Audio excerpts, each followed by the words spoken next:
What happened here?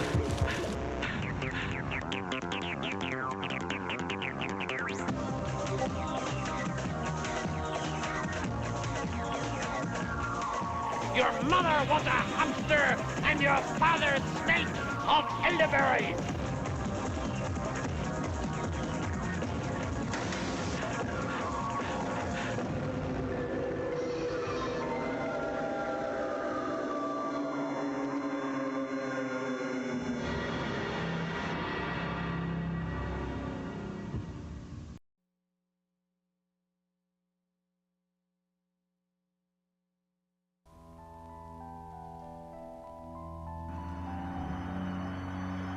Phantasm. Is it a nightmare?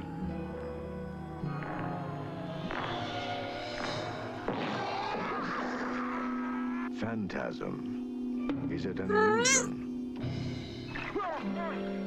Stop right there, criminal scum! Phantasm. Is it an evil? What the dog doing?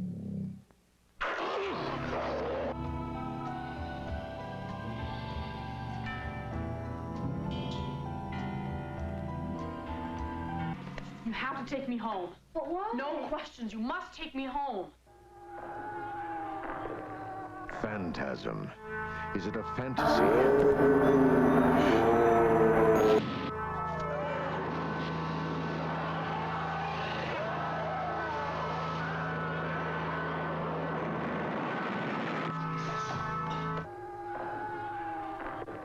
Phantasm.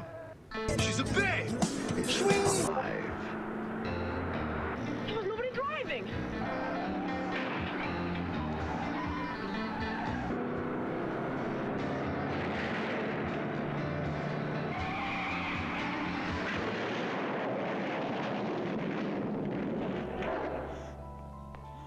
Whatever it is.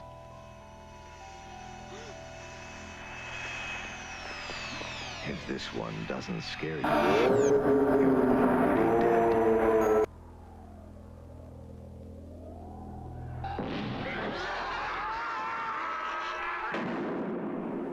Phantasm. What can I do? I'm so old now. Omnipotent, omniscient, sovereign, immutable. How sweet it is to be a god.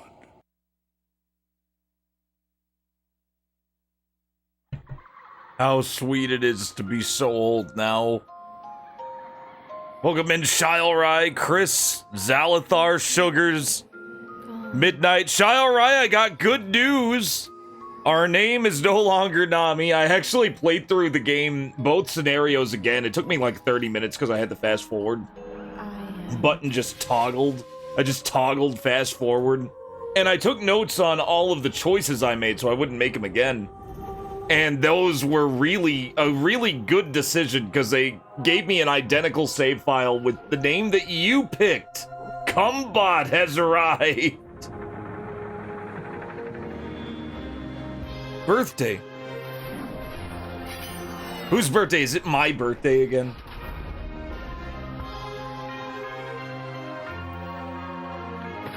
Chat has the power to make me physically older every time they say it's my birthday. Every day where they say it's my birthday, I get 1 year older. I'm so old now. I really am. I am a February birthday. I'm the end of February. February 24th is my birthday. A lot of crazy shit happened in history on the 24th of February.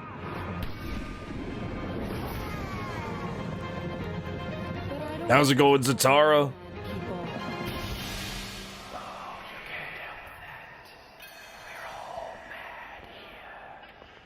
We're playing more OTOGIRISOU, even though I've beaten the game twice.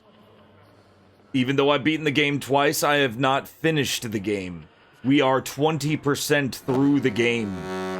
If we're talking about endings alone, we are 20% through. Anybody watch a scum show like Videodrome? There are Did you watch it, Max? 10 endings in this game. Two things I can't stand in this And one of them is only obtainable. people's cultures and the Dutch. One of them is only obtainable when you have a save file that has the other 9 endings. So we are going to be using the fast forward function on the emulator. We're not going to be using rewind. We are going to be using the fast forward function on the emulator a lot. I'll play some music or something when we have to do that. I think that massive Because we got a lot of game to go, a lot of story, and so far we've had 2 completely different stories in as many endings. This game isn't just the same story over and over, it seems to subtly change. It may not so subtly change. 10. We have to get 9 endings to get the 10th. Videodrome is seducing Max Wren. Come to me now. Come to Nikki. When we were an asshole, I don't know. I think it all depended on certain decisions. Starts to come and then he pulls out. I don't think being an asshole did it, but the game started in a different way. When we opened the game the second time, it started in a different way, and the dialogue was all different. I think we were locked into a second ending just because we started it up again. Oh, 10 endings and 9 epilogues, damn. A shocking new vision from the creator of Scanner. You have to get some endings twice. Oh, shit. Really? Pictures. Ah, shit. You have to get some... So we have to play through the game twice? We'll go fast. We'll try to go as fast as we can. There's one ending that requires ultra completionism. This is gonna be insane. Yeah, that's the 10th ending. That's the 10th ending. You have to get all the other endings to get the 10th ending. It's like Shadow of Destiny. Remember Shadow of Destiny? Where Shadow of Destiny, I feel, was a lot more cohesive because all of the endings actually tied into each other. Everything in that game was canon, which I thought was cool as fuck. The endings just changed what you learned and how you got out of it. But every ending was consistent with everything that went on before, which was fucking awesome. This game doesn't seem to do that. This game is a little more experimental. It's a little crazier. No, it sounds crazy, but it looks like We're looking for a pink. Yeah, once we get a pink save file, we've unlocked the 10th ending. Scissors once again. Yeah. Now that I do know. I do know a few things. I don't know everything. I do know that there are like.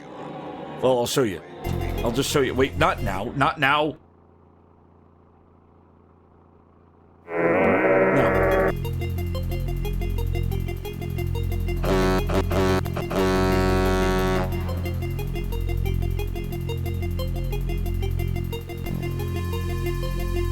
Once we see pink, we're close to the end. Just like real life. Good evening, ladies and gentlemen. This is Cybertrucker Alpha, and tonight, I changed my camera to one of the other settings to see if that would stop that weird lag that happens every now and then. Good evening. Hope you guys are enjoying your Saturday. It's Saturday night. The last Saturday. No, not the last Saturday.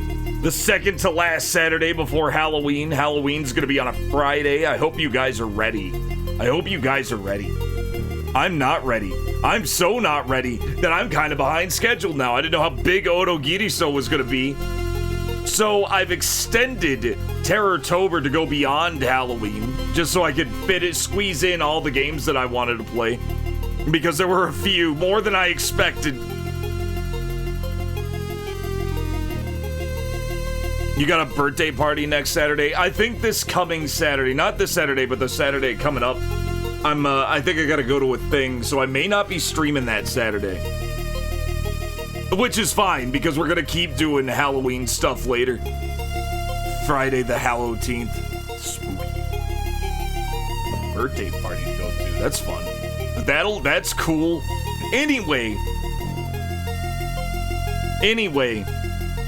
I want to show you how complex this game is. I want to show you how complex OTOGIRISOU is. You ready for this? This is the flowchart for OTOGIRISOU. This is the flowchart for OTOGIRISOU.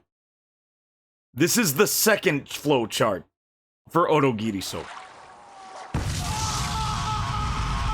This is the third flowchart for OTOGIRISOU.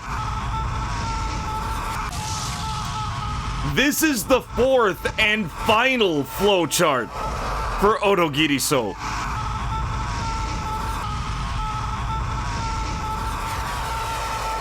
We pretty much just cleared this, and I think there are other endings we can get just on this one. But you can see how the paths are opening up. I'm not reading this and I'm not zooming in because I don't want to know any spoilers. I just want you guys to respect just how balls to the wall Ultimate Chunsoft was. Also, the director of Dragon Quest 1, 2, 3, and 4. This was the last game that he directed. This game was the last game that the director of the first 4 Dragon Quests directed. He also directed the Portopia serial murder case, which is widely considered one of the first, like, one of the pioneering mystery adventure games in Japan. Yeah, this was the Dragon Quest guy. Head programmer and director for the first 4 games did all of this. I don't know if he wrote it. He may have written it. He may have written it, or there were other writers, but he was in charge. They went feral making the paths for this game. Yeah, they were complete animals. They were complete animals. Kind of a magnum opus, yeah. He never made anything. Well, he was definitely a producer after this. He was a producer after this, and he did a lot of production work. But when it came to, like, being a director and directing, like, being head of programming and shit, he's kind of stopped here. He stopped with that here. So we're in the second part of OTOGIRISOU. Oh shit, I'm gonna do this. Sometimes my controller will default to port 2, so all I have to do is unplug it and plug it back in, and usually that helps. Usually that helps. It didn't help. I'll have to, oh no. Give me a second. Gotta fix my inputs. It's pad 2 again. Cancel. Cancel. What if we do this? Plug it back in. Oh. No. It's pad, it just wants to be pad 2. It just wants to be pad 2, guys. I gotta rebind my controls. It's Messin. Messin is a really good emulator, but it gets so fucky with, whether your controller is pad 1 or pad 2. There we go.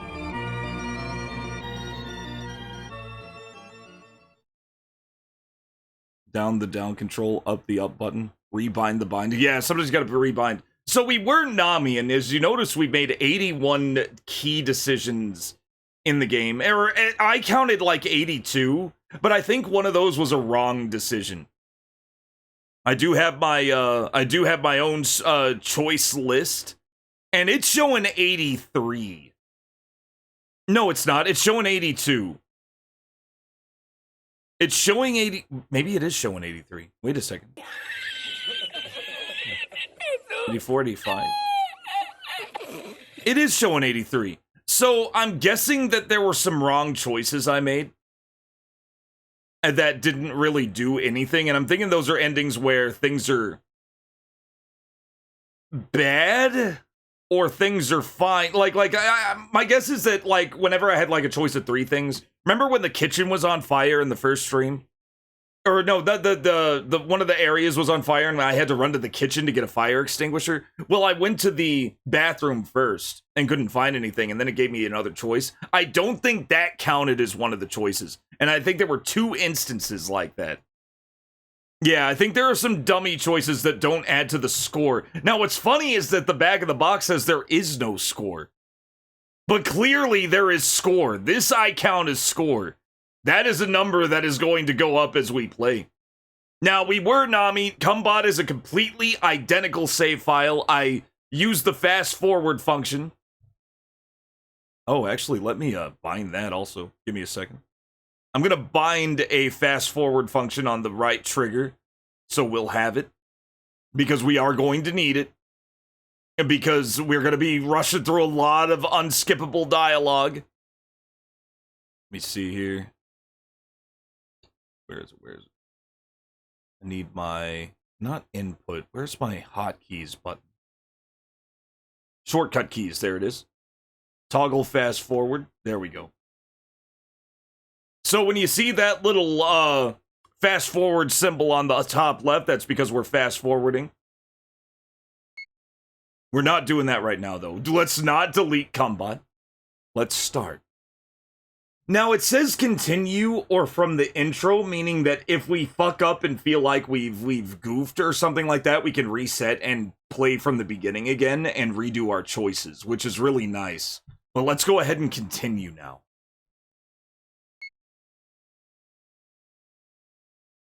Yeah, Nami is retired. It was a good gag. It was a good gag, and the second I saw it, I thought it was awesome. But yeah, the dialogue is already kind of vague because it never says who's talking. It kind of uses context clues to tell you who's talking. And having two Namis made it really difficult. But it didn't hurt the stories in any way. The stories were sick. We got two endings. The first one was a very good, I kind of want to say like Kiyoshi Kurosawa style ending where it was kind of up in the air. It was so good. The burned house ending where you weren't sure which girl you got out.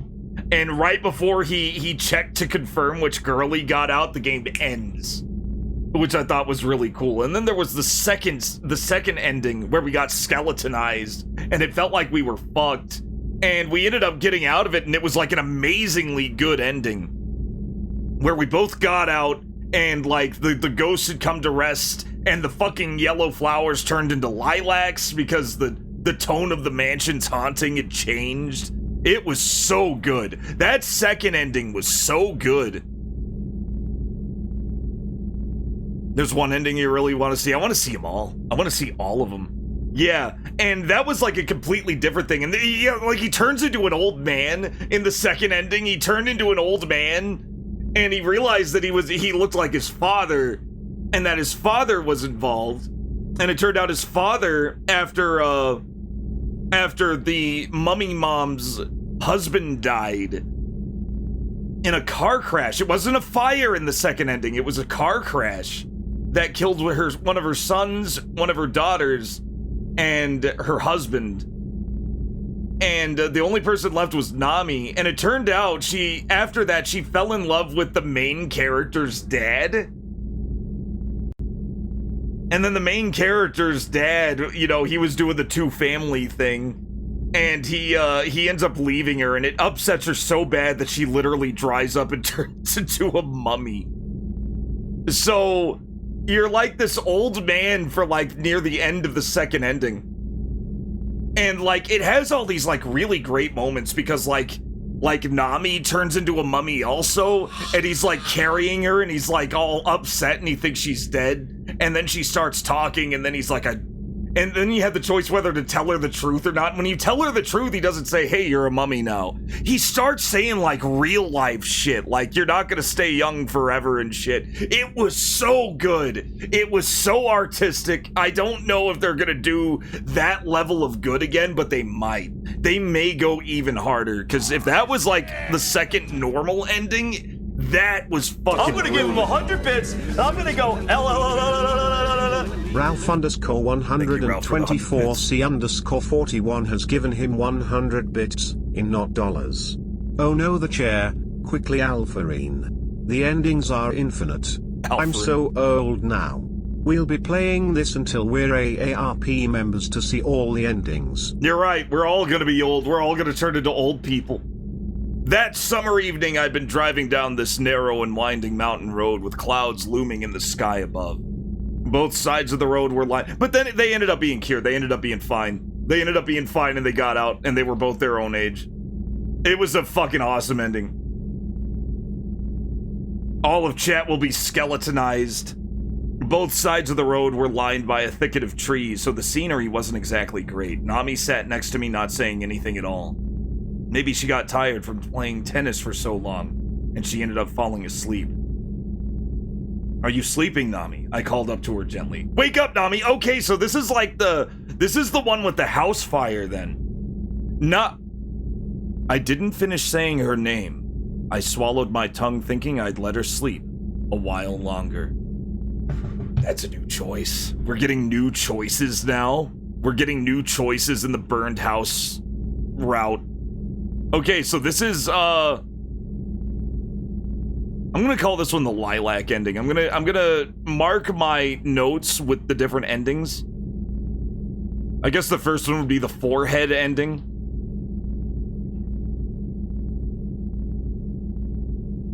And now we and now we have whatever this is, 84. I'm still counting my choices. I'm keeping my own personal score. I'm counting the dummy choices. Chose to let her sleep. Or just nah. That'll work. Just nah. I didn't finish saying her name. I swallowed my tongue thinking I'd let her sleep a little while longer. Nami woke up anyway, though. Maybe I communicated my boredom to her telepathically somehow. That can't be it. I forced a laugh. Nami rubbed her eyes and asked me, that can't be what, Cumbot? Nothing. Nothing special anyway, I replied, but I didn't answer her question. And it's just such a lonely road. Hey, Nami, are you looking at something? Nami was looking out the side of the road. Yeah, those yellow flowers. They caught my eye a little while ago. Okay, there were clusters of those yellow flowers here and there swaying in the wind. Oh, the OTOGIRISOU.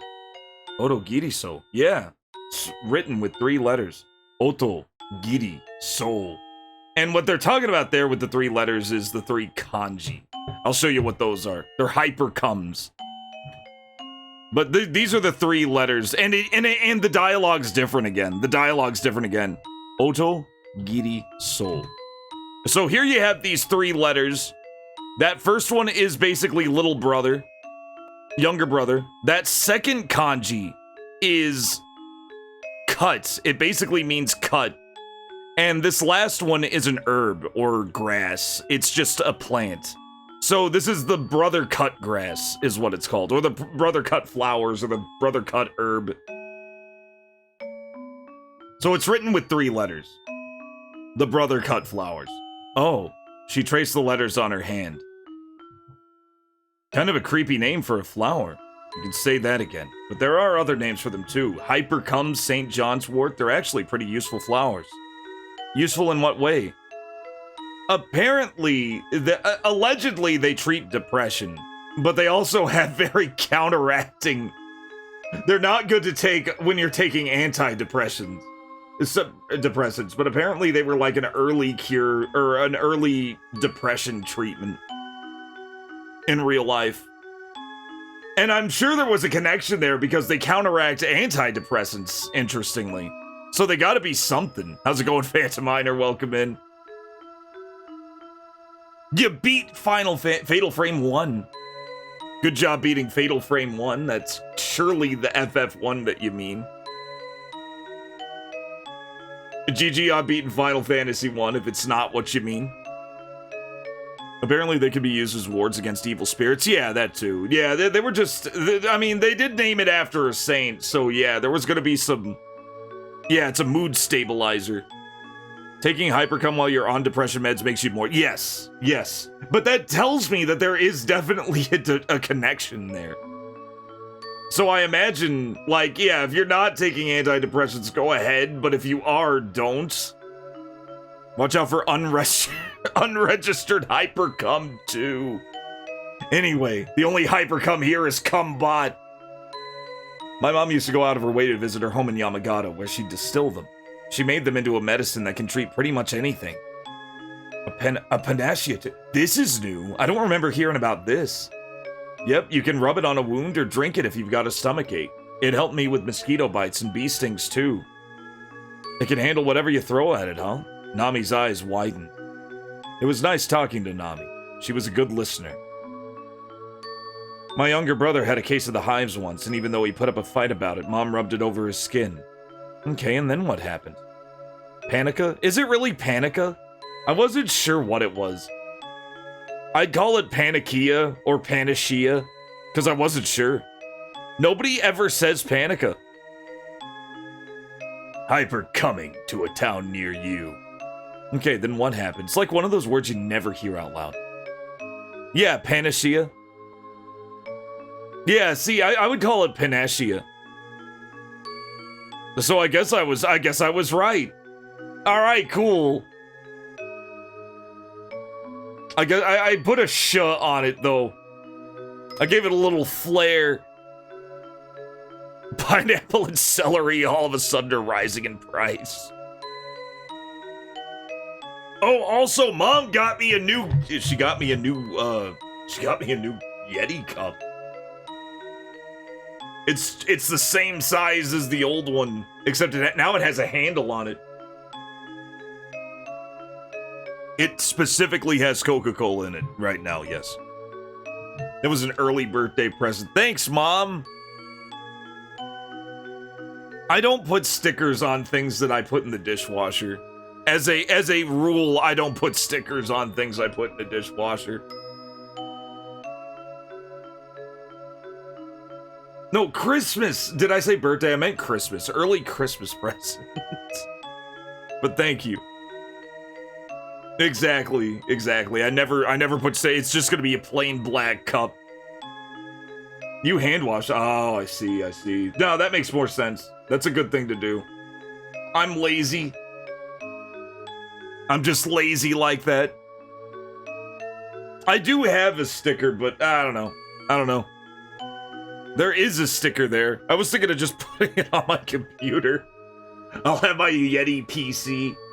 It healed right up then and there.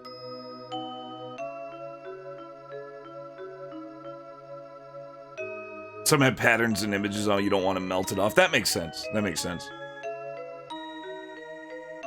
Healed right up right then and there. I saw it happen myself, but I still find myself doubting what I saw. Wow, that's amazing. You can get that just by distilling it? Yeah. They say it's most effective when the flowers are blooming on the plant, though. I see. Yeah, his brother had hives.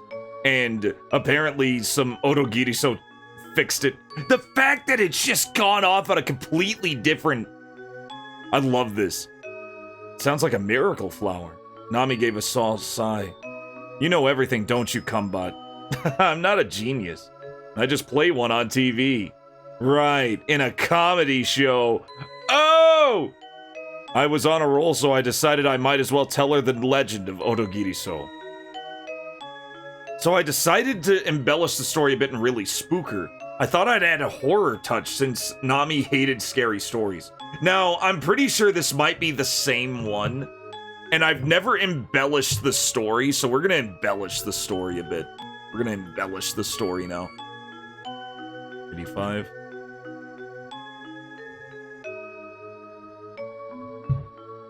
Once upon a time, huh?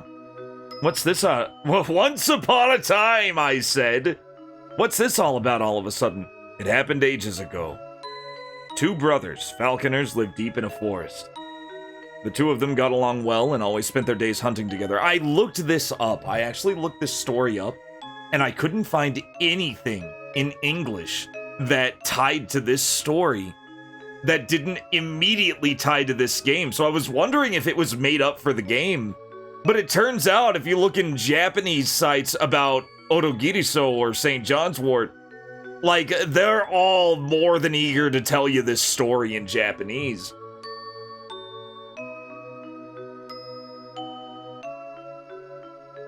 Yes. Yeah, drinks, yeah. Decorated cups do taste better. Two brothers, falconers, lived deep in the forest. The two of them got along well and always spent their days hunting together. So this is really an old story. Are you saying falconers hunt for falcons? Yes, with falcons. With. Anyway. They were from a prestigious family that was well known for raising strong falcons, but they had a secret medicine that healed falcons' wounds. It had been passed down in their family for generations. With that medicine, falcons that usually would have died from their injuries healed right up. That's not fair, keeping it all to themselves. That may be, but it was for that reason that the brothers were respected by the nobility. One day, the ruler of their village gathered all of the falconers around for a hunting tournament. A hunting tournament? Weird.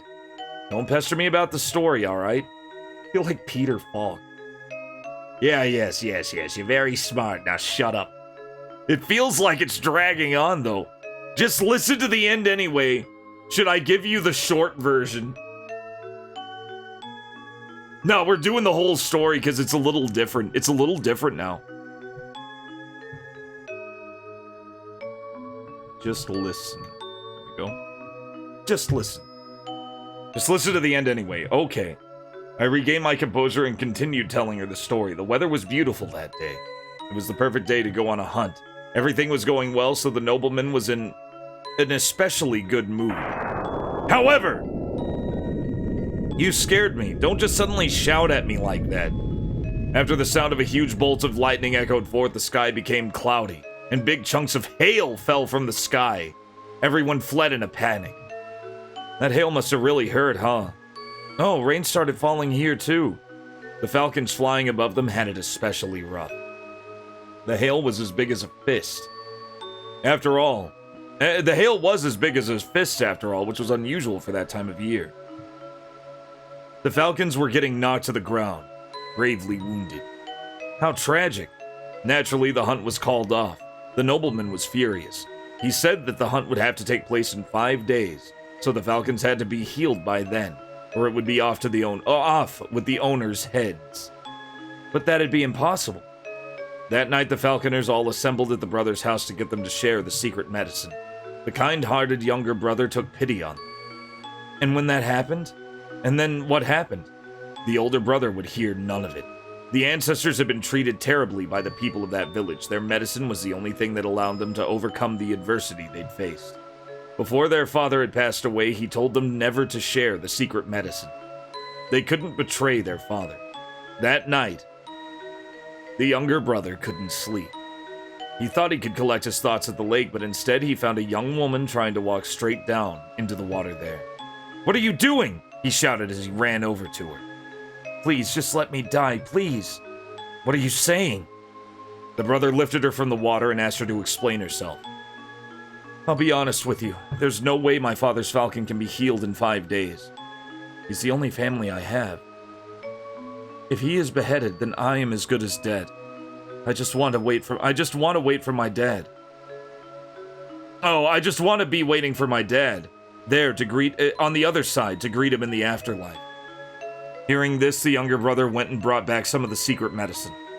"Use this on your father's falcon. If you do, he'll be healed in 5 days. And you can share it with the other villagers too."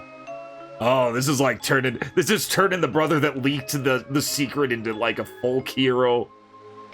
Is that really okay? I don't think this is part of the folklore. I think they did make this up. I've never heard this part of the folklore in any of the sites about the plant. Don't even think about killing yourself, okay? Just hurry up now. Go. "Thank you so much. I'll never forget what you've done for us." The girl headed home with tears in her eyes. The younger brother didn't tell his brother what he'd done, and 5 days passed. The secret was out, right? It was. The falcons of all the neighboring villages were flying again, and the nobleman was... I read that as Nobly Man. The Nobly Man was overjoyed. The falconers all breathed a sigh of relief. And the younger brother? The younger brother didn't go on the hunt that day. We did pick an embellished story. I love that they made sure to point out that it was embellished. Instead, he put on a white robe, ready to die.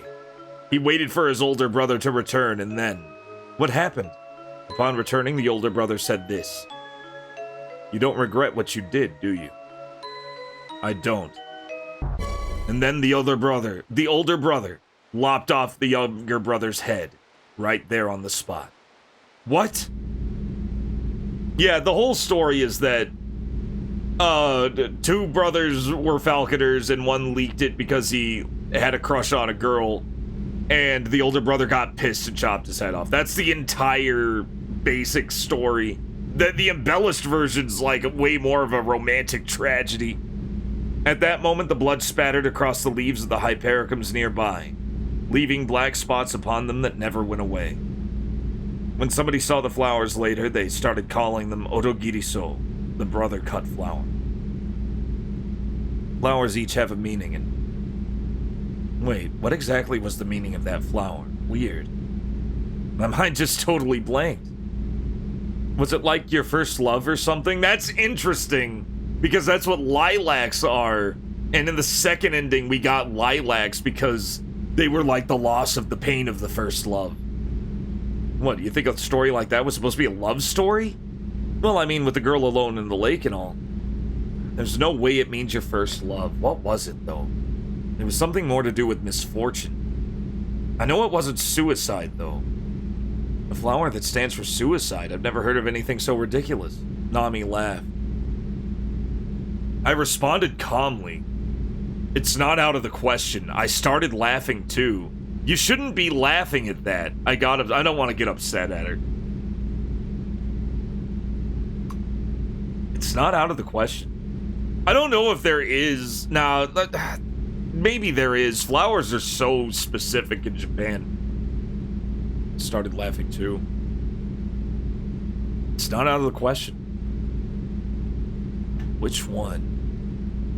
Two brother angry at one another. Girl between them. Secret tunnel. The decapitation.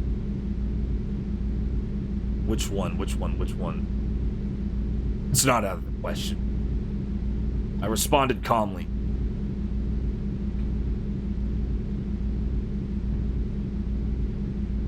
It's a big world out there. There's so many flowers with so many meanings. Hey, more importantly, are we headed the right way? I feel like this place looks really different compared to before. Now that she mentioned it, it did look different. I think we're going the right way. Now that you mention it, it's weird. This was supposed to be a shortcut. Hey, I'm not the one who made this road, so don't ask me. Okay, so it's definitely looped back to main narrative. We never picked either of these. This is a new choice. These used to be all A's and B's, but now there are C's peppered around. Oh yeah, that makes sense.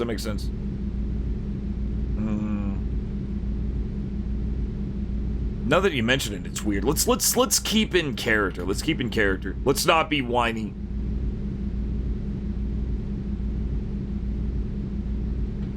And I've never done this choice either, so we may as well. Now that you mention it, it's weird. This was supposed to be a shortcut. You mean your brain took a shortcut, right? Nami mocked my stupidity under her breath. This is no time to be joking around. We need to hurry. I pushed down on the gas. Was that me, or was that a car coming? Whoa! I turned the steering wheel quickly. I managed to dodge the car, barely, but the car was careening downhill. Something wasn't right. The brakes weren't working. And the car was gradually picking up speed. Combot? Brake? I'm stepping on it! They're not doing anything! Well, do something! To my left was a big tree, and to my right was a river.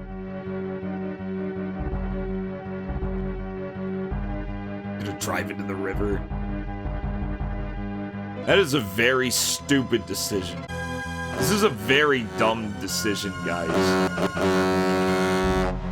Pulling on the parking brake is obviously the thing to do. I'm gonna take a gamble on that big tree there. I pulled the steering wheel left.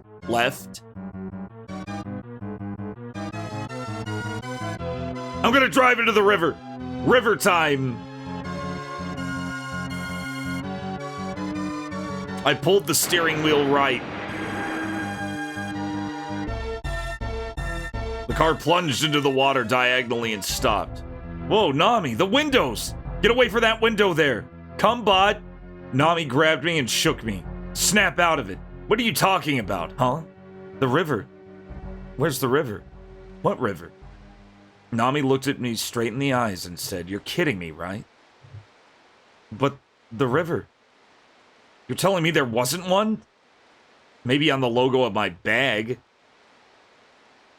Were you just seeing things there, Cumbot? Apparently so. No, the river just disappeared. I'm more concerned about the brakes. That's a good answer. Apparently so, I rubbed my eyes. No, the river just disappeared. Could say that, too. So there was no water. All of these are new choices. I'm more concerned about the brakes. I'm more concerned about that. That's yeah, I'd be more concerned about the brakes.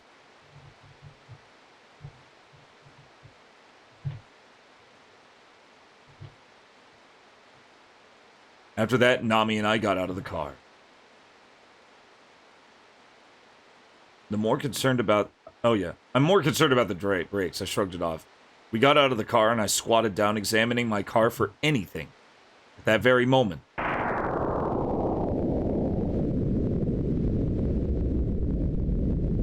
Whoa.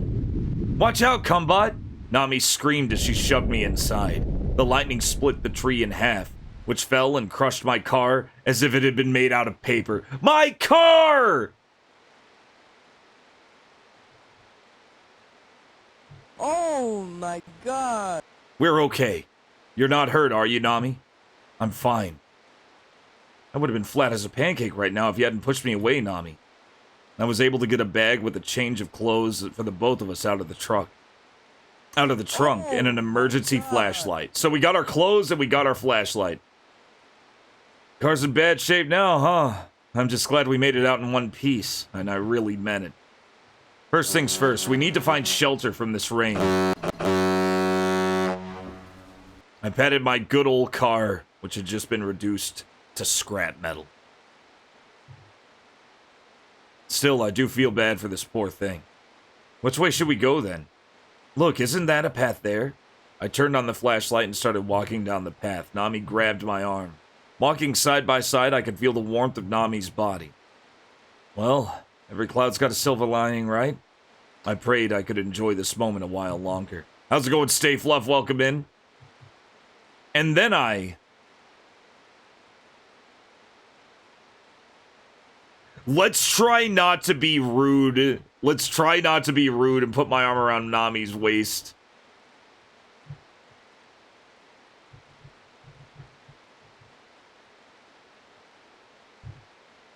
Try not to be rude. I put my arm around Nami's waist. Ah, no! She was acting like I'd groped her or something.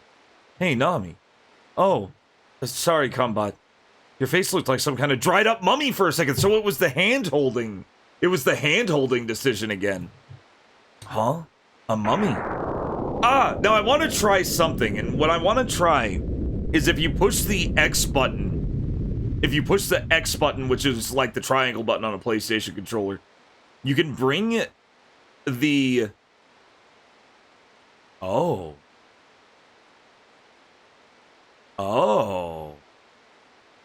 I can only do it up to the previous choice. It won't let me go up anymore. Ah, so no, there's no going back and redoing choices in-game. Your choices are final when you start the game. A mummy? Ah! Nami came over and clung to me. The rain's getting worse. Let's pick up the pace. Oh. Nami and I had both said the same thing at the same time. There was a line of nothing but hypericums. Hypercomes, yeah. They looked almost like a path that was leading toward the light. And then I said, let's go check it out for the time being, Nami. Maybe we shouldn't go. Maybe we shouldn't go. Now, I usually say, let's go check it out, but if these are completely different stories, maybe I should say maybe we shouldn't go. Maybe I said that before. I'm gonna roll with it. I'm just gonna go full instinct. I'm not even hungry. I'm gonna go full instinct. We're not gonna be repeating choices too much. Maybe we did. Let me see. What did I say back then? I said... Oh, that's right. Yeah, let's check it out. So I did choose to check it out before. Let's say maybe we shouldn't go. I say no to hypericums. Maybe we shouldn't go. It's not like we have any other options, though. That's right. I started walking along with Nami. Okay, so it doesn't matter. We were now standing right in front of an old Western-style mansion.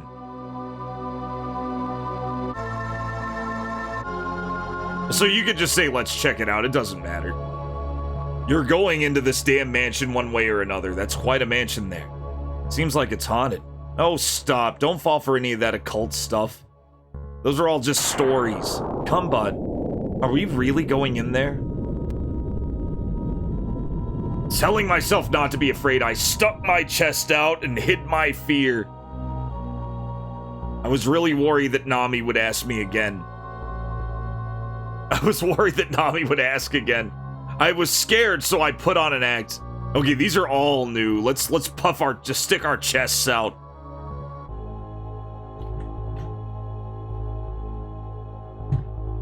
Telling myself not to be afraid, I stuck my chest out and hid my fear. It'll be a good test of our courage. Kumbatsu-chan. It'll be a good test of our courage. Let's go. Your voice is trembling, Kumbot.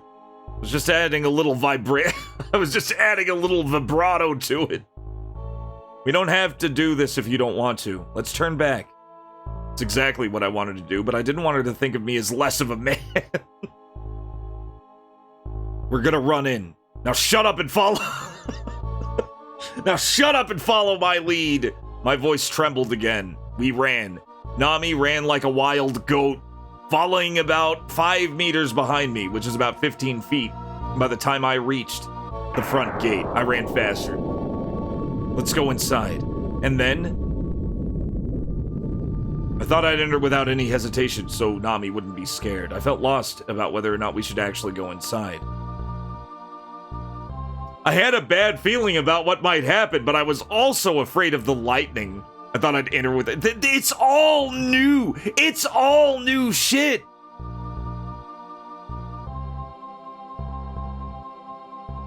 No hesitation. This game pretty much was stress testing the breakdown in the middle of the woods trope. I thought I'd enter without any hesitation so Nami wouldn't be scared. You're playing this too, aren't you, Zalathar? You were mentioning that. I easily pushed open the heavy-looking doors of the gate, which gleamed black, wet from the rain. They put up no resistance. Excuse us. We're coming inside. So the heavy doors in this case weren't locked. We just walked in. We politely bowed before taking the first step beyond the gates. The whole garden was filled with hypercums in bloom. All they're growing are hypericums. At that moment, something raced by. Oh! It's a cat. Cat? Man, it scared me. It's a black cat. The black cat turned to face us. Its body began to swell with light and turned green. Yeah, they're not super long. I'd say this is about 2-3 hours long per story. So, if you haven't reached an ending yet, you're going to pretty quick. The black cat turned back to face us. Its body began to swell with light and it turned green. A green cat? The green cat quickly left, heading through the many hypericums in the field. Kumbot. Without delay, I said, our eyes must be tired. Must be a trick of the light. Whoever painted that cat is a horrible person.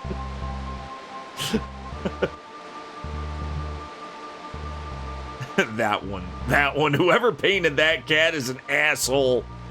Yeah, the cat's green. Oh, that's probably good to know. That's good to know. I may jump into that. I need to get into more reading training. I need to actually start reading in Japanese so I can lock it in harder. See, green cats and hats. Green cats and hats. Whoever painted that cat is a horrible person. Shh, be quiet. I strained to listen. A low, chilling growl was coming from somewhere nearby. A wolf. Nami shouted, going pale. Japanese wolves are supposed to have gone extinct. But whatever was eyeing us from the darkness didn't seem to believe that was true. That's a good one. Look! Run! Run for the entrance! I took Nami by the arm and ran for it. I twisted the doorknob at the entrance, but the door remained shut. It's locked again. Excuse me, could you open up, please? There was no response from inside. The growling of the wolf was coming closer and closer. I tried ramming into the door to bust through it. I decided to break the window with the flashlight. I was at a total loss about what to do. Now, we've never done that. Now, Okay, in the fire ending... Oh, all of these could be good. Both of these could be good. Earlier in the first run, this is like the fire path again. And the first run, he just punched the glass and it hurt him.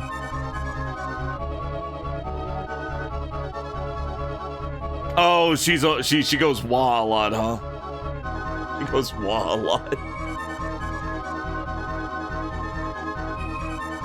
Oh, I guess because she's very, yeah, it's like an emphasis thing. It's an old house. Just put a flathead under the window and press upwards. Yeah. Yeah. I tried ramming into the door to bust through it. Let's do this one. We've never rammed into the door yet. I tried ramming into the door.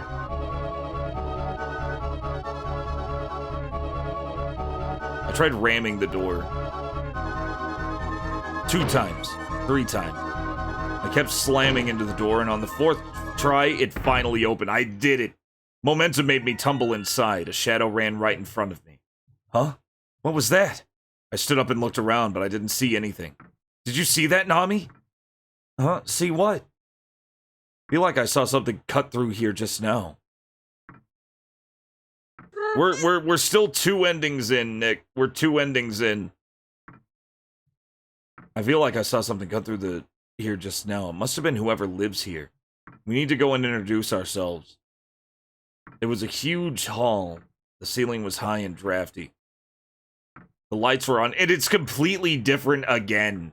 It's completely different again. A lot of different shit just happened. The lights were on, but the place wasn't. We didn't get attacked by a snake this time. The lights were on, but the place wasn't well lit. Are all mansions like this inside? Is anyone in here? I could hear my voice echo. Here are the spreadsheets for this game, Nick. I know you haven't seen it yet, but take a look at this. This is the spreadsheet for the first... I haven't read this, by the way. I haven't read this. I'm not reading the details. This is the spreadsheet for the first playthrough, I think. This is the spreadsheet after a certain path is unlocked.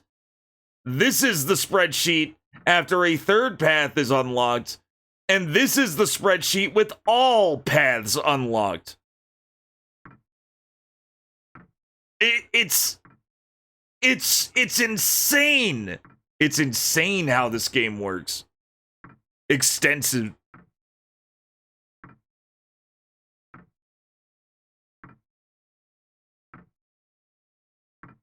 Well, he didn't quite forget about the wolf. Apparently the wolf ran in behind him, and that was the shadow that passed. So that tells me it was probably just the, you know. Huge hall, the ceiling was high and drafty, the lights were on, but the place wasn't well lit. Are all mansions like this inside? Is anybody in here? I could hear my voice echo. Nobody replied. The whole place felt empty. What caught my attention was the staircase across the way, the sofa in front of the fireplace, and the suit of armor beside it. At the edge of the room was an old-looking clock that seemed big enough to fit a person inside, as well as a humongous aquarium that seemed very out of place. Do you think nobody else is here? Nami said, with fear in her voice. Your guess is as good as mine. Ah! That suit of armor's looking at me! Nami shouted right into my ear. That's weird. Just a second ago, it was facing the aquarium. Oh no. There you go again, saying something weird. Don't fucking touch swords. Does it go in Fallout? We decided just to not look at the suit of armor anymore. We'll just ignore it. I wonder if they got anything in the aquarium there. Nami approached it and I followed her. The glass was covered in moss and the water was filthy. You think they'd keep a big fish in this tank? Nami looked at me, trying to hear my opinion. If we stir it up, we'll find out. I looked around for something I could use. Let's look in from above. Uninterested, I stepped away from the aquarium. Let's stir it up. Let's stir it up. That's definitely a new choice.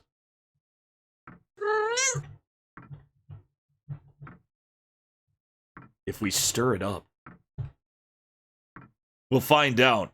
I looked around for something I could use. Behind the giant aquarium, there was a ladder for feeding the fish. I picked up a rod that found I found on the floor and climbed the ladder. I took a peek into the tank. The water was murky and calm. It didn't seem like anything could live in there. How does it look? Like a dead swamp. I stirred the water around with the rod. Whoa! What happened? I can feel something in there. I lifted the rod. It's gone! Huh? The rod. Half of it's been chewed off! It was now the same length as a pestle.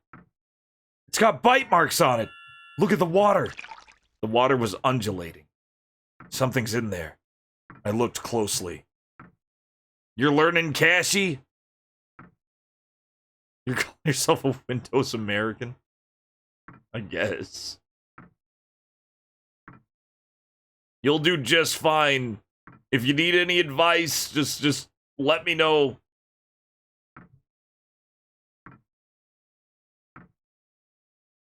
I looked closely. The water calmed down like nothing had happened. Nami and I were both stunned. What was that sound? It's the second floor. Someone else must be here. Let's go. We walked over to the staircase. Oh! My jaw dropped. The suit of armor. It's gone. The suit of armor! It's gone! Huh? While we were screwing around with the aquarium, the suit... Okay, this one we definitely read. The suit of armor disappeared without a sound. Anyway, let's go check out the second floor. So there's something alive in the aquarium. Something alive is in the aquarium, and I think the game actually gave that away earlier. Because it was talking about some kind of giant fish running around on the ground. But we never saw that in the game, and it just mentioned that very casually, like I was supposed to know it was there. I'm thinking there's a big fish monster in the aquarium because of that. If there's a dick in tank option, I'll be sure to take it without hesitation. It might be fun.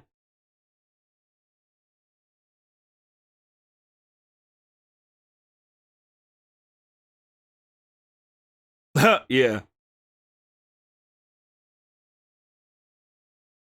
While we were screwing around with the aquarium, the suit of armor had disappeared without so much as a sound. Anyway, let's go check out the second floor, I said with my voice trembling. We walked slowly up the stairs. Nami grabbed hold of my arm. What's the matter? We're being watched. I panicked. I made sure my hair looked perfect. In times like these, a guy has to make sure the girl he likes isn't afraid. We've done this one. Terrified, I raced up the stairs.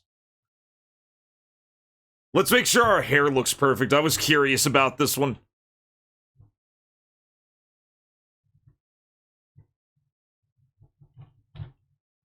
Panicked, I made sure my hair looked perfect. No! I saw several doors in the hallway on the second floor. One of the doors was slightly ajar at the end of the hall. We headed over to that room. Excuse me. There was no reply. I felt like something was off here. Let's head back. But this door was open. Nami called out into the room. We're letting ourselves in. We entered the room cautiously.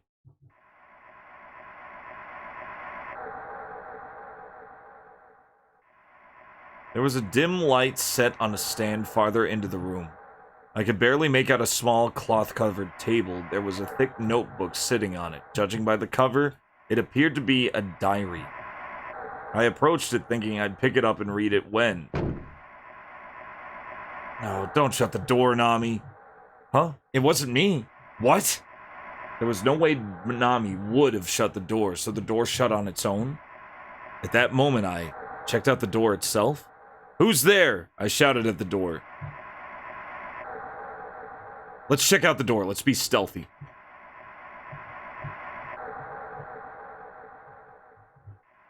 I checked out the door itself. Nami grabbed my hand. Hey, look a little closer there. I don't think that's a table. I tried to focus my eyes there in the darkness. Ah! It wasn't a cloth table. It was a mummy, so... Some things are definitely very consistent. There's always a mummy in this room, and we always get drawn into it. That tells me Naomi is always a character as well, maybe? That old diary had been sitting on the mummy's lap, and there the mummy was, sitting in a wheelchair. Neither Nami nor I could bring ourselves to say anything. Then somebody laughed. No, it wasn't a laugh. It was the squeak of a rusty wheelchair. The mummy was gradually moving closer and closer. Nami, run! Nami and I both ran. The hallway was a long one. Whoa! Cumbot! I tripped on the stairs. Ugh! I could feel pain racing through my body, and then, all of a sudden, my vision went dark. The power was out. It was dark now. Pitch black, even. Of all the times for the power to go out. Nami? Nami! She didn't respond. Nami! I began to panic. Nami was nowhere to be seen. I couldn't shake the image of the mummy there in the darkness from my mind. Whoa, what's that sound, huh? There in the darkness, I was curious about the sound, so my attention was drawn to it. I felt like Nami had been swallowed up by the darkness, so I couldn't stop myself from raising my voice. Let's stay curious. Let's not panic. I was curious about the sound. This is decision 100, guys. I was curious about the sound, so my attention was drawn to it. It was a different sound this time. I held my breath. They're coming this way, and I didn't want them to be able to hear me breathing. Who in the world could that be? I was hit by a strong light. It was the flashlight. Oh, you were over there, Nami? I felt let down. Then the circle of light moved away from me and started moving around the room.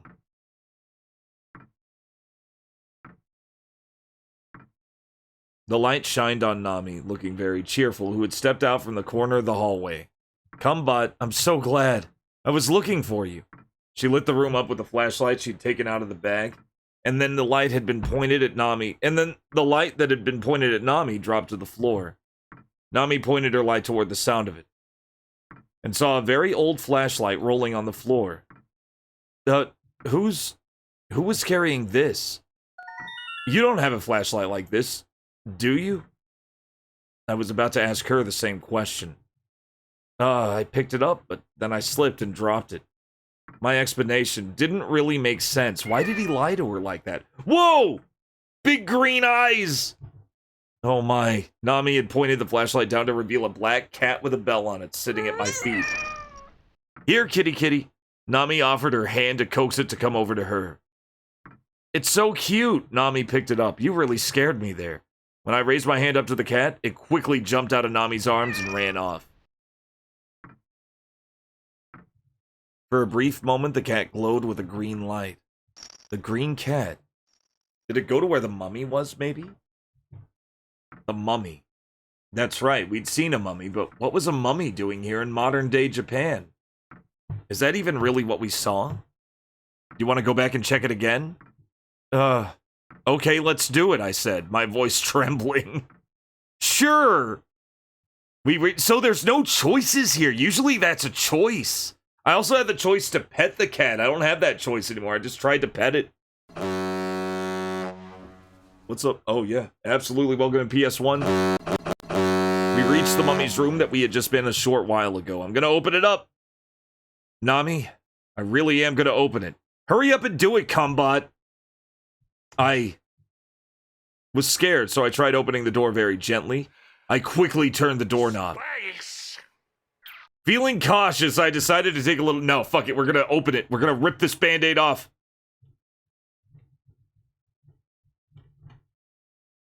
We're gonna quickly turn the doorknob. No, mummy, in a place like this, I know a robot. It's crazy. I quickly turned the doorknob. I timidly took a peek inside, but only saw the electric stand on the ground. There was no trace of the mummy. How strange. Ah, it's on! The light was back on. The small stand was lit again, as well as the chandelier in the hallway. And the cat. The black cat had come out from under the table. Here, kitty kitty. Nami crouched down and picked it up. How strange. I looked around the room. Were we just seeing things? You saw it too, Nami, right? She didn't reply. She was entirely focused on the cat. I picked up the book which had fallen on the floor. The diary. I opened it up. It was a diary. The entry I saw was dated 6 years ago. While flipping through the pages, I suddenly found a page that was bright red. Blood. Huh? There was nothing written on the page, and the Hypericum had been stuck there as a bookmark. It was covered in a blackish red liquid. And it's still fresh. Upon seeing the diary, Nami started to look a little green. I muttered to myself, could this be the mummy's blood? What's the street market of mummy's blood? Or what's the market value of mummy's blood? We shouldn't be looking at someone else's diary. I closed it right away.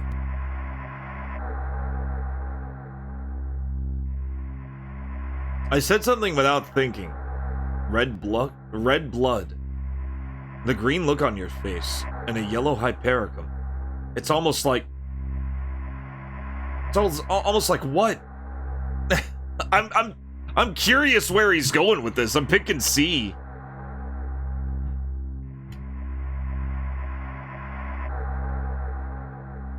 I said something without thinking. Red blood, the green look on your face, a yellow Hypericum. It's almost like a traffic signal. Motherfucker. Nami stopped listening before I could say it and flew out of the room. Indeed, we still have the same votes. These are for post-Terrortober, which is going to be a little longer. There's more horror that I want to experience. And I realize that I'm behind schedule, not ahead. Ah! What's wrong, Nami? Yeah, mummy blood must be very, very valuable and rare.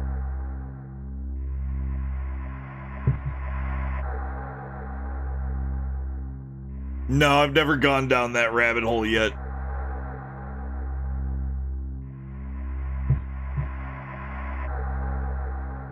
Eat them. Of course they would. Turning them into paint? Mummy paint.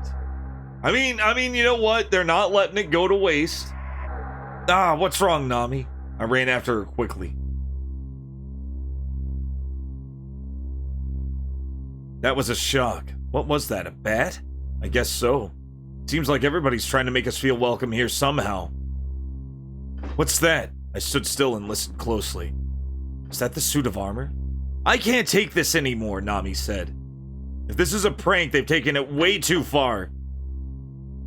We opened the door at the entrance hall and went outside. The rain it led us outside. The rain had stopped and the moon was out. And then...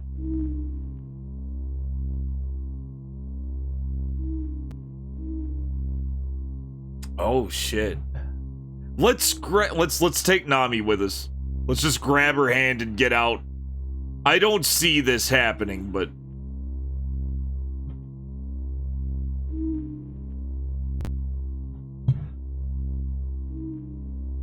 let's get out of here. I grabbed Nami's hand and ran away. An earthquake! I couldn't stand.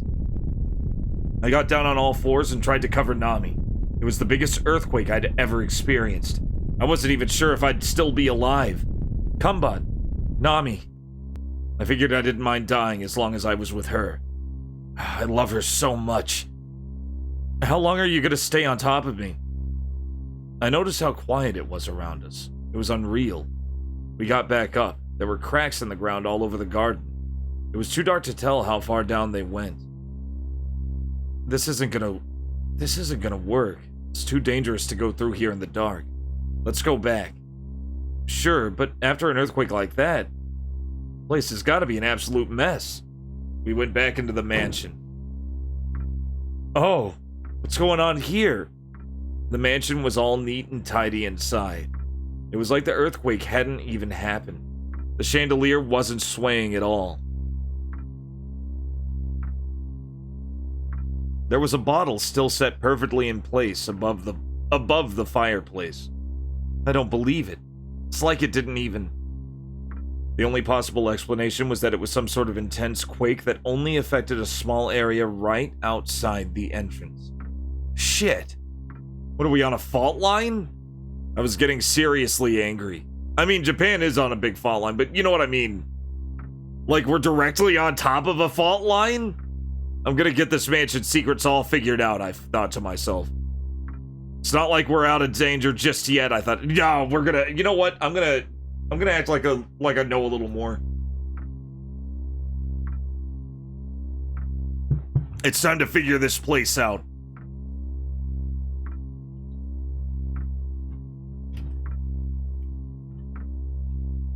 Get this mansion's secrets.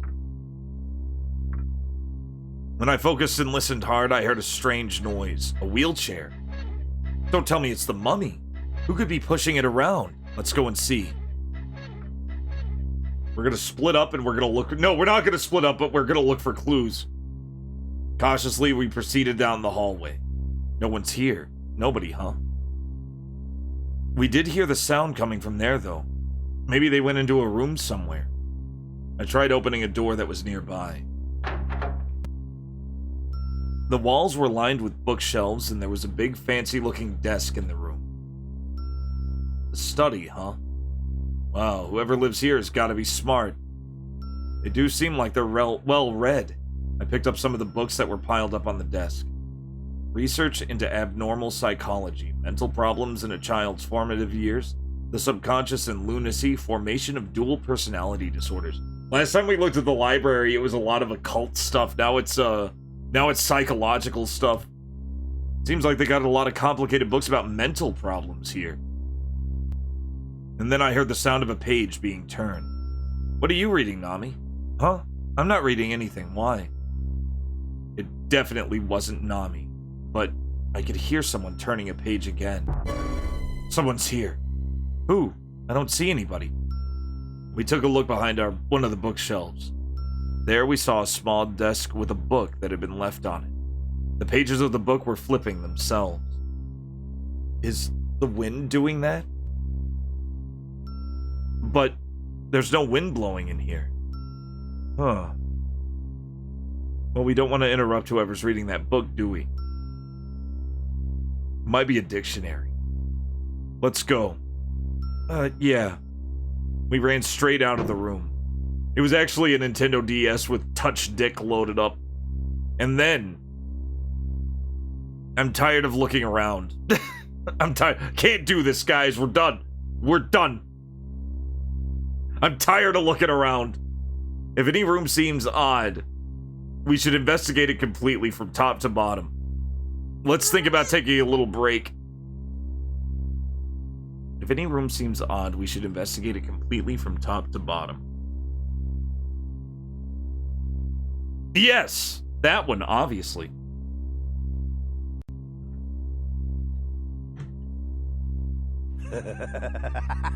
Oh, God. Alright. Go crazy. Go crazy, you animals.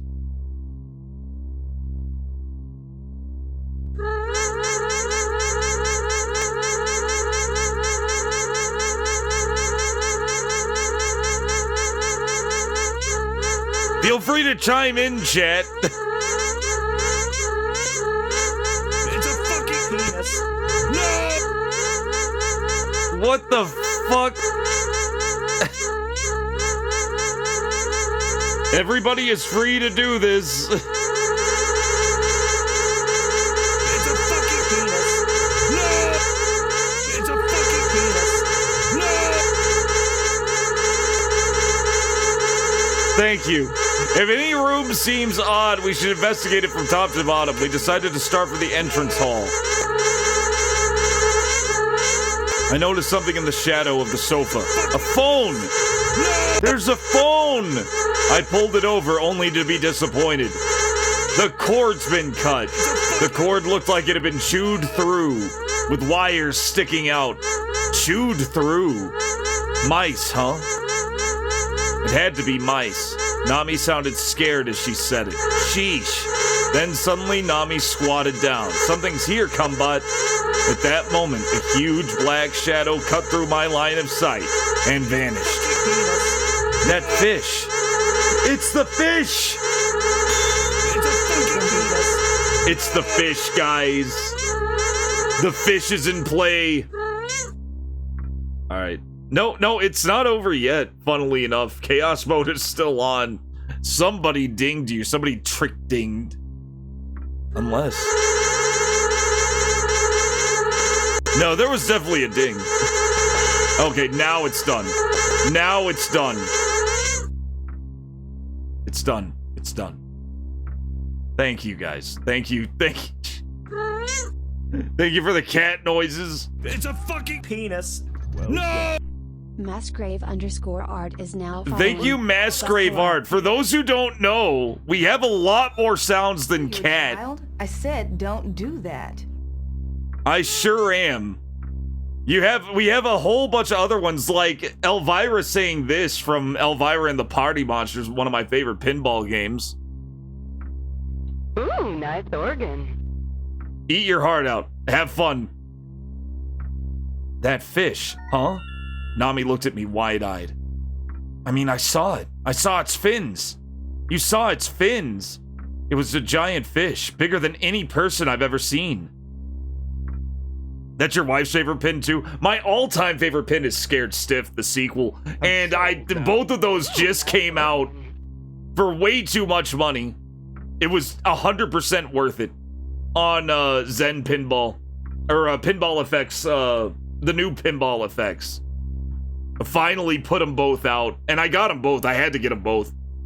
I had to get them both, and I had to get Big Score in Scared Stiff so I could get Elvira's statue for the little room. That's my vice. That's my big collection-y vice is pinball machines. Like digital pinball shit. Naomi looked at me wide-eyed. But only the classics. I don't really care about like modern pinball like digital only tables. I'm not really interested in those. They're really wide and they're really slow, in my opinion. But like those recreations of the original pins are just so fucking awesome. Yeah, for Sugars, it's Tamagotchi. I mean, I saw it. I saw its fins. You saw its fins? It was a giant fish, bigger than any person I've seen. Don't be stupid. As if fish can walk around. I saw what I saw, and then the phone rang.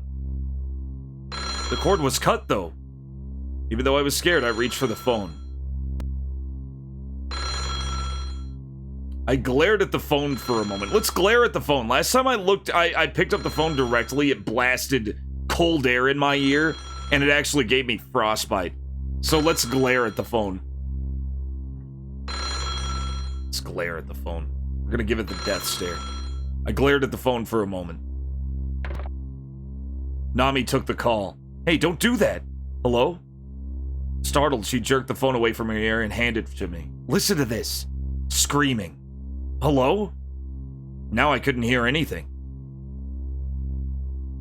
You're saving money for the new one. Nice. They released a 30-year anniversary Tamagotchi. There's a Peanuts oh, so you can like... So there's like a fucking Snoopy Tamagotchi. You get to watch Charlie Brown be a perpetually middle-aged child and feed him every now and then. That's kind of awesome. That's pretty sick.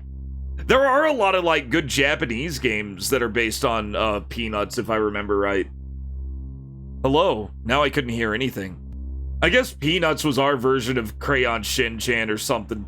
They kind of have that same kind of look. And they both got really huge in their respective countries. They're kind of, I don't know, they seem kind of similar. I guess Shin-chan would be closer to like Dennis the Menace or something. Now I couldn't hear anything. There was a woman screaming, wasn't it? What should we do? What do you mean, what should we do? We don't even know who that was, let alone where she is. Oh, I do. I want to play the Wonder Project games. I want to play the first one. I want to play the first one, and then I do want to play the N64 one. And it's not like we're in any position to go helping anyone right now. If I could talk to somebody on the phone, I want to be the one asking for help right about now, actually. And it's not like we're... Oh, okay. What was that? I could see terror in Nami's eyes. It was on the second floor. Don't tell me the phone call we just received was for somebody in this very building. It's time to get going, then. I'll see you when you get back. No, don't give me that joke. I headed upstairs with Nami. And then... Alright, there, that door at the end. I forged ahead in spite of the danger. The second room from the back looked suspicious. I walked over with Nami in front. Let's start from here already. I impatiently open the closest door. Now, let's do this. Let's do door at the end. Let's do the door at the end.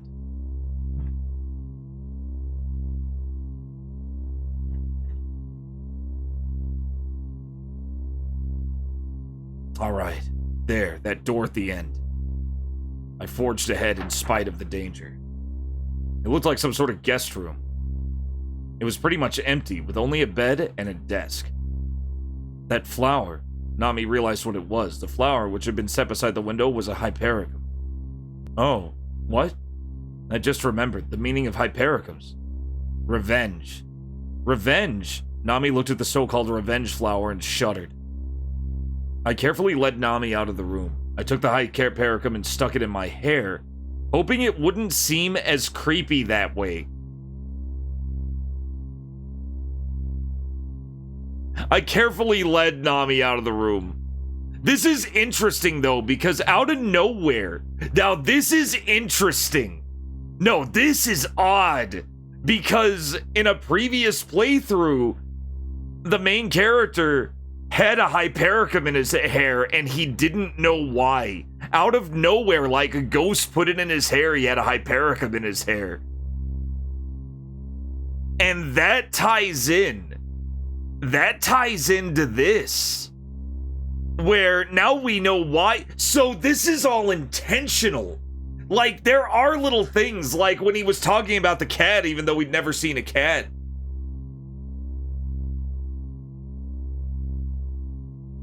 Yeah, it could be. It could be a detrailing thing. That's really interesting, though. But, like, in our first playthrough, it mentioned the cat. And it mentioned the cat a couple of times, and I thought it was a fuck-up. Because in the second playthrough, we found that cat. And on that second playthrough, he mentioned a fish monster that wasn't in the game. And now we're dealing with a fish monster somewhere. And in that second playthrough, also, out of nowhere, he had this hypericum in his hair, and they were both confused about it. Because they didn't know where it came from. And here he is sticking one in his hair by himself on purpose. Detailless. True. You know what? I'm picking B. I'm picking B. I stuck the flower. Yeah. Hypericum in the hair. I took the hypericum and stuck it in my hair, hoping it wouldn't seem as creepy that way. I was relieved when Nami started laughing as I took her out of the room. Okay, so that was not a bad thing. We checked out the second floor, just to be on the safe side. Aside from the door we couldn't open. With straw dolls nailed into the door, we hadn't found any traces of anyone in the house. Including in the mummy's room. So there was a door that we couldn't open with straw dolls nailed into the door. We never saw that either. This game is fucking with us. So there's nobody on the second floor now. Nami nodded. At the very least, we can say that we couldn't find any people, the mummy, or the suit of armor. I decided not to dwell on that. Alright, we should try to get this unopenable door open. I started to examine the door. Let's head back down, Nami said out of the blue.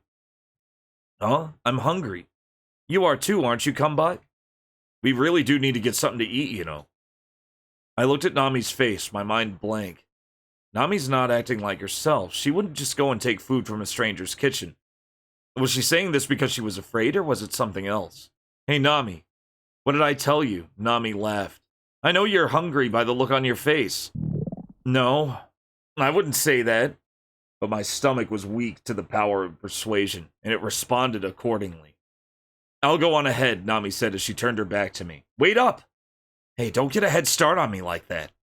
I figured I'd go along with Nami for the time being. As I headed with Nami to the dining room, I thought they'd have something good to eat there for sure. I hoped they'd have something good to eat and forced myself to believe that they did. Now, we made choice B before. I'm going to make choice A.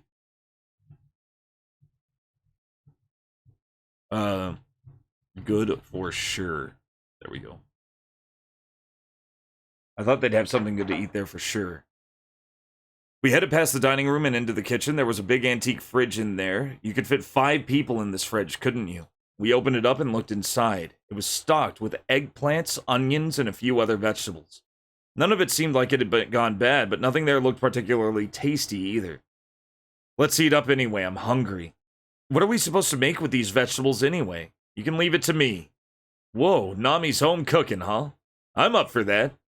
It looked like the water and gas were working too. Nami filled an iron pot with water and turned on the gas stove. This should be okay.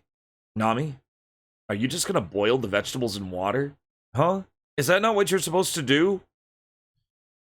It's like every anime girl thing. She can't cook. We got another, oh shit. I should know her name. It's another Nanao situation. No, wait. That's where I work! There it is. Are you just gonna boil the vegetables in water? That's not what you're supposed to do. Sounds like a pretty bland soup to me. Oh, well, it sounds like a lovely dish. Nami jumped back for the stove. The gas burner had suddenly been set on fire.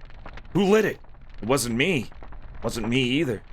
We tried to make sense of the situation. The gas flames were abnormally huge. The pot suddenly started boiling over. And now water was starting to spray out of the pipes on its own. I'll bet it was. Yeah, somebody turned on I think Shilerai turned on chaos mode and just started spamming the cat noise. Now water was starting to spray out of the pipes on its own. What was going on? The gas in the pipe seemed to respond on cue, stopping immediately. Combat? Nami looked at me, forcing a smile. We'll have to do my home-cooked meal another day, it seems. I responded to Nami. It's fine, just get a little more practice done before then, alright? Don't say that. Please make it for me now. Great, I think we'll live longer this way. We'll do A. I can't believe there wasn't like a nice answer for that. She's just that bad. That's fine. We'll put that's fine on this one.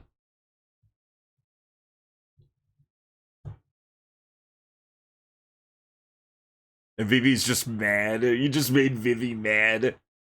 Just get a little more practice done before then, alright? Yeah, I'll do some studying first. Oh, she didn't even take it as an insult. She was like, yeah, good point.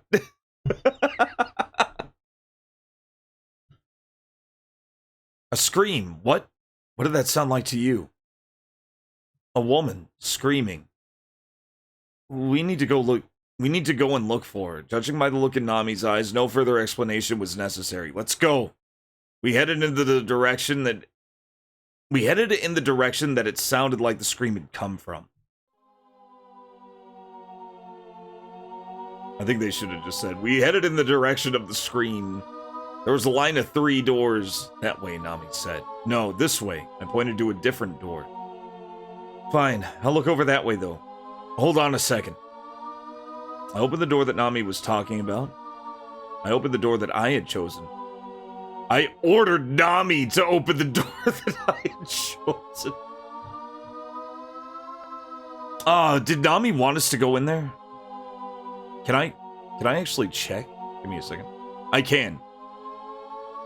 That way, Nami said. No, this way. I pointed to a different door. Fine, I'll look over that way, though. Hold on a second. Okay. I want to keep Nami around, so...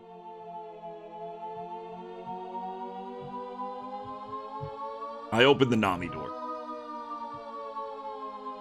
I opened the door that Nami was talking about. And it was an oddly constructed room. The inside of it looked like the hallway. And beyond that was the way out. There was a glass door, and it was blowing back and forth in the wind. Oh. It wasn't a scream after all. It was the sound of a door, huh? Nami, let's go out this way, I said. The mountain road at night won't be much fun, but I'm sure it'll be being in this weird mansion. The glass door opened up, revealing the way out. Sweet Pea's just used to her own sounds, I guess so. The glass door opened up, revealing the way out. The rain and wind were even stronger than I had expected. No, it's pitch black outside. You could see a little bit, though. Let me find it. Let me get a faster, a longer Dagoth than that. How could you be so naive? There is no escape. no recall or intervention can work in this place? That was an oddly fitting Dagoth. Imagine if Dagoth was haunting. Dagoth might be haunting this house. It's pitch black outside. You can see a little bit though, see? There was something with a color that was out of this world. Right before our eyes. It was some sort of insectivorous plant. And it was about as tall as me, sitting there, blocking the way out. Ah! Right when we tried to slip past the strange-looking plant, it spit something out at us. Yuck! The two of us got the plant's sticky sap on our face and hands. What is this stuff? Must be its sap. What kind of plant has sap that stinks this bad? Nami looked like she was on the verge of tears. The sap really was sticky and it smelled disgusting. Hey, this isn't gonna make our faces rot or anything, is it? You got... Oh, wait, come. Yeah, right. But I can feel it stinging my face. Now that she mentioned it, I could feel it stinging too. Just your imagination. No, come on, we gotta get this washed off quick. We rushed over to the bathroom. And then... I wanted to hurry up. I wanted to hurry up and get Nami clean. I felt like taking a nice leisurely bath. I wanted to get myself clean before Nami. I love these asshole fucking choices. They're so good. We're gonna get all of these, so I'm gonna just say I want to get we'll do like a straight serious playthrough for now. I wanted to hurry up and get Nami clean. The bathroom was thick with some sort of white steam, but I wasn't sure exactly what it was. Hold on, Nami. Okay, Nami entered quickly. As Nami started to wash her face, the white steam got sucked into her reflection in the mirror and vanished. Creepy. I was stunned to silence. I couldn't believe my eyes, but Nami seemed to be unfazed. Her reflection smiled at me from the mirror. She didn't seem to have noticed what had just happened. You should get washed up too, Cumbot. Your face might rot off if you don't. Thanks. I'll just wash my face then, for starters.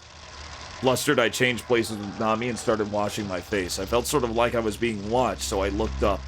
Nami's reflection was looking at me. Oh god, it stayed in the mirror. The reflection was fucking watching. Her eyes had an otherworldly light to them. I knew something was way off, so I turned around in a panic. Do not turn around. I wondered what had happened, so I asked Nami about it. Stare back at it. If the abyss gazes into you, you gaze into the abyss. What is it? I focused on Nami's reflection.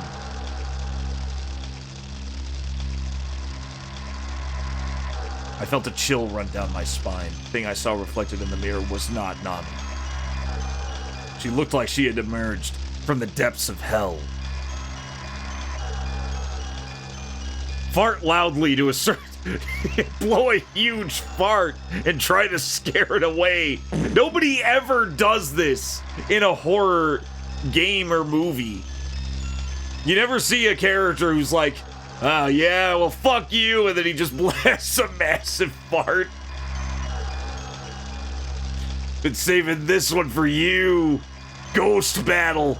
I just summoned a demon. The look on her face was demonic. It was terrifying. I gasped and turned around to face her. But there was Nami, cute as ever, giving me a bewildered look. What's wrong?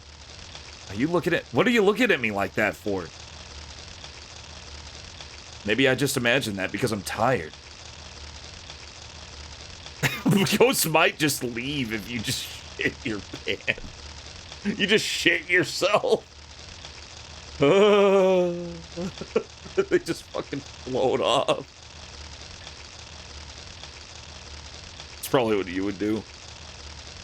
For 3 minutes, they pull out a lighter. You pull out a lighter, I will blow this place sky high. I have drank 19 bottles of nitroglycerin. Not today. Let's take a look at the shower there, too. I opened the door to the shower room, partly because I just wanted to get out of there. It was spacious, but it wasn't decorated with anything at all. It didn't feel lived in. Surprisingly clean in here. I think we should be able to use this. I let Nami go first. I wasn't about to let Nami shower alone. It was too dangerous. It's a good, he's got a good, his reasoning is sound, guys.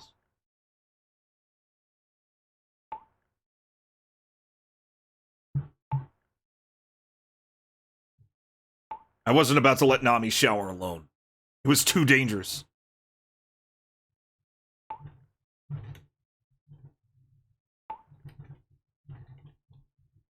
Anyway, I just want to get washed up and out of this mansion. I said nothing and took off my shirt. What are you doing? Huh? Gonna take a bath. Isn't it obvious? But I'm gonna take a bath. Yeah, and your point is? If I'm gonna take a bath, then why are you taking off your shirt, Combat? Oh, I was thinking I might help you wash your back. You've got to be kidding me. Yeah. Nami asked me to come back with our change of clothes from the entrance hall. I brought them back to the shower. Thank you. I'll be right out after I get clean, okay? I'll be waiting out here, dirty as ever. Without any other choice, I passed through the sliding door and left. Nami started taking a bath. She's naked right now, I thought. Nami screamed, "Combat, Nami!" I jumped right in. There was a lot of steam in there, and Nami, she was covering her private parts with a towel. The water got so hot all of a sudden, it almost burned me. You brought a towel into the shower? That is beside the point. She sounded mad. I'll take a look. I walked deeper into the steam with my shoes still on. I tried turning the water off, but the hot water wouldn't stop coming out, and it seemed like it was getting even hotter. If it seems dangerous, just leave it alone. I'll go to the boiler room. If the problem's not there, I would know how to fix it. Humbot, what are you looking at? I knew just where to find the boiler room. I opened the door behind the stairs in the entrance and headed down into the basement. At the end of it was the boiler room. Yeah, right, Ribbons. What's worse? Laptops with Korean layouts. Domestic shipping is every... Oh, yeah. Now, I gotta... Oh, like, oh, God. Shopping for Japanese imports is a trip, too. The things I want only have domestic shipping. The things I don't care about can come straight to my house. It's awesome.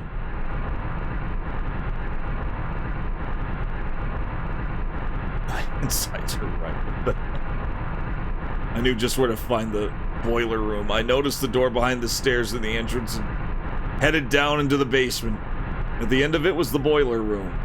The air was very thick and heavy, and I began to sweat. I was stunned when I saw the temperature meter. Salad dongs, it works on people in line in front of you. So yeah, it'll work on ghosts. So stupid. I was stunned when I saw the temperature meter. It was set to 100 degrees Celsius. I turned it back to 42.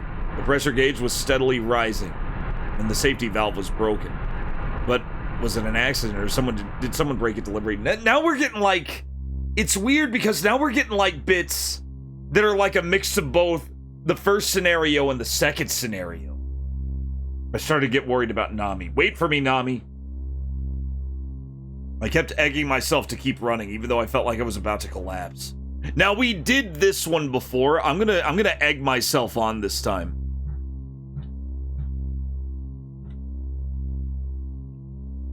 I'm gonna egg myself.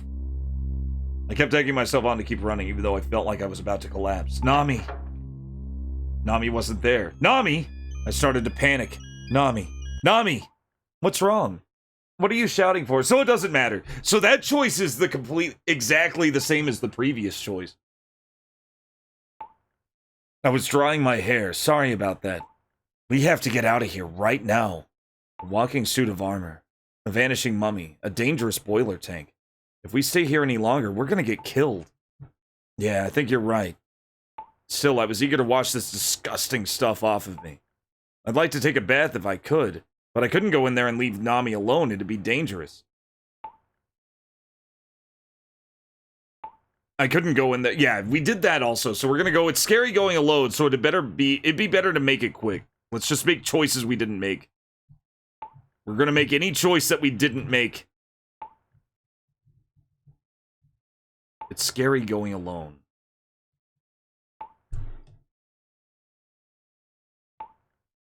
Time to head in. It's scary being alone, so come out as soon as you can, okay? It's dangerous out there, so this is no time to head out anywhere. We'll meet up here, right in front of the door. You're too kind. Nami smiled and headed off. I twisted the shower handle. At first, the water was really hot, but then it changed right away to the appropriate temperature. Something might have been wrong with the boiler, but for now at least I was able to control the temperature just fine. Still, what's going on in this house? Does no one live here? Is this some sort of haunted house? I figured it would be best to get out of the place as soon as possible. I was about to wipe my body dry when I saw that the bathtub had been filled. How thoughtful of Nami. She must have filled it up for me. What the? The body of a black cat was floating in the tub. Don't tell me Nami did this. Now that I think about it, the expressions I've been seeing on Nami's face were ones I'd never seen before we came to this mansion. She drowned the cat? It couldn't be true. What was I even thinking? I bonked myself on the head for even considering it. Still, somebody killed this cat. That much was certain. And they did it while I was in the boiler room. Maybe they did something to Nami too. To keep myself together, I tried calling out to Nami. I trembled, imagining the worst case scenario. No, call out to Nami. Called out to Nami.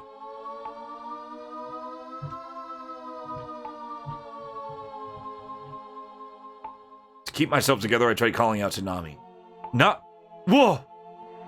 There was a snake at the bottom of the sliding door. It's a pit viper. Another pit viper came out of the vent. Now, this happened before. They slithered toward me. There was no way for me to escape.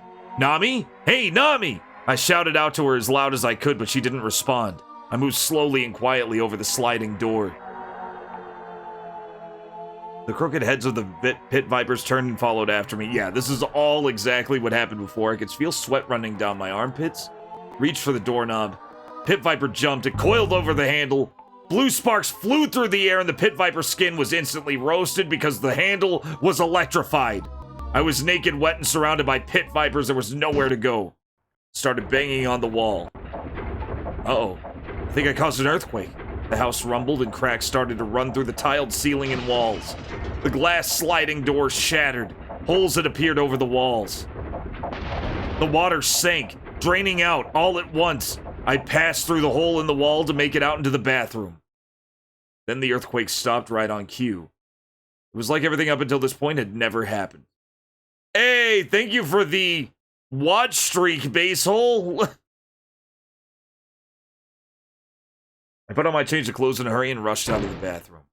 Nami wasn't there. I had no idea what she could be up to. Wait, that wasn't true. I had an idea. She could have been taken by somebody. Nami? Nami! I screamed. Huh. Let's go with it. Where are we, like, locked at a certain path now? I'm here. Answer me. Hold up. Let's see what's going on. We shifted from the fire path and now we're back on the car crash path. That's very odd. That's odd. We'll see where it's going. I'm still doing different choices, though. I'm here. Answer me. In the end, I had to go back to the entrance hall. When I did, I saw Nami heading up the stairs. Nami? I shouted out to her, but she didn't turn around or react at all. You watched 30 hours of Bob Barker Price is Right while sick? That itself is sick. That's awesome. I shouted, did you catch the one with Jesse Pinkman from Breaking Bad? There's an episode where Jesse's in it. Because remember, most game show contestants are usually aspiring actors themselves. Because usually they're in California, and usually they're trying to find acting gigs, right?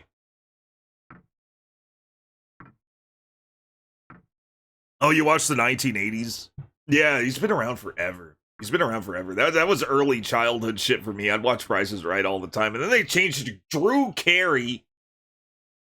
Drew Carey, that lame-ass Drew Carey.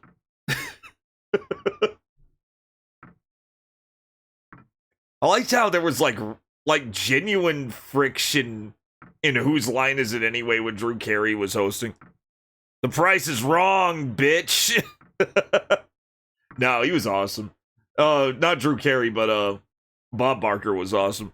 Drew Carey's fine too. I don't really care about him. You have theories about Nami? We'll find out. But yeah, this is interesting. She didn't turn around to react at all. It looked like she had something dangling from her hand. A dead bat! Nami! This is all new too. So there is a lot of new shit happening. I don't know if we're locked in a specific scenario. Just remember to spay and neuter your kids. Ran up the stairs. I ran up the stairs! This expansion is so scary, it doesn't have stairs, it has scares. Nami wasn't in the hallway, though. What's going on here? And then, I tried to see if I could hear anything. I headed toward a room with the lights on. I went with my gut feeling, unreliable as it was. I'm gonna trust my gut. We gotta go on hunches here, kids. I went with my gut feeling, unreliable as it was. Where was Nami? This was the room. I was sure of it. Nami was sitting in the corner of the room, holding her knees. Kumbot. Nami was crying. What happened, Nami? I told you not to go anywhere. Don't run off like that. Kumbot, how did I get here? Why are you asking me? You don't know? Nami gulped like a child. I was drying my hair when suddenly I felt a man's arms around me. I don't know what happened after that. Nami looked cold. She was shivering. Two? Yeah, this is the third playthrough and things are very different again. There are 10 endings. We'll see what happens. Don't worry, I'm here with you. I put my arm around Nami's shoulder. Then someone else is here, just as I thought. I felt a chill run down my spine. Yeah, no, let's be tender with Nami. I'm here with you. And after like a couple more endings, if I get the same ending, then I'm just looking at the walkthrough. Or I'm looking at the spreadsheets. I'll look at the spreadsheets. Before long, the endings are gonna get a lot faster. We're kind of averaging about 2 hours. Actually, about 3 hours per ending. This may be like a 2-hour ending. But, that's fine. That's fine. Should be fine. They'll get a lot faster once I start hitting the fast forward button and skipping through dialogue and we start, like, looking for specific choices. Everything kind of becomes a blur. Yeah, blur, yeah. 10 endings. Don't worry, I'm here with you. I put my arm around Nami's shoulder. Look at this room, Kumbot. I looked around the room. Okay, now she's seeing the dolls. She didn't see the dolls before. I have no idea where this story is going. I have no idea what's going on. I looked around the room. There were all sorts of toys. Everything's familiar, but at the same time, it's so out of whack. It's like playing cards. Like, oh yeah, there's the king of diamonds. Here's the ace of, you know, clubs. But they're all in different places, and it's making different hands. This is really sick. I looked around the room. There were all sorts of toys. They seemed to be toys for girls from about 15 years ago. So this was a kid's room. In many, many ways, actually, Couch. I'm wondering if Yukishi07 was really looking at this for notes. Because we have the heavy flower theme. We have, you know, the twin situation where there are identical twins. There were no identical twins in Silent Hill F, but there was...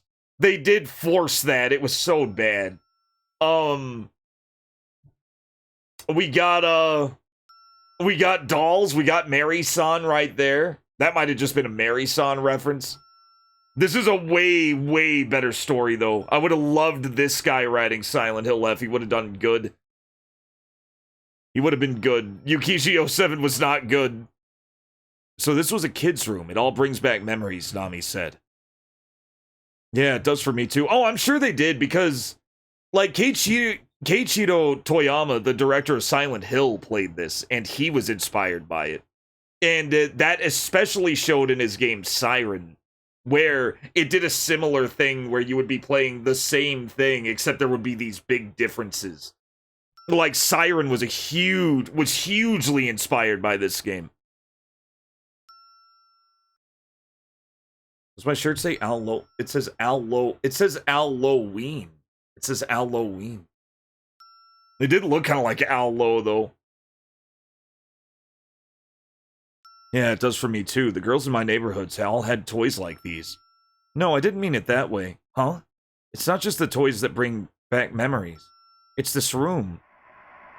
What a weird thing. What an odd thing for Nami to say. Hey, I wonder why everything's in sets of 2. There were 2 of everything. 2 babies, each with a milk bottle, 2 playing house sets, 2 chairs, and so on. Must have had 2 girls. Nami picked up a monkey toy. Ah! Nami screamed in terror. The monkey toy was a real monkey! The monkey toy bore its teeth and angrily started banging its cymbals. Just throw it away if you don't like it. Take it from me. I can't get it out of my hands. I plucked the annoying little monkey out of Nami's hands and smacked it. Let's get out of this lousy mansion. The red shirt got him killed on an away mission. Spank the monkey. I'm gonna spank you, monkey. This is straying into psychological horror stuff. I'm wondering if there's like a big meta arc. That's what I'm wondering, if all these endings are actually tied into some big meta narrative. That's what I'm hoping. It may not be, it may be. As I led Nami out of the mansion, I felt like we were being watched. I became curious about what sort of sisters had lived here. Oh, did I ever do that? No, all of this is new.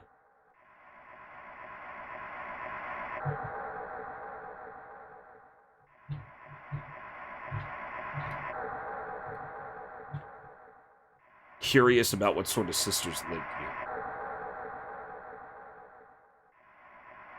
I hope so, Nick. This game is a classic for a reason. I became curious about what sort of sisters had lived here. Like, the first and second endings were already excellent. This game would have been considered a classic just because of those 2 endings alone. Like, the fact that it's still going. I loved both of those endings. I love the ambiguous, Kurosawa ending. The Kiyoshi Kurosawa ending. And the fucking second ending where you didn't know if you were fucked or if you won until the very end. That was so good. It's sad, but I can also see why, Sugars. Usually, if you notice, localization teams were very hesitant to translate games with a lot of dialogue and a lot of writing. In fact, there is evidence that suggests that RPGs back then were like companies were pretending that RPGs weren't as popular as they actually were, just so they wouldn't have to worry about localizing them. Like, they loved those minimalist platformers where there was like almost no dialogue and they could just fucking push that shit out there. They preferred that. I don't think it was the first of it. It may have been the first of its kind, but yeah, what this did, Ribbons, was it popularized the sound novel. And that's exactly what text over backgrounds is exactly what a sound novel is. If you notice, this isn't like a visual novel, right? Here's a visual novel. Let me just Google visual novel. Let's just Google a random visual novel. Yeah, here it is. Here, anime girl, perfect. Like, this is your typical... Why is it such a small thumbnail? It said it was bigger than that. This is your typical visual novel, right? You have your background, you have your character portrait, you have your dialogue on the bottom, you have your menu here, right? This is your basic visual novel. Here's another more detailed one. You know, this is, I don't know, Fate. No, it's that other Steins Gate. You know, these are your basic visual novels. Sound novels aren't like that. if you notice there haven't been any character models, the text is like flooding the entire page every time. It's not just on the bottom of the screen, it's all over the screen. These are called sound novels. Steins Gate. Xenogears was translated by one guy. That is insane. Yeah, it took too long to translate. It was too much work. Fuck that work shit. Just throw out another platformer. But Dynamite Heady's a good platformer. Throw that out. It's got a lot of dialogue, sir. It's got a lot of dialogue, sir. Well, fuck it. Just throw it out. So we had dialogue. Dynamite Heady with no dialogue. Yeah. And sound novels were a big deal. And they made like a big deal of this. Chunsoft made a big deal about sound novels. And the reason they're called sound novels is because they're more based on sound design. Like, here's the logo. Chunsoft actually had a logo called Sound Novel. And it was like, this was also by them. This is Night of the Sickle Weasel. Also known as, oh, I forgot what they called it here in the West. They actually localized this and it was shit.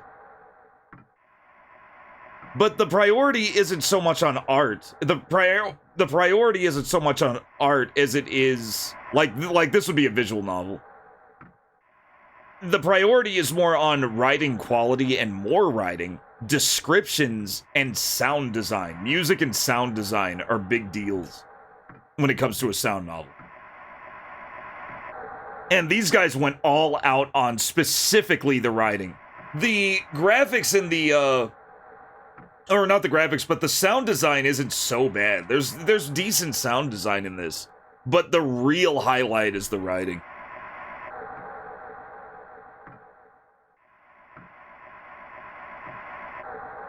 It makes sense. It makes sense, Couch. I get it. They were really paranoid about it. Is this a part of why game journos would shit on Japan and anime? Probably. They don't. Yeah, people don't like localizing, especially with such a specifically odd language and complex language like Japanese, right? Like, it's a very complex language. Anyway, we went back to the entrance hall. We can't stay here any longer. I agree. Nami and I got the bag and got ready to leave. That scared me. I'm not secretly fluent. I'm actually reading this in Japanese. You just guys happen to be seeing English because I'm so good at the language now that you guys are just seeing English just because I'm here. If I leave my chair, it'll immediately switch to Japanese text. Yeah, what was it called? Radical Dreamers? That was the one that kind of bridged. I don't know if it bridges the gap between Chrono Trigger and Chrono Cross. I know that Radical Dreamers is a group in Chrono Cross, though.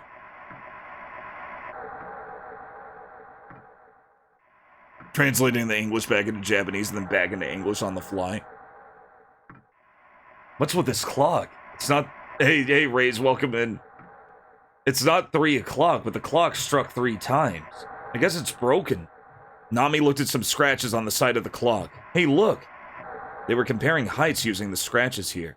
There were old scratches here and names. Nami and Naomi. Why is my name in a place like this? It's just a coincidence. There must have been kids named Nami and Naomi who lived here. That's all it means. If I get the same ending again, we'll take a look at the first spreadsheet. I won't look at the other ones, but we'll take a look at the first spreadsheet. Pizza time. Because this isn't really a skill game. It was a Chrono Cross prototype, but there was a Demon Sunflower in it. Huh. I've never played it. I've never played Radical Dream. I've played Chrono Cross 1,000 times. I played Chrono Trigger several times. Never read through Radical Dreamers, though. I feel like I used to live here a long time ago. What Nami had just said creeped me out. Nami, we need to leave here and quickly. Something strange is going on here in this mansion, but I remember comparing my height here. And that's when I said, stop making up bogus memories, let's just go. Everyone remembers, yeah, everybody, yeah, okay, so it's the same thing. Everybody remembers comparing their heights at some point, let's just go. So both of them are the same thing. One's a little less asshole-ish. Everybody remembers comparing size at some point.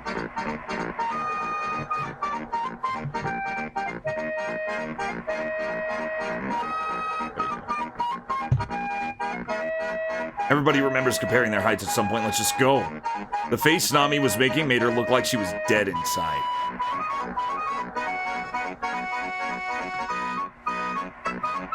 See, I didn't... The weirdest alt endings. See, I liked those endings. I liked the focus on all that. I didn't even need to understand why. I was in for the long haul. But then again, I'm one of those weirdos who thought, oh, thank God they didn't just make Chrono Trigger again. I was like happy that it was a different game. Some people never forgave it for being a different game and not just same game. Make same game again! Make same game again! A lot of people are like that, and it just fucking floors me. It probably is, Ribbons. Kumbot. I was a twin. Huh? It's true, I was a twin. I had a sister named Naomi. Stop it, Nami. Quit fooling yourself. We lived here with Mom. I yelled at Nami to snap out of it! Hey, listen to me! Suddenly I could hear a piano. Oh, does it have even more insane? Oh, it has the weirdest alt endings. That's pretty awesome. I may need to play it. I may need to play Radical Dreamers. We may just have to do like a big chrono exploration at some point.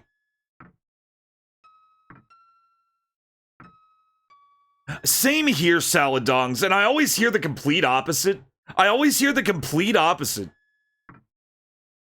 But I loved the characters in Chrono Cross. I thought they were all great.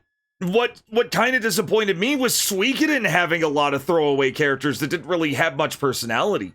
The characters that did have personality in Suikoden, and I'm talking about 1 and 2, my favorite ones. But like, there were a lot of throwaway characters that just weren't anything. But Chrono Cross actually did a way better job with how it did characters. Like, they were usually tied to side quests that were actually fun. There weren't as many of them as, Suikoden, but I think that was to its benefit. And the music. Yeah, Chrono Cross's music is amazing. Some of the best on the PlayStation. It is just god tier. Also, the environments, the towns. It's just a great game. I loved Chrono Cross. People shit on Chrono Cross, and it just bothers me. I'm like, why? The game is great. I yelled at Nami to snap her out of her confusion. Hey, listen to me. Suddenly I could hear a piano. Nami's head jerked up. That piano. Nami broke into a run like she had just snapped. But that's Square people for you. Square, like, I guess I'm not a true Squaresoft fan. Because I like more Squaresoft games than the average Squaresoft fan. I'm supposed to, like, violently hate some Squaresoft games. Otherwise, I'm not a real Squaresoft fan. Legend of Mana? I'm very curious about the Mana games. I'm extremely curious about the Saga games. Because they were made by an absolute fucking Lynchian whack job director. Who's like, his shit seems extremely interesting.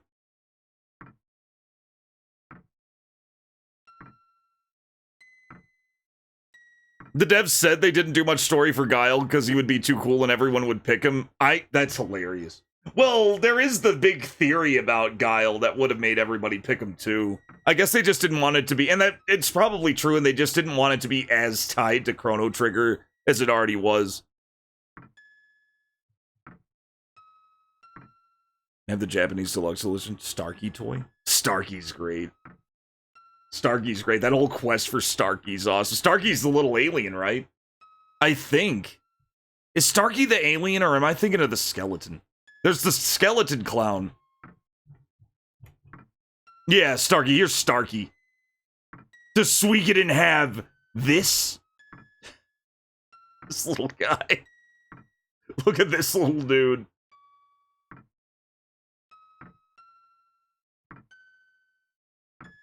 Let's see here. There's also, There's also Skelly. I'd always call him Curly because he would go nyuk nyuk nyuk like Curly. There's a skeleton clown. There's a skeleton clown in Chrono Cross, which also has a huge quest tied to him.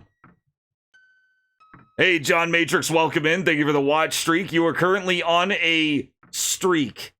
It doesn't say how many days.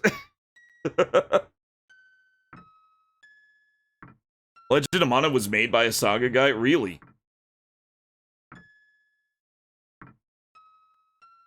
Anyway. Legend of Mana is its own thing. Not coherently related to other games in the series. Well, yeah, that's what I hear. It's a bunch of vignettes that are loosely tied together. That's what I saw. I saw Rig playing that. That's the one with like the weird bear animals that have their own language that you have to learn. You have to learn their weird language so you can make any progress. Anyway. Snap out of it, Nami. Nami broke into a run just like she had just snapped and I chased after her. Yeah, the dud bears. Dub. Yeah, they just say dub. Shit like that. Nami and I entered the piano hall. Very pretty looking game, too. Legend of Mana looked really pretty, but I can imagine people hating it. They made an anime for it. The Dud Bears quest is hilarious. I agree, Ribbons. I don't know why. I guess they just didn't have an idea that could top it. Or an idea that could follow up on either of them. And they just decided, you know what, we're good. We'll just focus on our own projects. Because it was kind of a super group project. It was like 3 very big names that did Chrono Trigger, and I think they got back together for Cross. Anyway, Nami and I entered the piano hall. The piano was being played by a woman who was wearing a white dress. That woman was Nami. Nami? I did a double take and the woman who looked just like Nami had disappeared. I don't know what direction we're going. The piano was still playing as if it was a player piano. I was a twin, Nami said, loud and clear. My sister and I lived together with our mom. Wind blew through the room. I think we've seen this, but I'm not sure. It sounded unreal to me, but Nami didn't react to it at all. There was a man. My mom was very nice to him. I liked him. He was a relative of yours. Was he a relative of yours? He seemed like a dad to me, or maybe a little brother. He might have even just been one of my mom's guests. Get it together, Nami. You're an only child. Your house is in Tokyo. You've got 2 amazing parents there now, don't you? Ribbons of intention. Ribbons of intention. Thank you for the follow. We do have follower emotes. If you haven't followed, you can mess around with the follower emotes. Kato ended up doing some gacha game and got Square to let him do it. Yes. Closest to a sequel we ever got. Oh.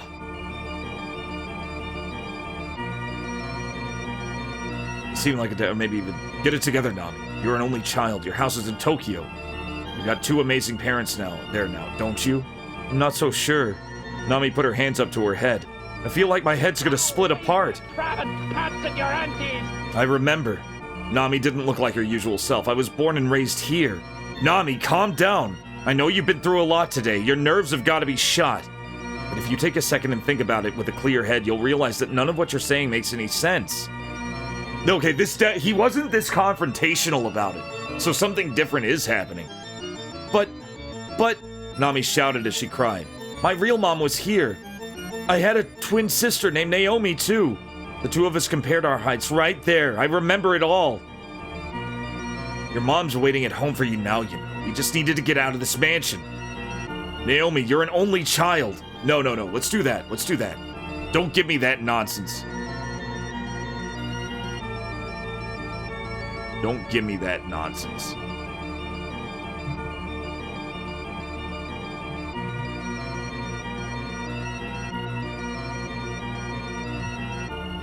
Don't give me that nonsense. Your mom's waiting at home for you now, you know. We just needed to get out of this mansion. Nami, let's get out of here through the window. No! Nami stood up. This is my house. I keep thinking back to Event Horizon where where they're like, we gotta get home, and Sam Neill just like drifts into the fucking shadows and says, I am home. Like, oh, that's what this shit reminds me of. That was, oh god, Event Horizon is fucking amazing. Anyway, Nami, you need to chill out. What about your mom and dad in Tokyo right now? Your mom told me she named you after your birthday. Nagatsu. Nagatsu Mika. Oh, that's right, her mom. Oh, shit, I never knew this. Nagatsu Mika. Yeah, that's a, what, 7th month? What's the 7th month? July? July, Mika. 3rd?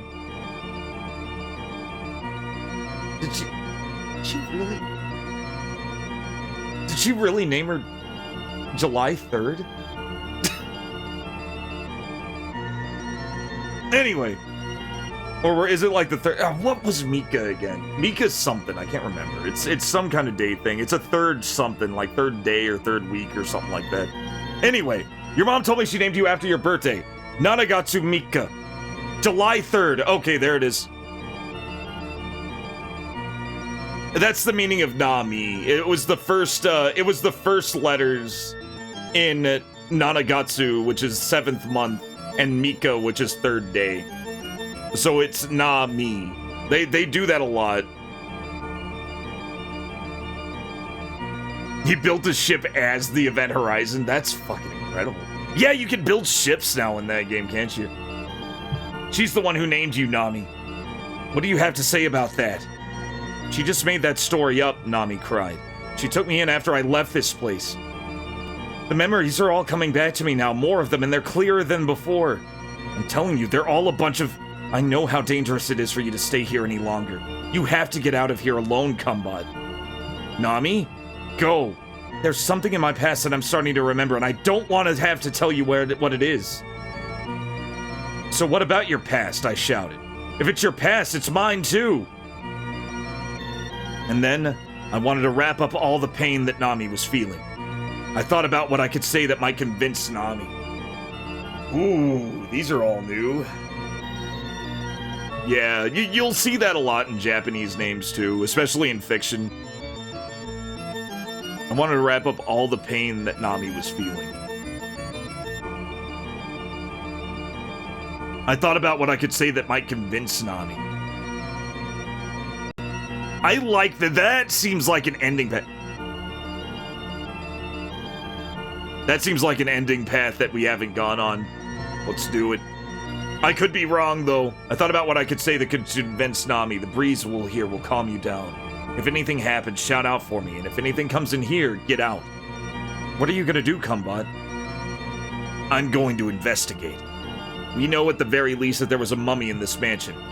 There was a suit of armor. There's someone who made it disappear. Yeah. Gogatsu Yoka. You're Goyu?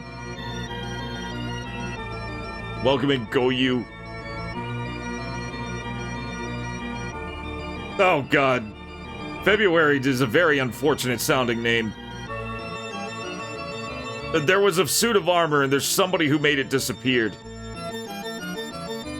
I'm gonna find out who that person is. Yes, there is a mummy. There's a mummy in the house. It's this dried up husk of an old woman in a wheelchair. And she had a diary in her lap. And we kept thinking it was a table, and then we'd bump into it. But apparently that's rolling around somewhere. There was a suit of armor, and there's somebody who made it disappear. I'm gonna find out who that person is. No, Kumbud. I'm going. You can't. Please let me go. Nami shook me off and left the room. I ran after Nami as fast as I could, shouting, "You're putting yourself in danger! Get back here! I'm the only one you can trust right now! You're putting yourself in danger. Get back here. Try to stay logical."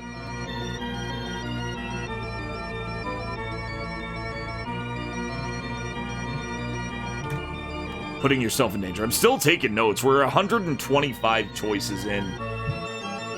You're putting yourself in danger. Get back here. I turned down the corner of the hallway, but Nami was already gone. I started searching around for her frantically. Are you there, Nami? I headed into the room. Nami wasn't there, but I did come across something strange. A miniature landscape, modeled after a mountain with a winding road. And there was a miniature car that had crashed in it. You've got to be kidding me.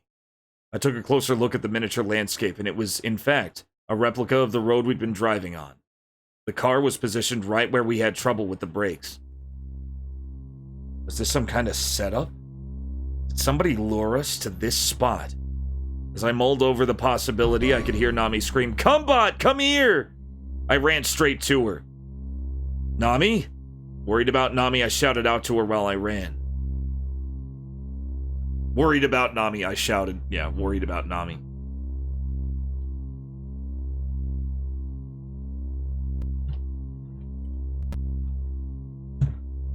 Worried about Nami, I shouted out to her as I ran. "Nami!"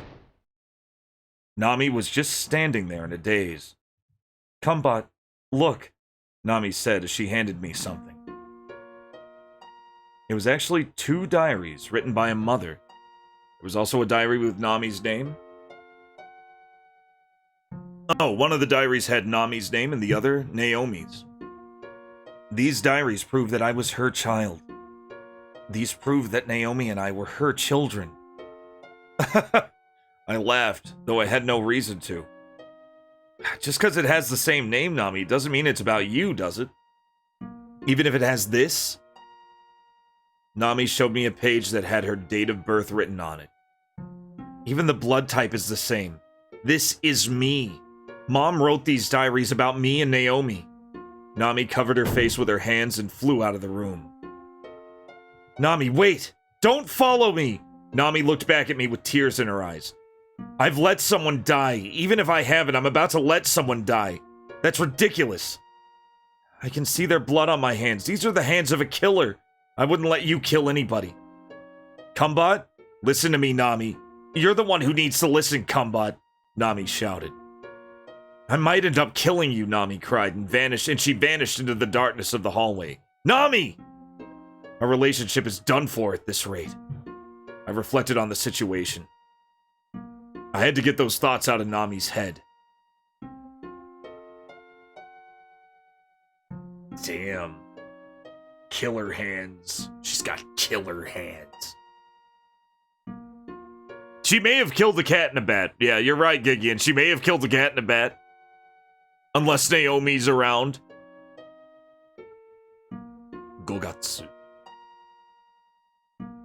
Yeah, it's funny how months work in Japanese. It's just first month, second month, third month.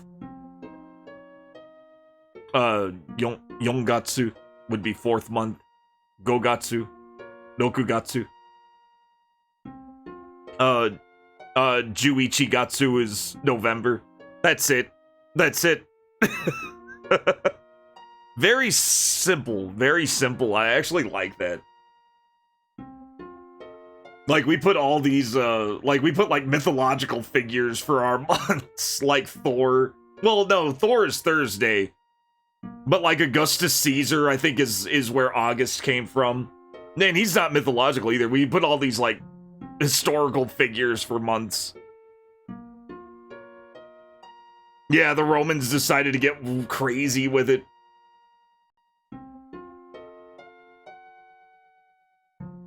I had to get those thoughts out of Nami's head. October isn't the 8th month. It's the Octogatsu.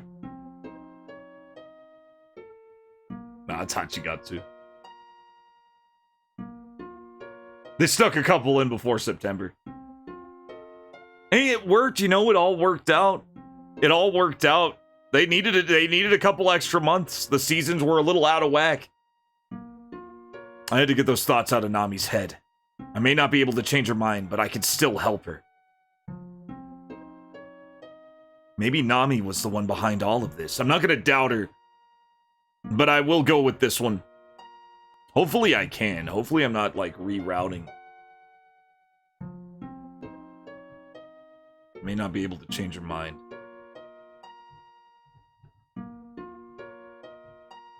But I could still help her. I found Nami. It was nighttime, but the heat waves were moving through the courtyard. And she was standing in the middle of the scene. You know what I noticed? We never went to the courtyard or the greenhouse with the Nami sign written on the door. We never went there. Many twin girls were crying in front of a bloodstained sword. We tried to go out there, but there was a big plant out that shot gross shit at our faces. Many twin girls were crying in front of a bloodstained stores. What? It was nighttime, but heat waves were moving through the courtyard, and she was standing in the middle of the scene. Many twin girls were crying in front of a bloodstained sword. Nami? I shouted. Don't come any closer, Kumbot. These are all the girls who couldn't pass away after they killed their mom.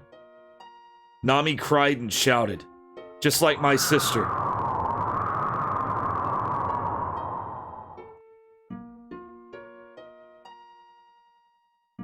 It's just good lore building. The ghosts of the twin girls vanished with a gust of wind. Nami! I shouted without thinking. Just like the other girls, Nami vanished. It was like she'd melted into the dark. This is definitely a different ending. Nami? I trembled just like Nami did when she went crazy, and then I found where she was. Nami stood there like she had been frozen in place. Kumbot. Nami. I tried to walk up to her, but even though she was just standing in place, she began to float up into the air. Nami? I tried to run over, but something white appeared before me. We killed her. It was another Nami. It was Naomi. You're Naomi. Naomi looked up at Nami and said, we killed our mother. What? Nami, we killed our mom. And then Nami responded in a daze. We killed our mom. Stop it, Nami. I yelled at her, shocked. It's true, Nami. We killed our mom. Hey, stop this! I tried to grab Naomi. My hand passed right through her. Nami? You must be punished too. Mother is waiting for you. Naomi vanished and Nami fell unconscious. Nami! I picked Nami up and hugged her. Nami looked at me in a daze. I didn't kill her, did I? I didn't kill my mom, right? Nami had finally lost it. Of course you didn't, Nami. Get these stupid thoughts out of your head. Believe in yourself. Nami's eyes darted about as if she were doubtful. I didn't kill her, right? Nami. I grabbed a hold of Nami's shoulders. Let's assume it's all true and you left this mansion when you were little. You just forgot all about it until the day. That means you haven't seen your mom in a decade. When could you have killed your mom? That's right. You're right, Nami said, still in a daze. I was sent away from this house, wasn't I? Mom abandoned me. I abandoned my child! Mom abandoned me. Why was I the only one who she abandoned, though? Don't be stupid. Save it for later. But she did throw me out. Everything started shaking. Nami was screaming hysterically, like she'd gone out of her mind. Why didn't she raise me? The mansion shook. Nami! Startled, I looked straight at Nami. Nami was moving away from me. It was like some unseen force was pulling her. But she didn't scream. Not even once. If anything, the look on her face was that of a child being comforted by a doting mother. Nami? Where are you going? I chased after Nami, but she disappeared into the darkness down the hallway. Nami! There was no sign of her. The mansion had stopped shaking. I spotted a door that had been opened just a crack. Fuck that, I forced the door open. Forced the door open. No more bullshit. Forced the door open. No more suspense, we're jumping in! Nami looked over at me. We killed our mother. She was acting so weird. You're not Nami, you're Naomi. We killed our mom. The expression on Naomi's face didn't change. She just kept repeating the same thing. Why are you even telling me this bullshit? Where's Nami? Yeah, there's the lipstick again. I pressed Naomi to answer me. We killed our mom. Naomi started to cry. As her children, we must be punished, and I've already received mine. You mean you're already dead?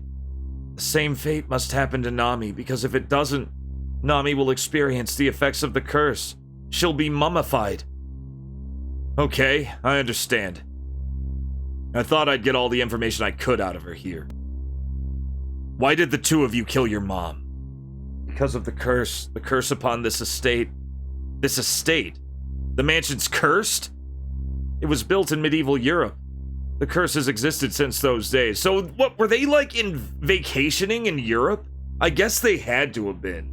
I guess that's how the game starts. It doesn't really say this, but I guess it should be assumed that they're vacationing in Europe when all this shit happens. Naomi, or did they move the house to Japan? I'm not sure. Naomi spoke in a lifeless voice. Okay, the estate was sold to a Japanese man, so it did get moved to Japan. At the beginning of the Meiji period, 1868, the estate was sold to a Japanese man. It was taken apart piece by piece, shipped to Japan, and rebuilt here. Okay, there's the answer. But the curse came with it, for the curse is eternal. And the curse makes children kill their parents? Naomi disappeared. Wait, Naomi, I shouted. And then a door opened, as if it had been opened to guide me. What?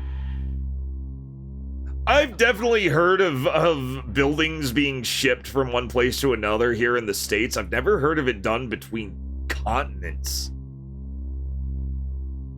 Especially from Europe. Especially from Europe. Across all this landmass to Japan.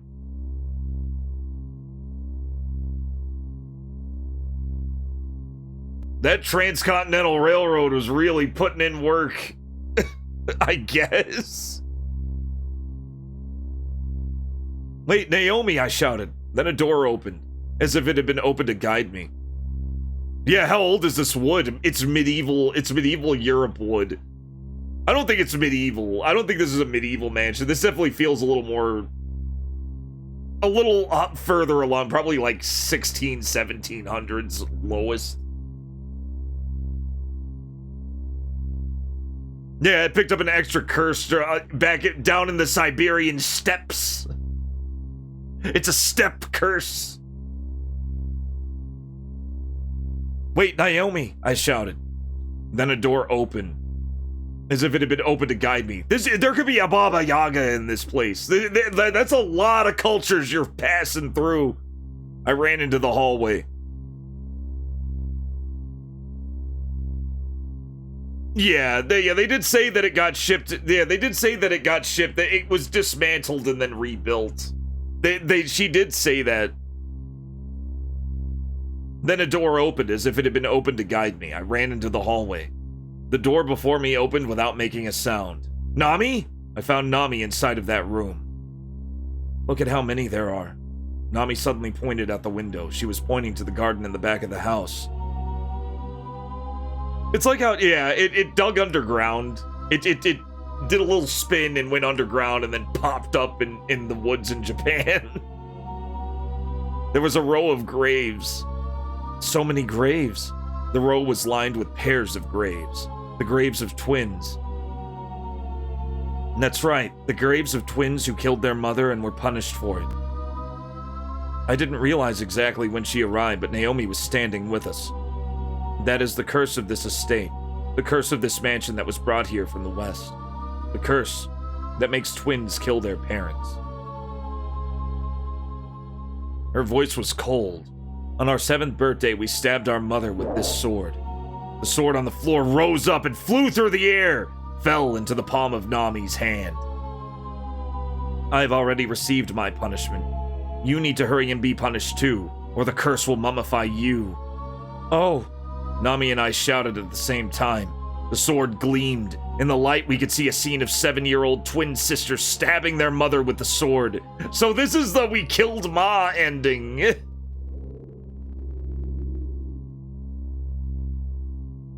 Horseback riding? I like horses. I like horses. I haven't been horseback riding since I was a little kid. But I imagine I enjoyed it. Wait, what is with my... Oh, I know what it is. Good horses. Thank you for the horses. I saw that. I saw that in the chat window. Thank you for the 10 horses. Yeah, never kid. Yeah, don't fucking touch swords. Just don't fucking touch swords. The sword vanished along with Naomi. Oh my god, the horses! Thank you for the 250 horses!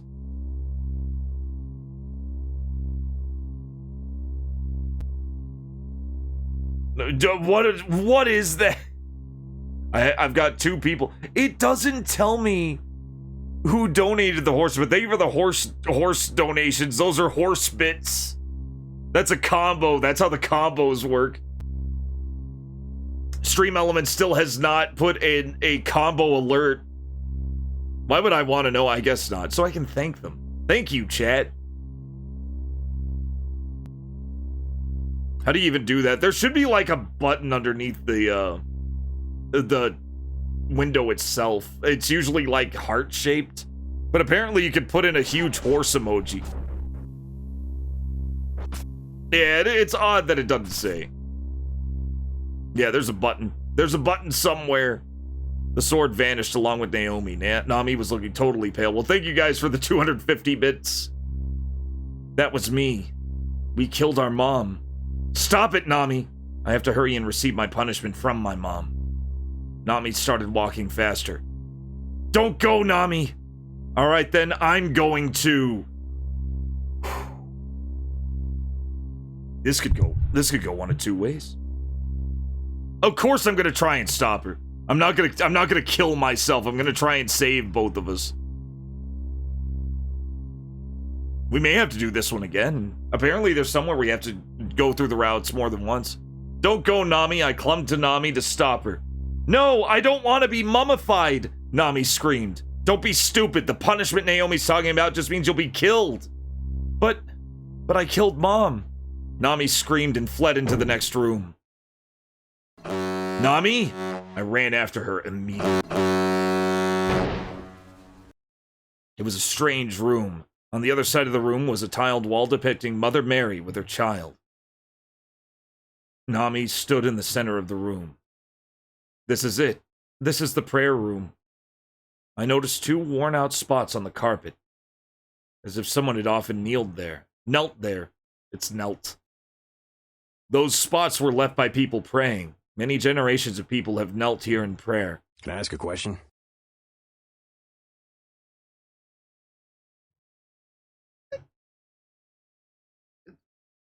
Yeah, yes. Yeah, sure. Sure, Basil, I like throwing horseshoes. I wouldn't say no to horseshoes.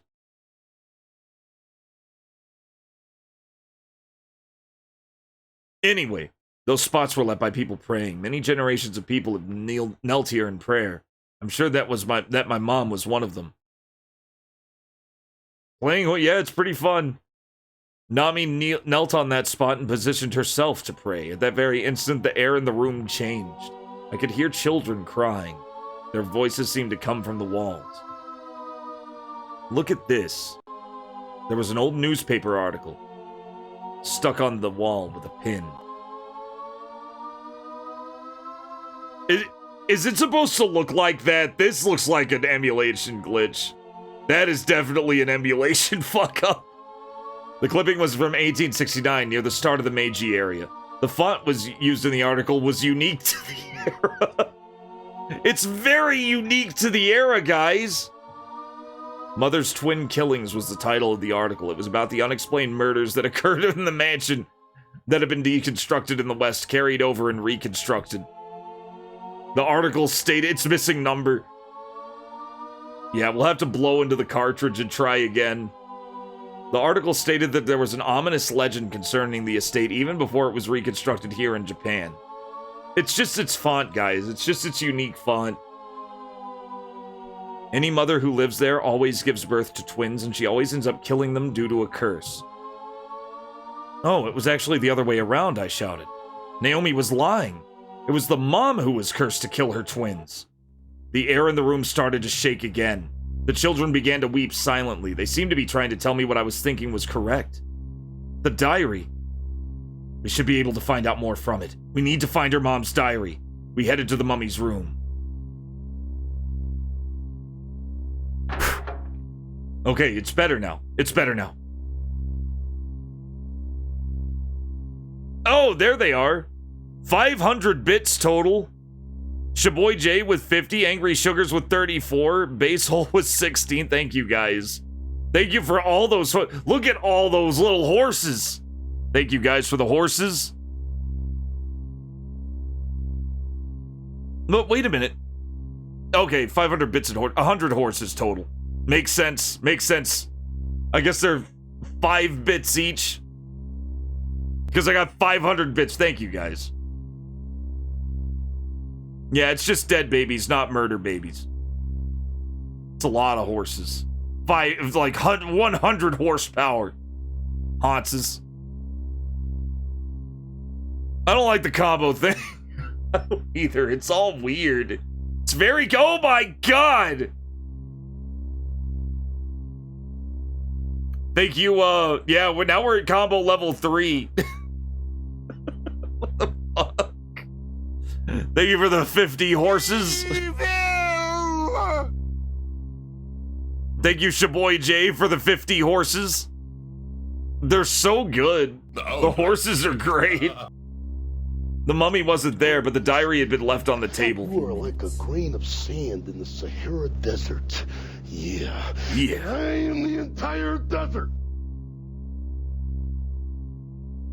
Macho Man Randy's. Every wrestler is actually a part of the grand desert that is Randy the Macho Man Savage.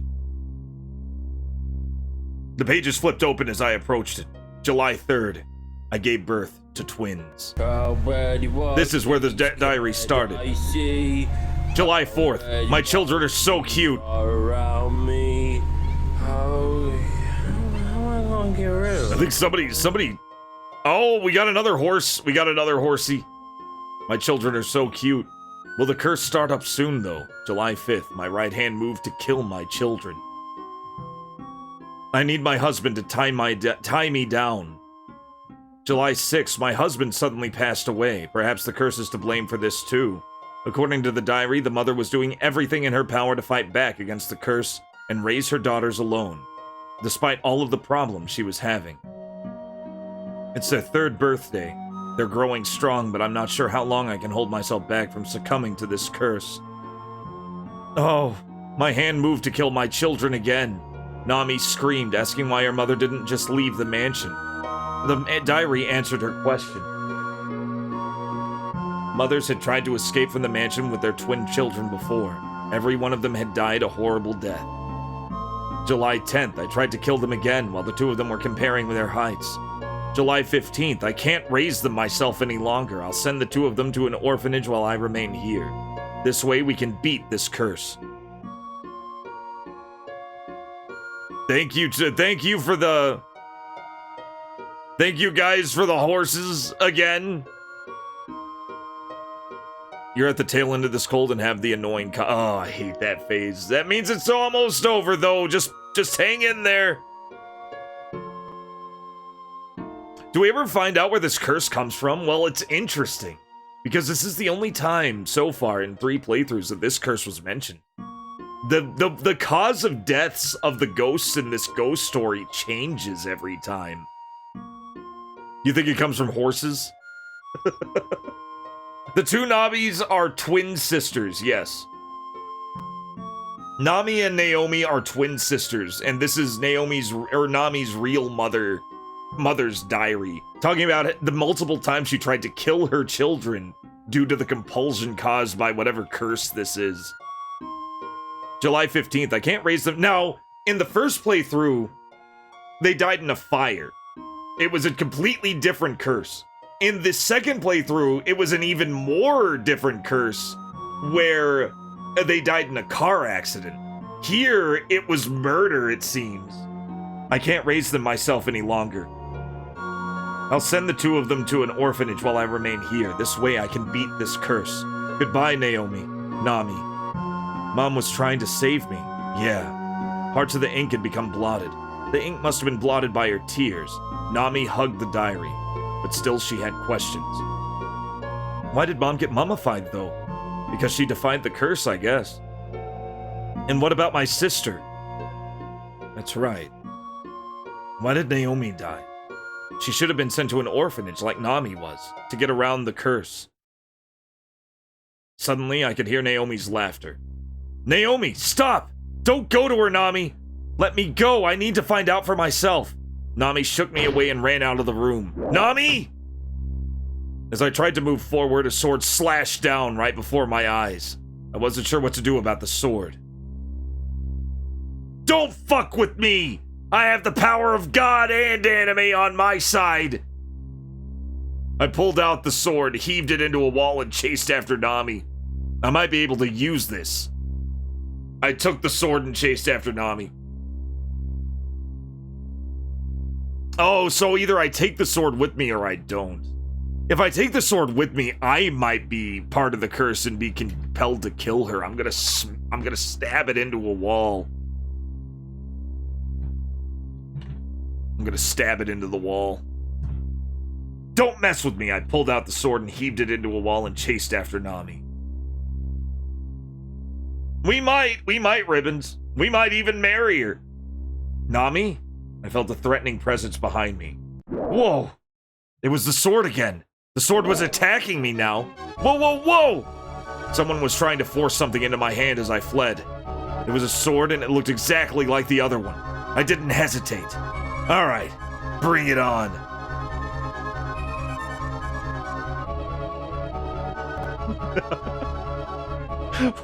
What if I heave the sword into the wall? It's trying to distract me. It's trying to distract me so I don't go after him. I wouldn't fall for a trick like this. I'm not falling for it, guys. I'm not falling for it. What am I gonna do? Sword fight a sword? I wouldn't fall for a trick like this. I heaved the sword into the wall, but the sword wouldn't leave my hand. Run, Nami! No!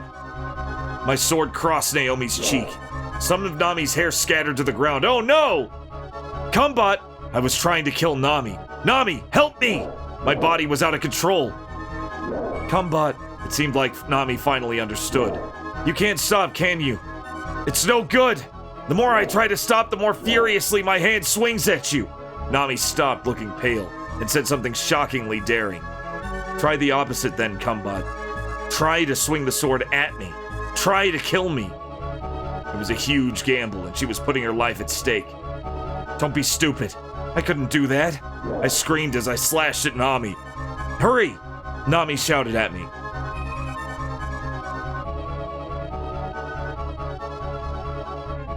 Okay! It sounds stupid, but it might work. Okay! I decided to go along with Nami's plan. My sword swung down into Nami. Ah! My eyes were stained red and I could hear Nami scream. Oh no! Nami! I screamed with something sticky and red like blood that flung me into a world of darkness. What a shocking surprise. I was enveloped by a silent darkness, and then it gradually lifted. No! Nami! You could have moved out of the way. You knew... I feel like Nami kind of dropped the ball on this master plan of hers. I think she kind of fucked this up. God forbid it bite you. Don't let it bite you. I was enveloped by a silent darkness, and then it gradually lifted. I was in the mummy's room. A woman was standing in a wheelchair right in front of me. She was a classy-looking lady and very beautiful. I could tell at first glance that she was Nami's mother. What was going on here? Nami's mom was knitting something. What's happening? Then I understood what was going on. This was Nami's mother before she became a mummy, but why was I seeing this? Nami's mom didn't even seem to notice that I was there. I'm a wall! What? Suddenly, I realized that I'd been turned into one of the walls of this room. What? Nami's mom continued knitting. All I could do as a wall was sit there and watch her. I'm a wall! No one can go up against the wall. It appeared to be raining outside. I could hear footsteps in the hallway. That's the wall up there, brother! I could hear footsteps in the hallway, and then the door opened. I really hope this doesn't have a glory hole. You're right. The person who came in was Naomi, soaking wet from the rain. Mom, I wanted to see you again. It was a vision of the past. This was before Naomi died and before her mom got mummified. I was being shown the scene from the wall's perspective. You must leave, Naomi. What a way to describe this scene. Her mom implored, looking pale. Like anybody else would have been like, oh, I'm a floating spirit. I'm watching this even though I'm not here. And this one's like, I'm one of the fucking walls in the house. I can see and hear everything. You must leave, Naomi, her mom implored, looking pale. Go back this instant. You cannot be here. Well, I'm shocked. I am become wall. Why, Mom? Do you hate me? I walked all the way here in the rain. Took an hour and a half to walk all the way up that mountain path at night. Naomi's voice was racked with tears. I don't think so, Giggy, and I think I am literally a wall. I think I'm literally the wall because it all tied together. It like everything supported that I'm a wall. I don't think I'm a fly on the wall. I think I am looking from the wall's perspective. It took an hour and a half to walk all the way up that mountain path at night. Naomi's voice was racked with tears. I suddenly became consumed with the desire to choke slam Hulk Hogan from the top of the Sheridan. Don't do this, Naomi. You mustn't. Your presence here will only summon forth the power of the curse. You're wrong. There is no curse, Mom. I just want to see you. The episode of Big Guy and Rusty where they had a device that fused two random things, so you have a childhood fear of becoming wall. Somebody's mom became a wall? Maybe, Ribbons, maybe. If it was like one thing, if it like mentioned one thing, it might have been a translation error, but the fact that it's consistent with it, they're very committed to it if it's a translation error. Naomi kneeled before her mother's wheelchair. I heard everything, Mom. I know you sent us to the orphanage to protect us. I know you got yourself into that accident intentionally, crippling yourself to the point of being physically incapable of hurting us. So I want to stay by your side, Mom. I want to be the one to take care of you now. Welcome home, Naomi. With that said, I do not wish to see you. Mom, I love you. Naomi took her mom's hand and cried. So she paralyzed herself so she couldn't try to kill her kids. That was her way of breaking the curse. A very Josie becoming a doorknob moment, yeah. I could just see his big giant CGI face looking like, oh, she's paralyzed. She crippled herself so she wouldn't hurt her kids. He's like looking around. There's this big CGI, 90s CGI face. Like the Josie doorknob. What, like this? Imagine this on a wall, that's me. This is me. Oh no! Oh, I can't. Oh no! Yes, there was a CGI moment. That was like the one CGI moment in the entire show.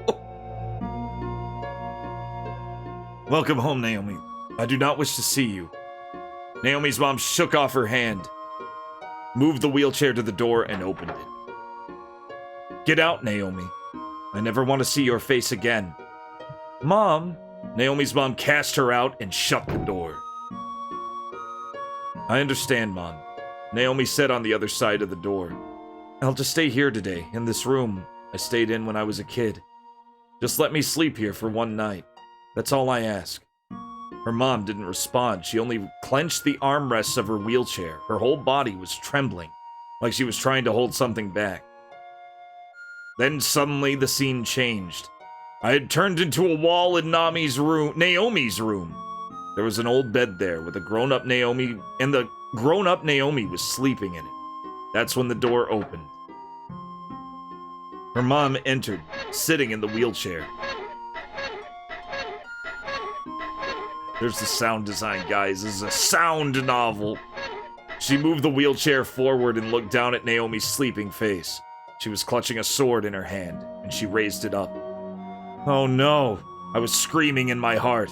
It wasn't by her own will that she had raised the sword. Even as her body tried to bring the sword down, it wasn't her intent. It was the force of the curse upon this mansion that moved her. Oh, I don't want to kill you! The mom spoke as if she could barely squeeze the words out. Naomi, run! We are Wall, we are Wall. We are other Wall now. We're the Wonder Wall. Dueling bed springs. But whether it was from being tired by the long walk or the nostalgic feelings of being back in her old bed, Nami was sleeping like a baby. Naomi! Her mother screamed with the sword raised up in the air.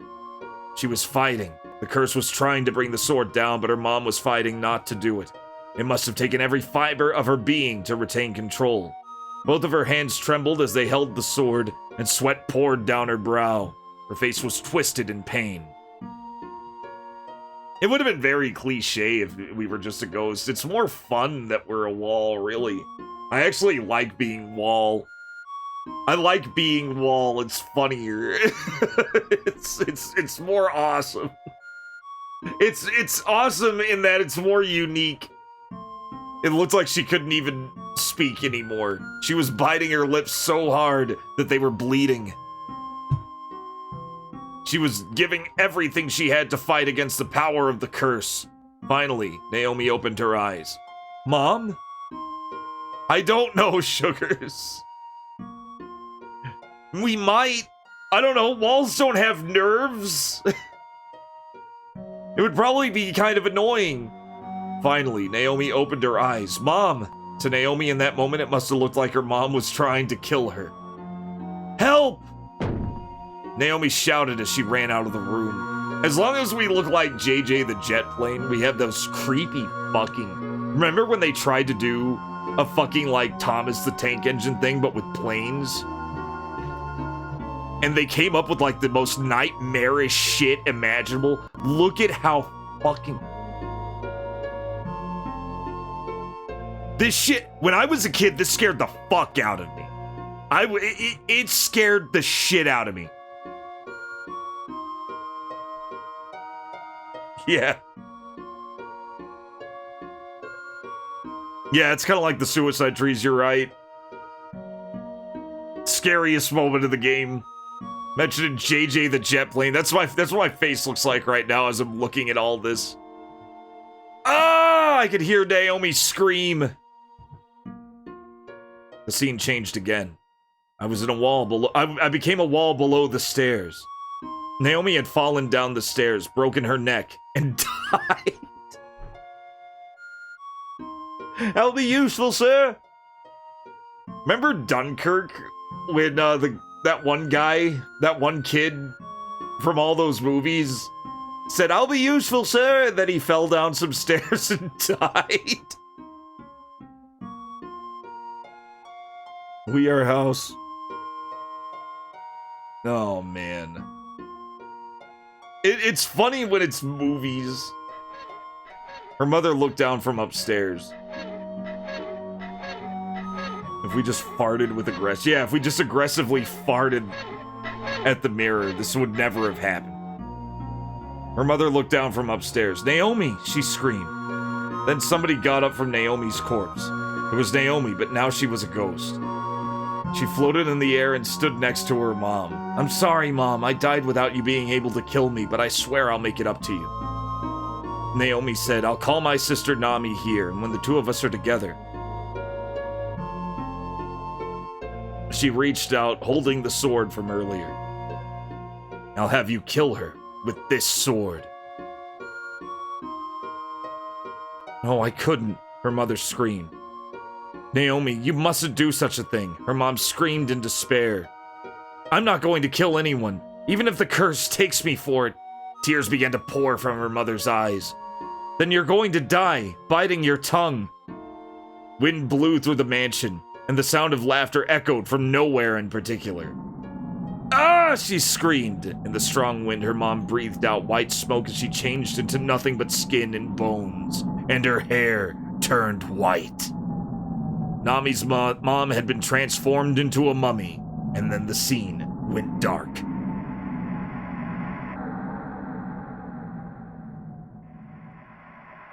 I remained there still in the darkness. "Come on, Naomi, let's go."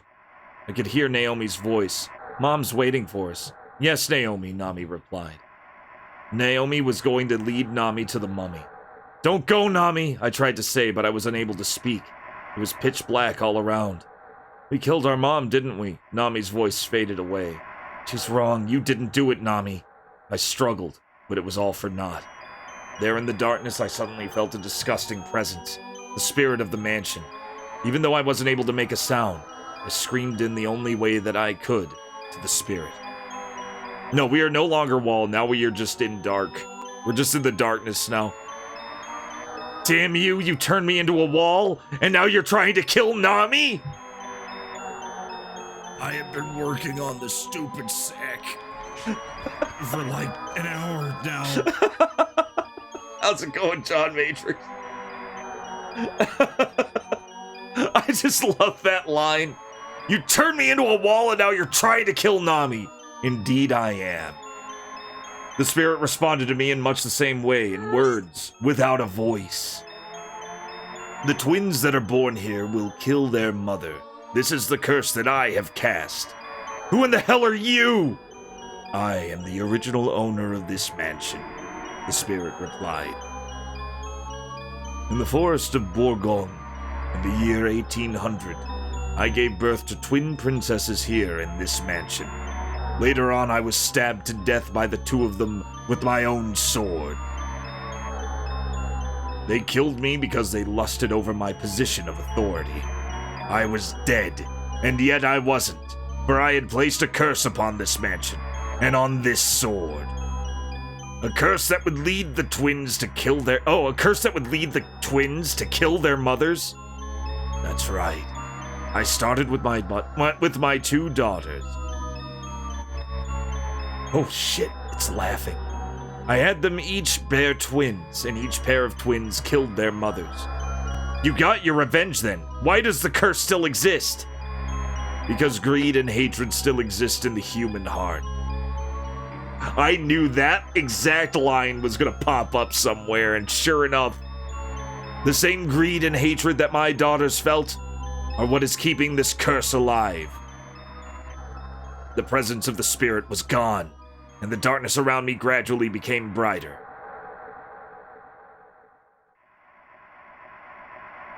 I was now a wall. I'm still a wall! I'm still a wall, sugars! It's still wall! I'm wall! Combat the wall! I am still wall. I was now a wall in the second floor hallway. Naomi was leading Nami as they walked to the other side. Each of them were holding a bouquet of hypericums. The sealed doors squeaked open.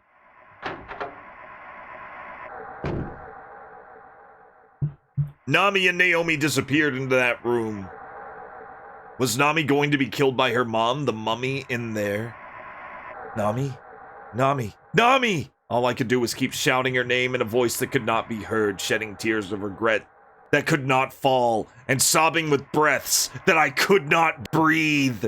And then, because I'm a wall, walls don't have lungs, the wheelchair appeared. There was no mummy on it, just an empty wheelchair. It charged forward at me, but since I was a wall, there was no...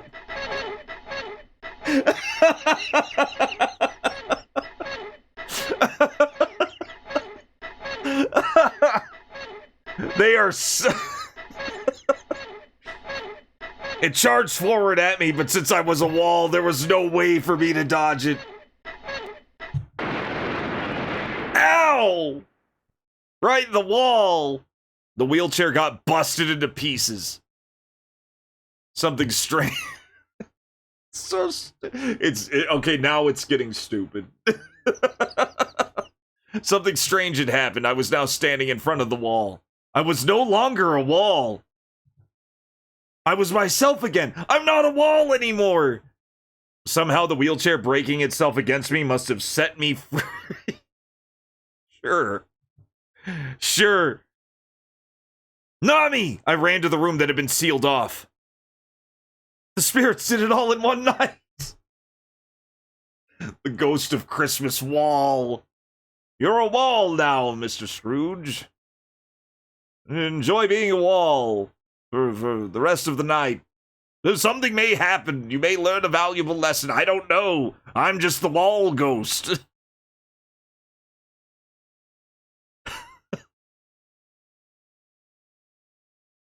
Nami, I ran to the room that had been sealed off. Nami! This sealed room remained shut down tight, like it was before. I tried to force it open, but it wouldn't budge. Open the door, Nami! I remembered what the wheelchair had done, and I slammed my body into the door hard as I could. I got knocked back, but then the door suddenly became transparent. I could see into the room, and I could hear voices too. Nami and Naomi were kneeling there. The mummy was sitting on a large chair, right in front of the two of them. I'm definitely seeing a lot of inspiration that Fatal Frame got from this too, especially when it came to not necessarily the ghosts themselves, but like just this whole twin motif, especially when it came to, you know, Fatal Frame 2. They definitely got a little inspiration from this.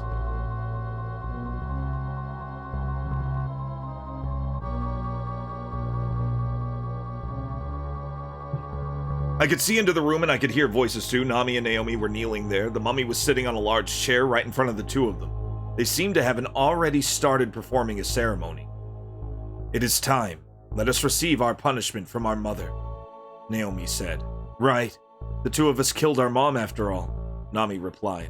The curse of the mansion must be what was making them kill her, just like the twin princesses who killed the queen. It's time, Mom. Naomi and Nami joined hands and said to their mom in unison, please punish us. And with that, the sword at her side began to glow. The sword emitted a low-frequency sound and began to float in the air, landing in the hands of the mummified mom. There she is. Their mom, the mummy, started to shake as if pressured by the sword. Oh.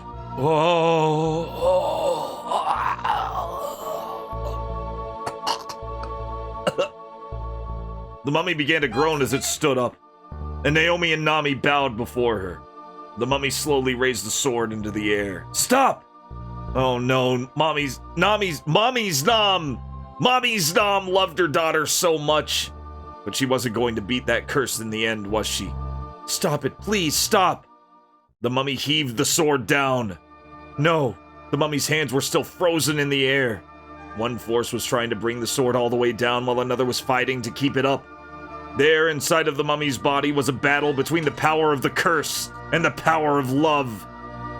I saw it then. Inside the hollow sockets of the mummy's eyes was blood.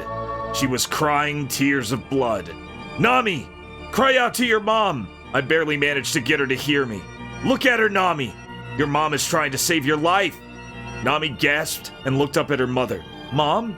She could see her mom's bloody tears. Mom! The mummy still held the sword in place, trembling. I love you, Mom!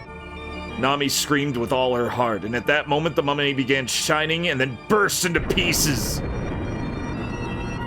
The transparent door was blown open. Nami! I ran over to her. Kumbot!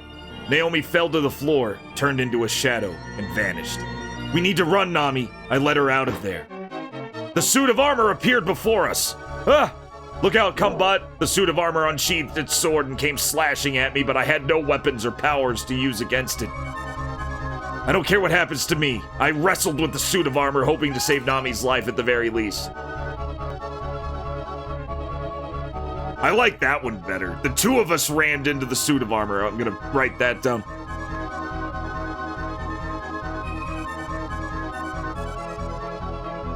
I feel like both will come to the same conclusion.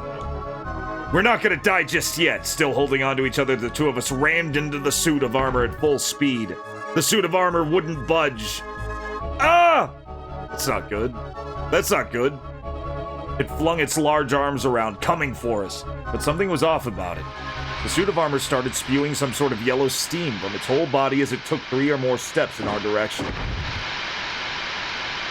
Ah! The suit then simply collapsed. The steam coming out of it changed to a bluish color.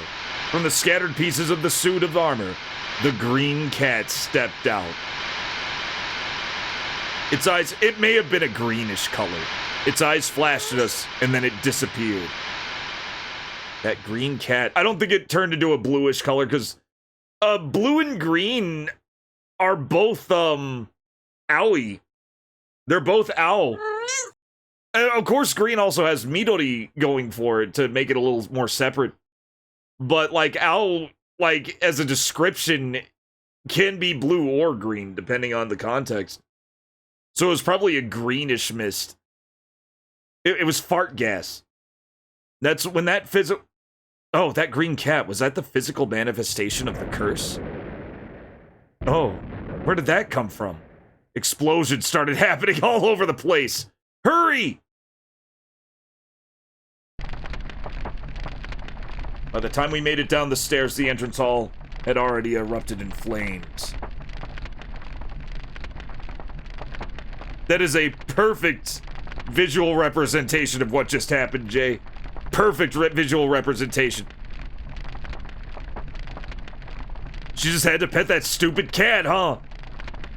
Another burning ending. Yeah, the place always burns to the ground. This is the 3rd ending where the place is burned to the ground. Out of 3. By the time we made it down the stairs, yeah, we gotta go out the back. I grabbed Nami's arm and ran. A flaming pillar fell to the ground, separating us. Are you okay, Nami? The air was thick with black smoke and heat. It was hard to breathe. I couldn't even open my eyes. I can't take it anymore, Cumbot. I reached my hand out to her voice. Don't say that. We're gonna make it through this alive. For your mother's sake. For Naomi's too. Suddenly, at that moment, there was a bright light. A golden light shining just beyond the flames and smoke. I couldn't bring myself to open my eyes. Flashbang! But I could still see it somehow. I could believe in it. That way, I aimed for the light, holding onto Nami's hand as we ran. Oh, the air around us had suddenly changed. It seemed like we'd made it out the back. We made it out, Nami. The boiler was about to explode. We had to get a little farther away from the house, so we kept running. The wind struck my cheeks. I was finally able to open my eyes a little, although they still stung from the smoke. I turned around to see how far we'd run from the mansion. It's so good. It's so good.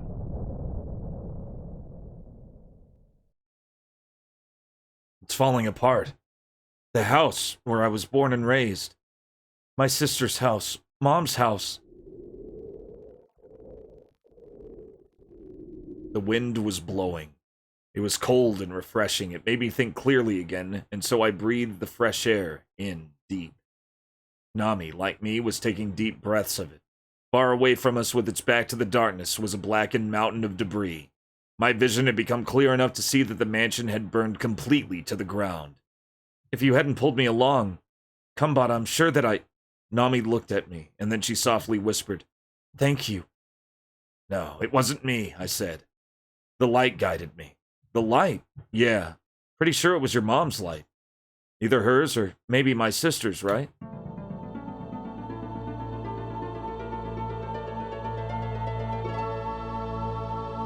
Well, that was another good ending. We're getting all the good endings. We looked up at the night sky. Well, we got two good endings and one ambiguous ending. It looked so beautiful. Oh. Nami said in a quiet voice, "Oh." Ow, my King Windsor! From the burning rubble, we could see something shining up to the heavens. No, it was your mom's light, if you know what I mean. Yeah, if you're picking up what I'm putting down. There was one. No. Two. Mom. Naomi. Nami whispered. Yeah, the big linchpins are the fact that the mummy is Nami's mom, and Naomi is Nami's twin sister, and she was secretly the other twin in that house. That's the only thing holding all these three together. That's like the big linchpin. Thank you, and goodbye.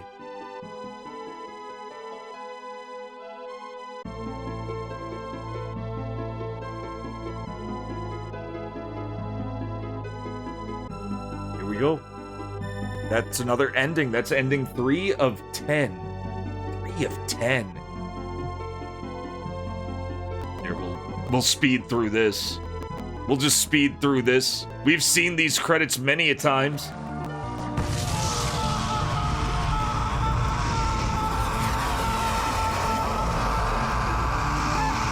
Satoshi Fudama. We got a couple of artists on this. Chioko Mitsumata was the composer. I want to see the head director.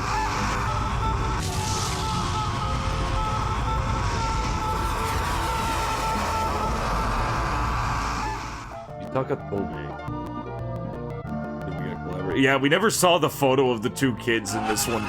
We never saw the photo of the two kids. Koichi Nakamura directed this. Too late. And that's the Dragon Quest guy. And then we get another try again. It's telling us that it's still not over. So we're gonna reset. Sure, I could send it to you. I could send it. Remind me, and I'll hand it to you. It'd be a pretty good alarm. I gotta agree. OTOGIRISOU. We're 3 endings in. 131 choices are what were counted. It still says 133 for me, because I think I did make 2 dud choices that didn't really mean much. But yeah, that's another ending done. Yep, now we can dip our dicks into the aquarium. Let's start from the let's continue. We'll continue. See where this takes us. Yippee!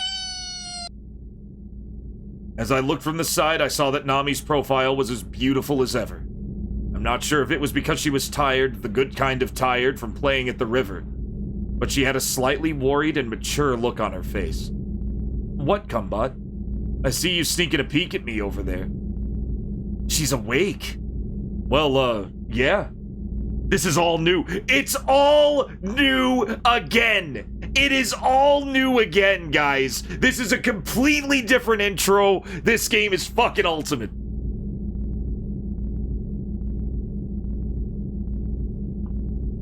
This game is fucking ultimate. Now she's awake. I was caught off guard. There is a whole other tree of branches. Fucking hell. Okay, so that was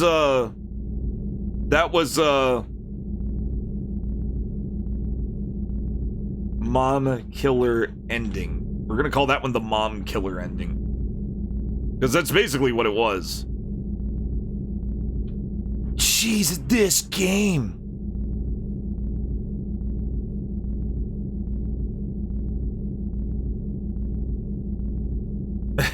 We had the option to. Sounds like a very stimulating idea. The game remembers what you did in the shower. Okay, so now we're at choice 134. I'm still counting. Remember, I'm still counting the other choices personally. Technically, this is choice 132, but I made those 2 dud choices, and I'm putting those in too. 134. You're just so eye-catching that I couldn't help myself. Your cheeks are blushed on me. You look drunk. That's why I looked over. Now, let's be flirty. We're gonna go with flirty.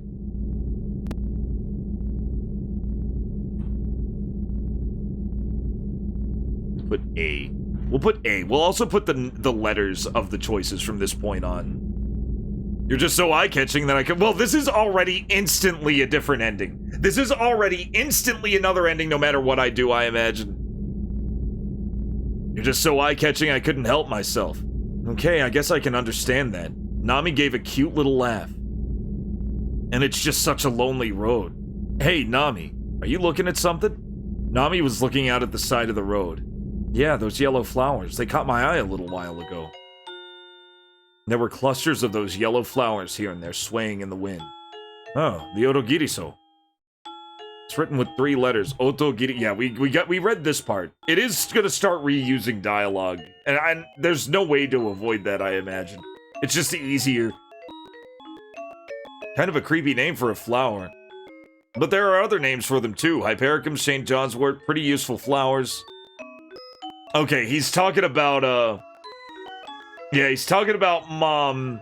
His mom used to distill them and they could treat anything. We did that in the beginning.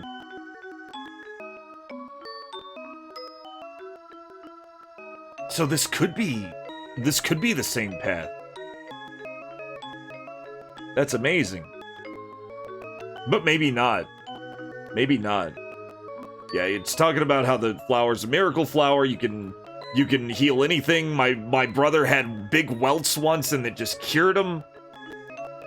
You know everything, don't you, Cumbot? I'm not a genius, I just play one on TV. Yeah, we've already read all this.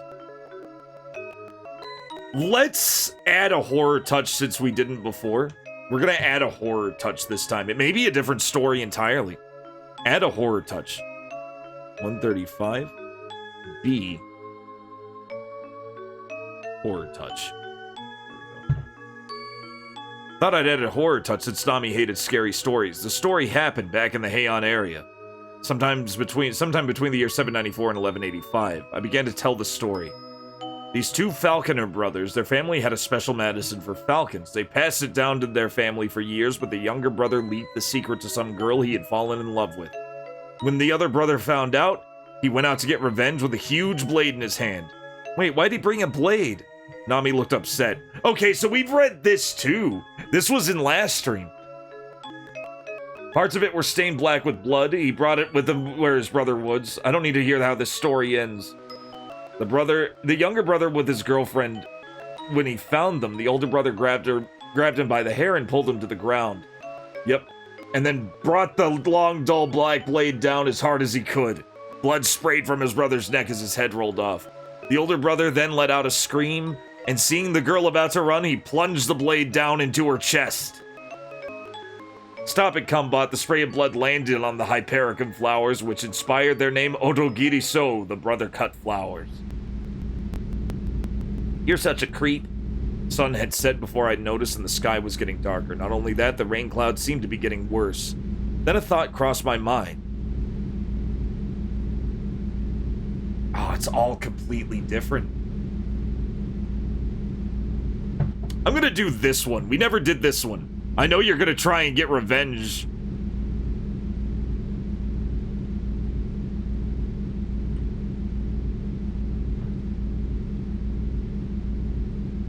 Yeah, I really know how to charm a girl. We actually did that one before, but we got that specific story from an earlier choice in the first playthrough. The credits theme sounds like island music sped up. It kind of did, didn't it? It might, Tech. It might. Nami, I know you're gonna try to get revenge on me for telling you a weird story. Hey, more importantly, are we headed the right way? I feel like this place looks really different compared to before. Now that she mentioned it, it did look different. I think we're going the right way. Now that you mention it, it's weird. This was supposed to be a shortcut. Hey, I'm not the one who made this road. Let's do that one. We haven't done that one yet. 137. C.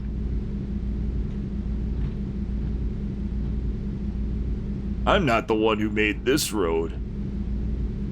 You gotta blame, you gotta talk to the mayor or something. I'm not the one who made this road, don't ask me. What's with you? You're not gonna take any responsibility for getting lost, are you? What? Are you gonna tell me that after you made me drive all this way? Well, all you did was sleep? Fine, pull over then, I'm getting out. Fine, be my guest. So they're an angry couple now. Get out of the car now. I will. Look out! It happened so suddenly. The car just came out of nowhere. The mountain road was small and there wasn't enough room for 2 cars on it. Ah! Cumbot! I stepped on the brakes as hard as I could, but felt no resistance. It was like stepping on the air. There was no response. Ah, shit. The brakes are out. Oh, we're gonna crash! Then I veered off into the darkness, turned the car to drive into the grass, tried bumping into the trees on the side of the road to stop the car. Veered off into the darkness. We've never done that. I've never tried hitting the trees either. We'll do veer off into the darkness. No, fuck it, see. I tried the trees. I tried bumping into the trees on the side of the road to stop the car. Clench your teeth, Nami.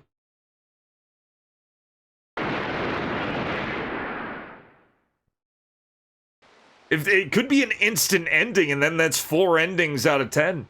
I had managed to get the car to stop. I didn't appear to be injured. Are you okay? Couldn't be worse. Nami was pouting, but her eyes were smiling. You seem like you're okay. I was relieved. I took a look around. I'm gonna take a quick look at the car. You seem like you're okay. I was relieved. 139. This is all new.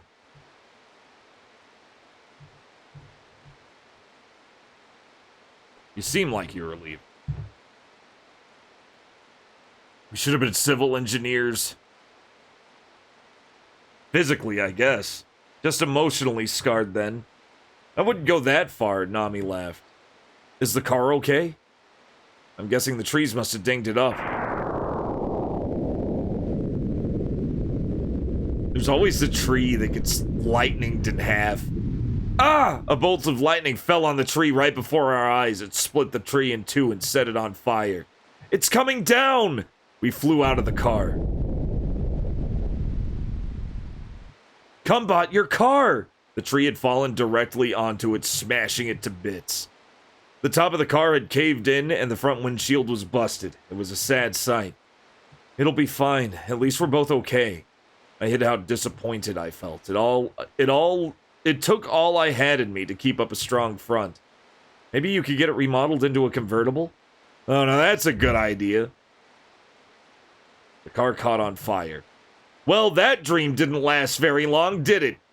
It was stupid of me to dream of it in the first place. It wouldn't have worked anyway. Remodeling an ordinary car into a convertible would have just looked lame, I muttered to myself.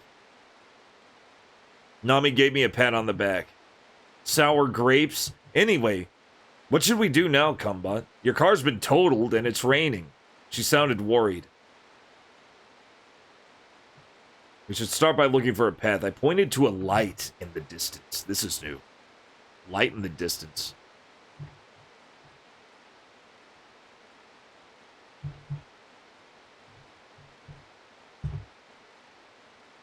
I never hit a tree on purpose. This is fine. Yeah, never hit a tree. Never hit a tree on purpose or by accident. Cars are strong, trees are stronger. I pointed to a light in the distance. I could see a light just beyond the tall, thick grass. Let's look for some shelter in the rain over that way, Nami. I pulled out a flashlight and a bag with some clothes to change into from what remained in the car. It started to rain even harder. Ah! Nami came over and clung to me. The rain's getting worse. Let's pick up the pace. Oh. Nami and I had both said the same thing at the same time. Line of nothing. Okay, we already got the Hypericum story. I guess it doesn't matter. Let's check it out. We continued walking. Nami stopped dead in her tracks. She was pointing at something silently. Okay, yep. Still nothing new. Old mansion. Old building started glowing with a blue, otherworldly light. It almost looks like it's glowing. It does, doesn't it?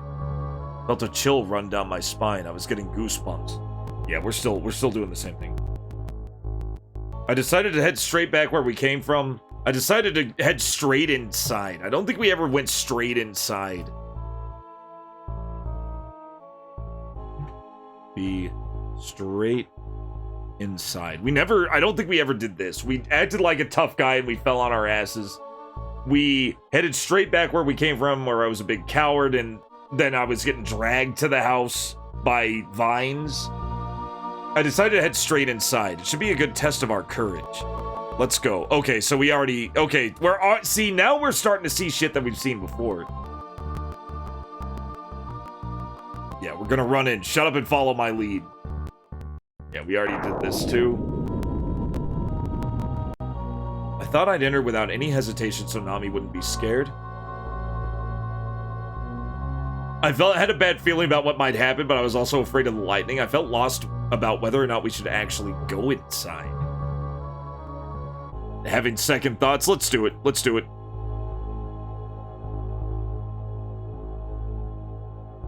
Let's do it, just because we haven't before. The gate gleamed back wet with rain. Do you think it's locked? Only one way to find out. Nami put her hands on the iron bars. The gate, which looked so heavy, opened without any resistance. Going beyond the gate, we could see the spacious garden was covered entirely by yellow flowers. Yep, here we go.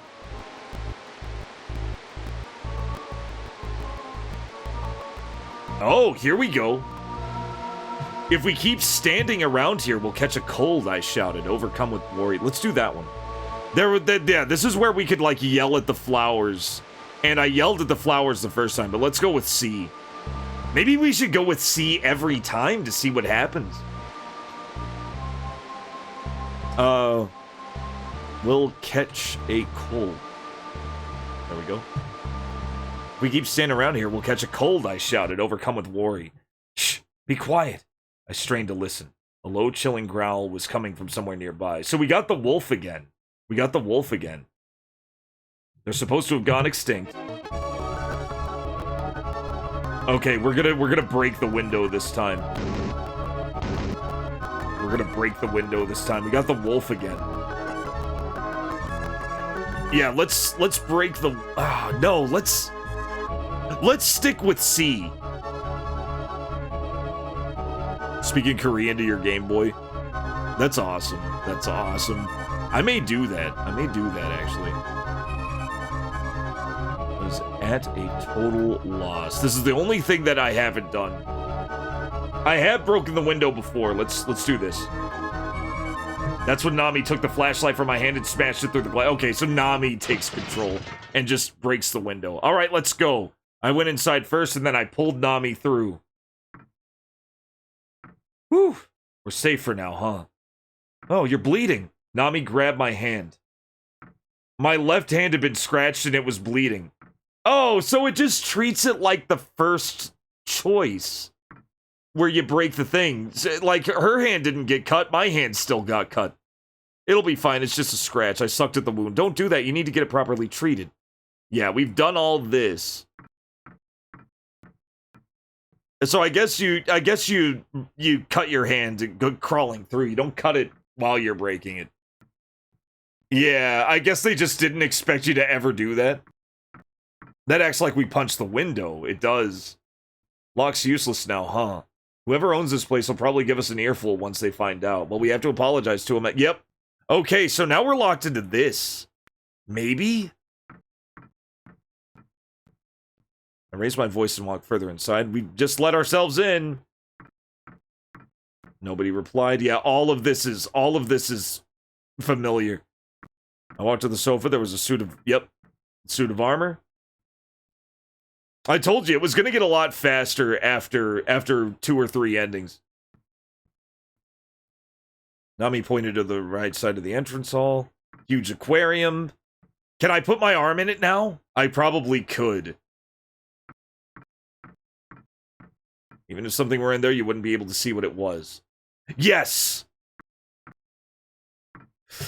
I reflected on a time long ago when we went to an aquarium together and I thought I'd try to kiss her. Let's do it. Let's do A. We're gonna do A.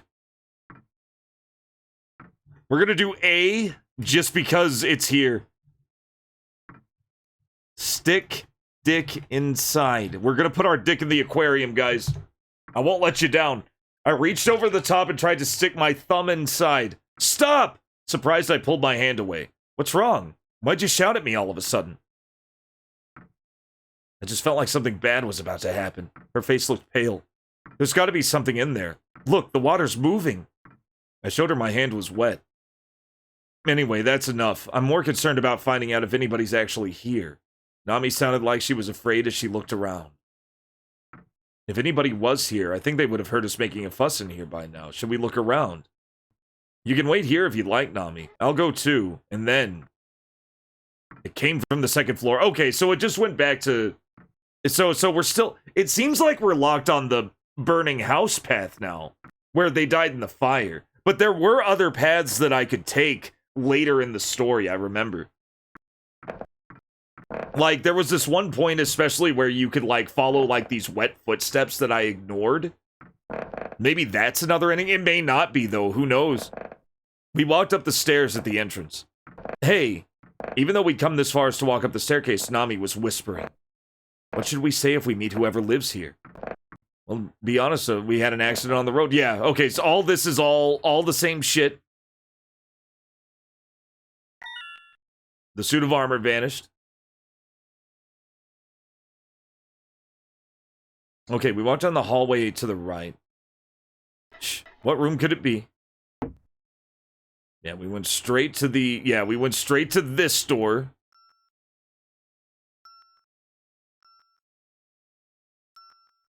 Stepped inside the room. There's the...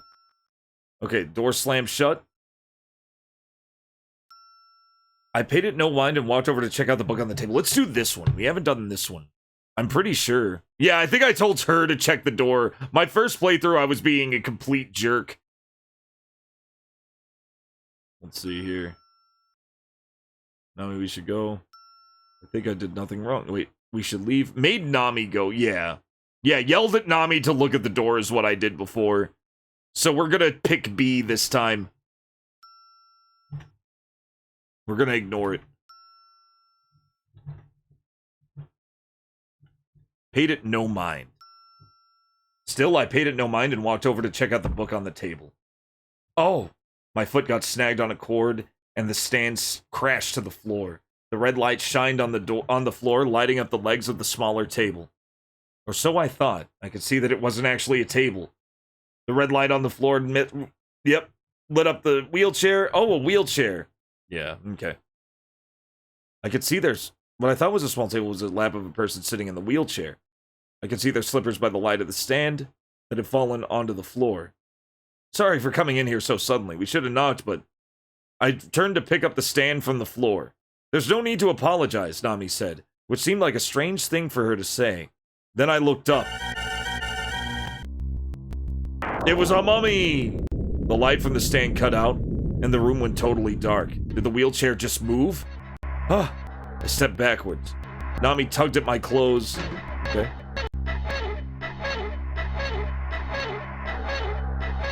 They're still pretty goofy. They're still pretty goofy, but there are more of them. And some of them are more sensible. Squeaking of the wheelchair was coming closer and closer. My hands trembled and I wasn't able to open the door. Hurry up and open it! We practically fell over ourselves to escape into the hallway. But it was pitch black. Outside of the room, too. I couldn't tell left from right. Nami? Where's my flashlight?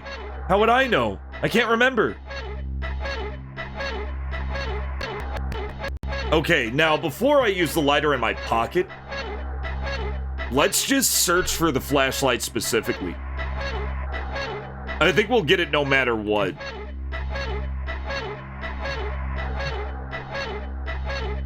We should search for my flashlight. Do that. At that moment, lightning flashed outside the window. This way! The flash of lightning directed us to the staircase. At the top of the stairs, I searched for my flashlight, my eyes wide as saucers. There it was. It had fallen onto the ground right in front of the aquarium. I practically fell down the stairs and picked up the flashlight. I turned it on and pointed it at the second floor. I could see the hazy circle of light illuminate the second floor passage. There was no trace of the mummy. I can't... My legs... Nami collapsed to the ground helplessly. I sat down beside her. I couldn't believe it, though. A mummy? Here? In modern-day Japan? Yeah, I was scared, so I asked Nami to go and check for me. I picked that one last time because I'm an ass. Because I just wanted to see what that looked like. Honestly, C makes the most sense. I was afraid to go alone, so I decided Nami and I should check it out together. That way she's always nearby. That's not a bad thing.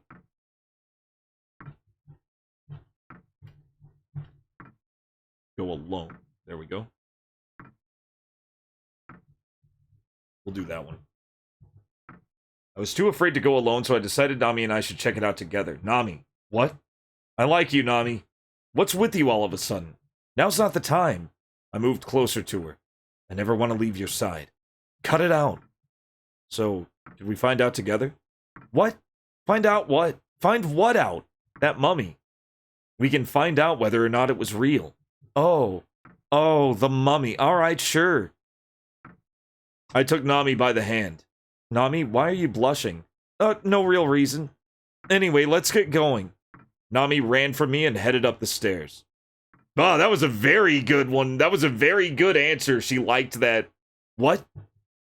I thought she'd be too scared to go and say no. Weird. The second floor was pitch black. It seemed like there could be a demon lying in wait for us here, doesn't it? When the lights came on. Oh, thank goodness. Did somebody turn the lights on?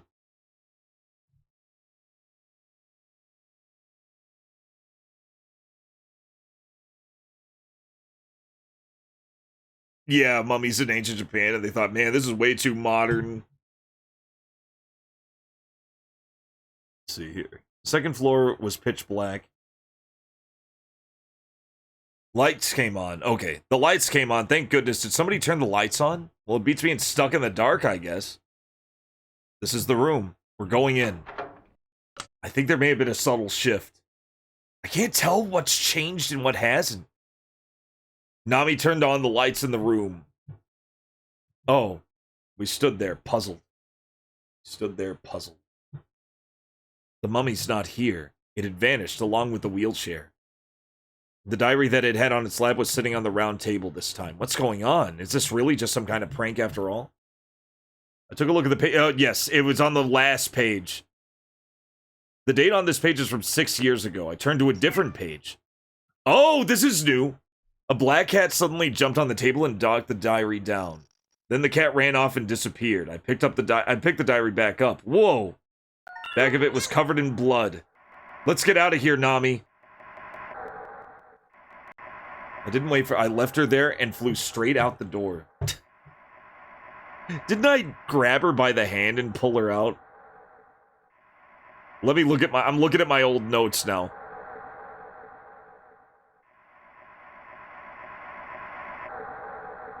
Oh, you know what? I don't think... I just grabbed her by the hand. And pulled her out of there. This is a new choice. This is a new choice. We'll do A then. I grabbed her by the hand.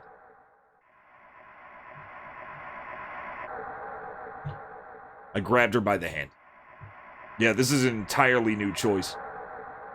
I grabbed her by the hand and pulled her out of there. We ran out of the room through the hall and down the stairs.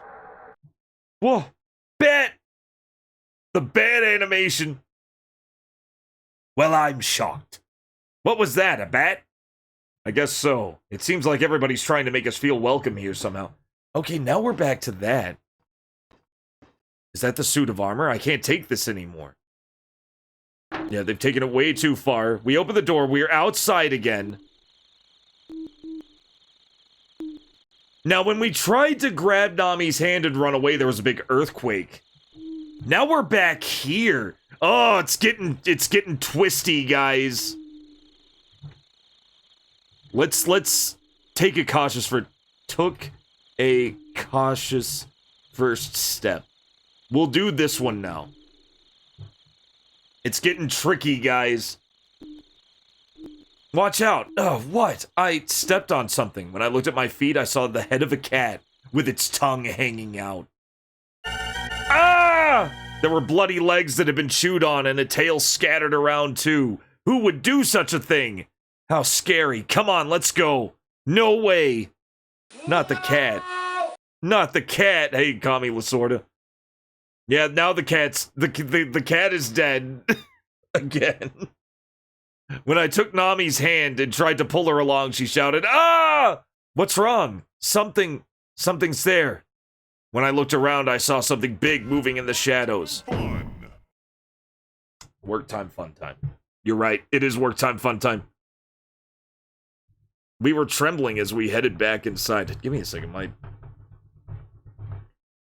My escape key's been sticky ever since I spilled a little bit of drink on it. But it's just my escape key. All right. I think we're okay with this. Let's go straight in. We'll go straight into the PSP.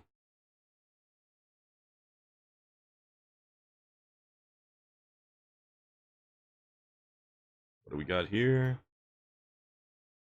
We'll play a little work time fun. Uh-oh.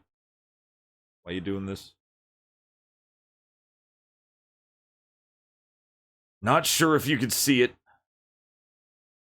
You cannot see it. It's doing the weird thing. Sometimes it does the weird thing, but it clears up. There it is. The game you... Okay, yeah. I'm so used to reading everything that I'm reading shit that we've seen 1,000 times. Alright, placement office. Break time. Work time fun. We're taking a little break. Shouldn't take too long.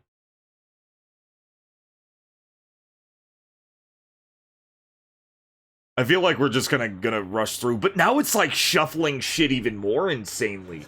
Now it's doing even more insane shuffling things.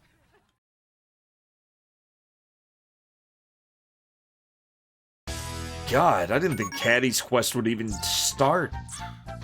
Watch me get the 50 instantly.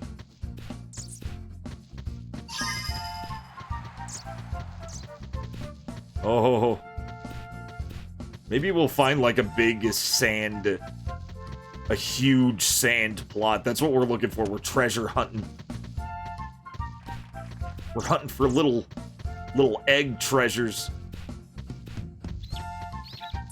No egg treasures. Oh! Oh no! Too fast. The diagonals are way too fast. I miss shit.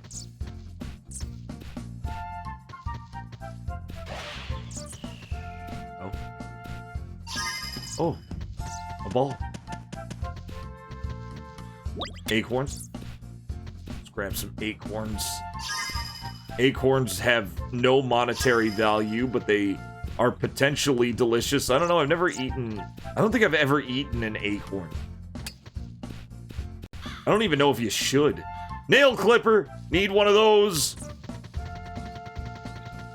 That'll fetch a fine price. Just put gently used on it. Not on toes. I don't know, I feel like toes would be a selling point. Some of these perverts out there, you know who you are.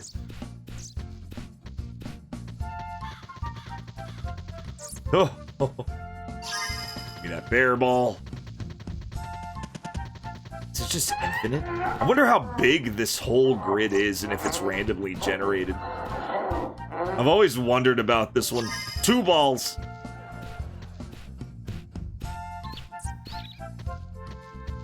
Oh, we found a desert, guys. We're in the desert now. Oh, still in the desert.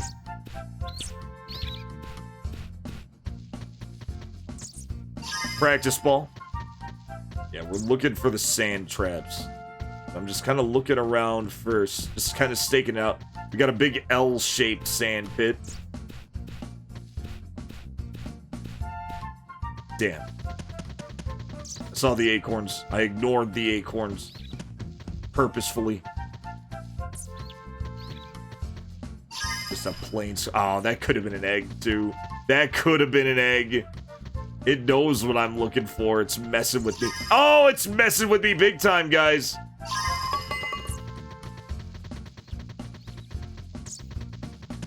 Means egg is near. That means egg must be near.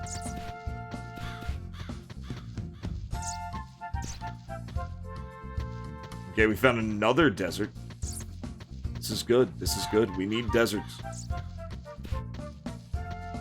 want to make sure that we have the whole perimeter. Damn.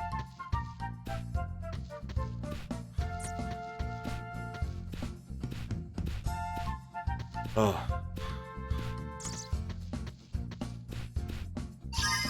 Damn. Oh, the golf balls in the sand make me mad. Make me angry. Alright, we're almost at $1 here. Still nothing.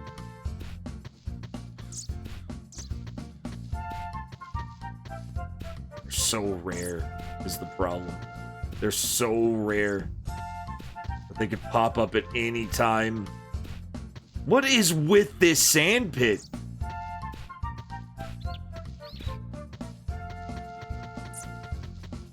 This sand pit is all over the place.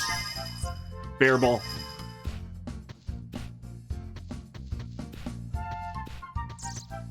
Baseball. Oh, come on. I don't think there's one here. Yeah, I know, Sweet Pea. It's insane. Could be here. No eggs. No eggs.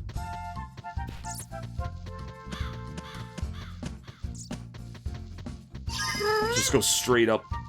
One more desert. One more sand pit. And we're moving on. Well, this is it. Ah. Paycheck. Exit. $1.69. Nice. I make more money from 3 count. Space Blaster's kind of shit, but I want to. But at the same time, I also want to win. Bye.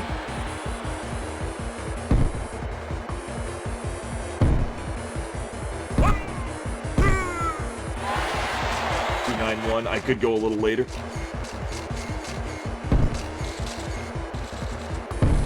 Yeah, I figured.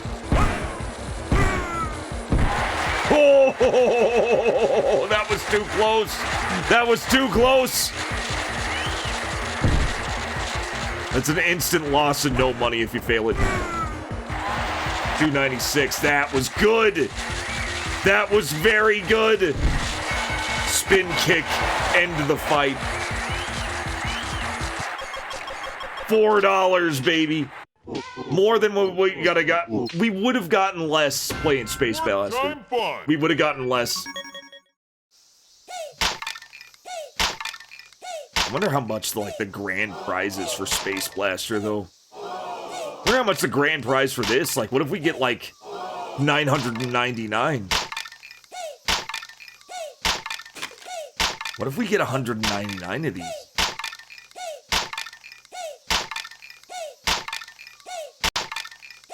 What's funny is these kind of bot-proof the game because some of the wood actually is shaped like the animals that are being put on.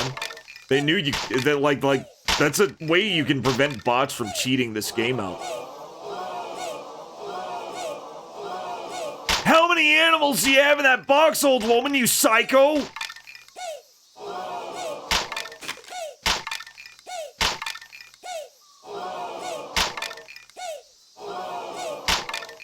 I kind of wish there was a manual with, like, the stories of these games. Like, there's just, like, a literal, like, actual context, like, detailed lore for each of them. That'd be a fun read. It'd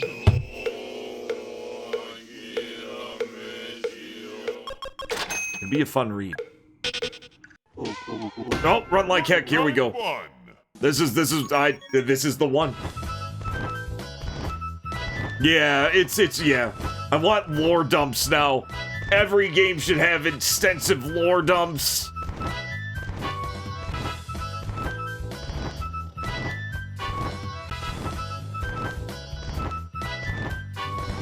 Oh, long stretch. That's never good. Long stretches to the beast's advantage. Run like heck. Run! He's running.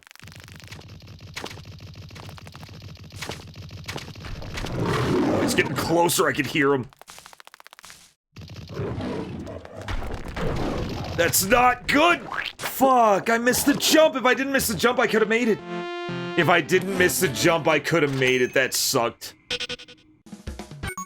Oh.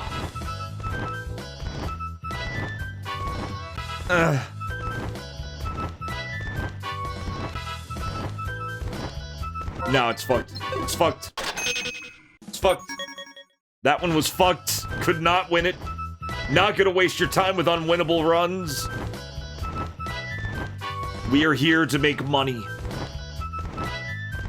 It's one of these. These rare, like, stair slopes are... Oh.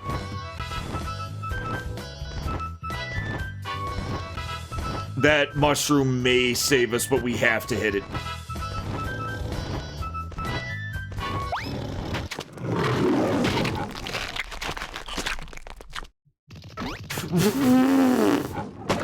Get out of there. I made it to the edge. I edge jumped that bastard. I shouldn't have. I guess I shouldn't have. Man. Okay, this is out for blood. This is these rolls are bad. Okay, a bunch of jumps. Whole lot of jumps. If it's all jumps, we could be fucked. No mushrooms. Oh, this one's dangerous. This is a dangerous one. Let's see what happens.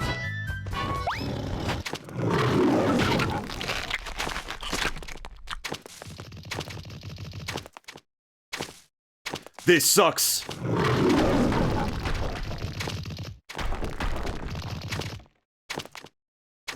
Just keep hesitating, you big giant bastard! Oh, see, he's faster than me down here. Like, oh. We haven't won a single one yet. We have yet to win a single one of these yet. That's a new low. But they've all been stacked. They've all been stacked against us. Like, this is a very stacked against us run. I wonder if I can actually jump on top of one of those tunnels. There's definitely stuff on the tunnels that we can dodge and jump over.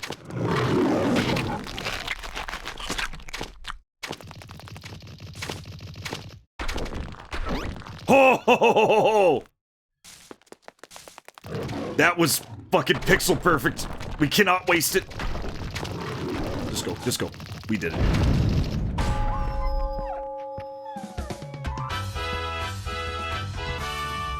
There we go. Okay, we're back in the groove. We're back in the groove.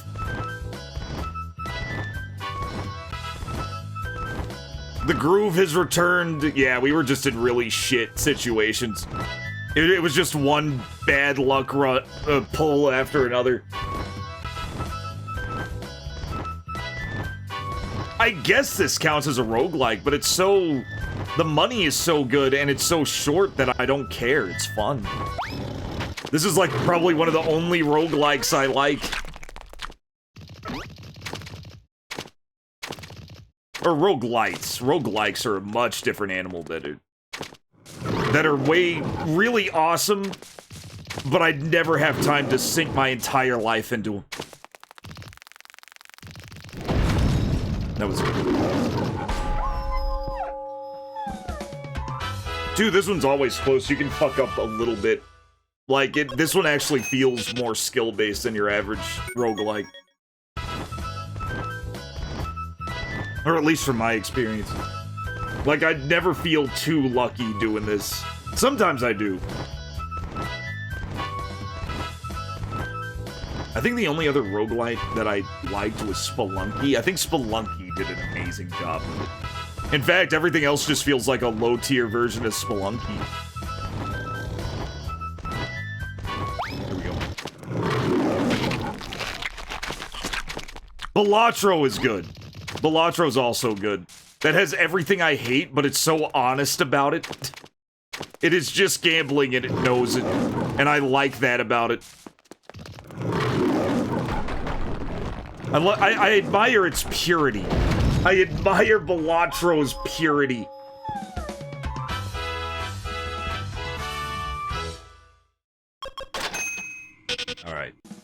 We just need 2 more, and we get an extra $7. So we can get, like, a couple of $1 and a 5. Balatro, it is a, that's a coding term that was used as the title for this insane poker game. It's basically if poker was a deck builder. I don't like deck builders normally, but that one's really fun. That one is actually a good time. Yeah, poker roguelite. Very chill atmosphere. Made by one guy. It was one of those games that just fucking broke AAA. We're fucked. We're fucked. Oh, see, if he slowed down during these tunnel sections, but he's not gonna. Yeah, that one was fucked. Oh, this one's also fucked. They're giving me shit one. Yeah, they're giving me shit ones again. Yes, salad dongs, and I think that's what Balatro's really good at, because if I like it, like, if there are 3 kinds of games I legitimately don't like, it's deck builders, roguelites, yeah, deck builders and roguelites. Like, those are my 2 least favorite genres of game, and Balatro is both of those, but I love it. That's the one exception. I guess just because it's not pretending it's not gambling. It doesn't pretend it's not gambling, and I like that about it. That's what I like about it, it's the honesty. You know, it's not like Mega Bonk where I could just be playing a cool action game that's actually skill-based instead of just trying to break a already kind of busted idea. Oh, God! Yeah, I don't like Mega Bonk. I don't like it. I played it once, and I was like, oh, wow, that was fun. And then I uninstalled it. Because I knew it was just going to be that over and over again. It was just going to be variations of that constantly for hours and hours. Not a fan of Mega Bonk. It was just like, well, that's any, they tried to call them Bullet Heavens, and nobody cared. They just call them Vampire Survivors. Yeah. Yeah, it's not my type. I don't like auto battlers anyway.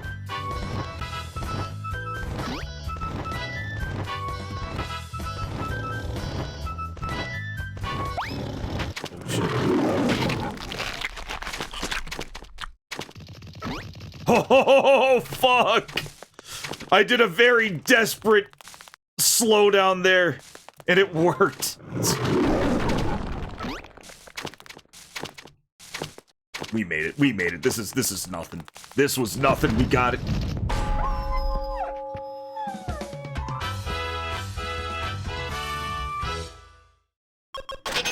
There we go. I just didn't expect it to be literally just another Vampire Survivors. I was like, holy shit. Really? They just got him again? They just got... People really just want same game. They just want same game. Ooh, what if same game but in 3D?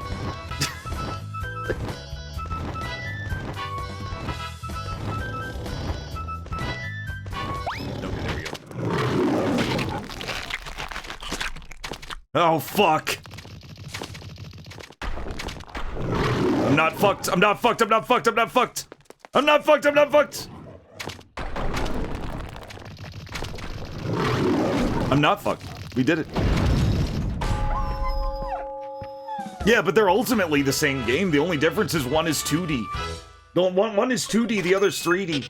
Alright, let's go. Vending machine. Let's warm it up first. Do you want the full 50 sugars? Yeah, we got nothing from those. We'll do the 5s first, and then we'll do the big one. Sexy girl. Ooh, we got a sexy girl printed lighter.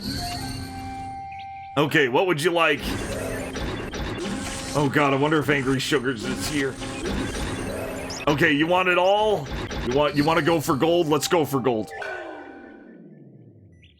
Here it is, guys. Here's the moment.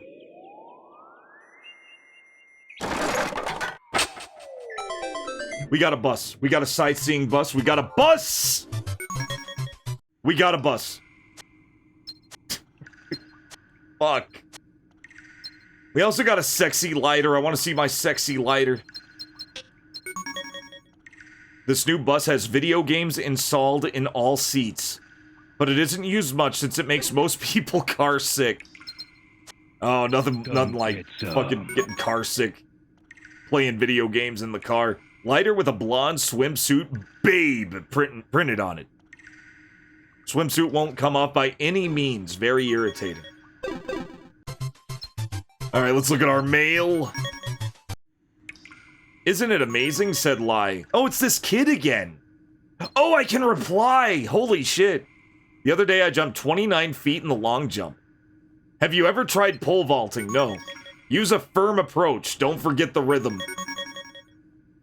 Oh, and now I can't reply again. I can't reply again. Yeah, we got a game bus. We got a game bus. But it makes you sick. Alright, there it is. That was work time fun. We are that much closer to good game. We are that much closer to another game. Until then, we were trembling as we headed back inside. We shouldn't go outside for the time being. Yeah, I don't want us to get ripped apart by whatever happened to that animal we saw earlier. Remember, we stumbled, we almost tripped on a cat's head. It wasn't good. Nami had gone pale. Better to be safe than sorry. Yeah. Meow. What now? Yeah, it's just some kid eating one of the devs' kids probably. It's just one of the devs' kids eating Cheetos.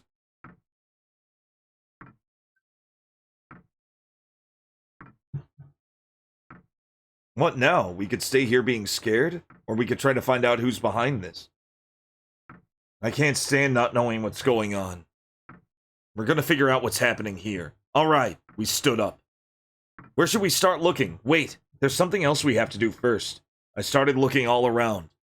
We should find something we can use as a weapon. Awesome! Gonna take him out, huh? And we're back into new territory! We're just back into new territory! This game tricked me into thinking that I was on another loop, and then it's like, let's look for a weapon. If you say so, let's go. I took a liquor bottle that had been placed above the fireplace. You think you'll be okay with that? Sure do. If I get scared, I can just take a swing. We went down the hallways on the first floor. Looking right and left down the corridor, Nami asked me, which way now? Maybe we could start our search there. This way! I bravely walked up to the first door I saw. Let's do it.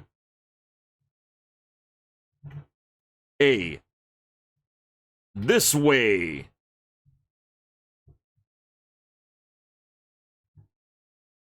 Is there any sound? Hold up. I don't think I muted anything. Audio's on. It's just very quiet right now. It's just very quiet.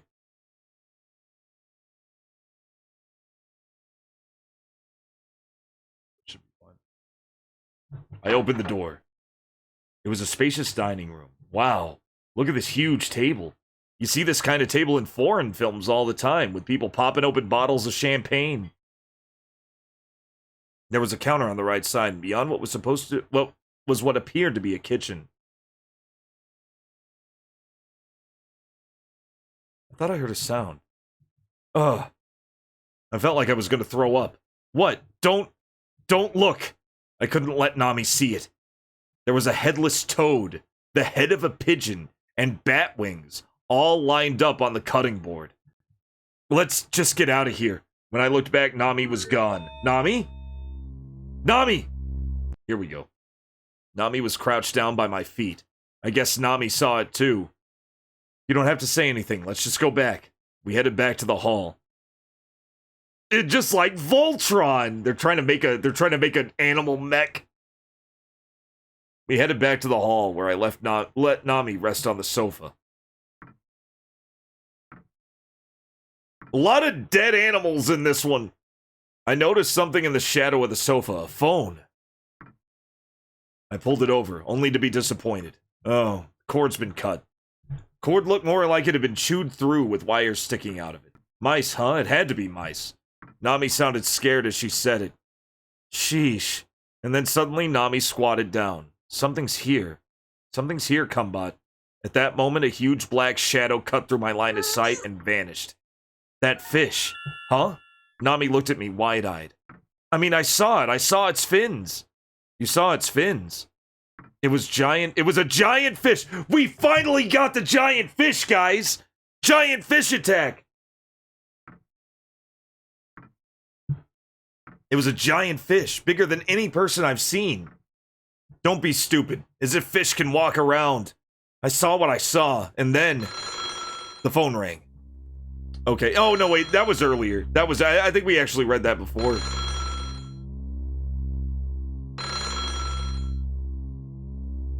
I'm gonna pick up the phone. I'm gonna pick up the phone. Even though I'm pretty sure it gave me frostbite last time I picked up the phone, I'm gonna pick it up now.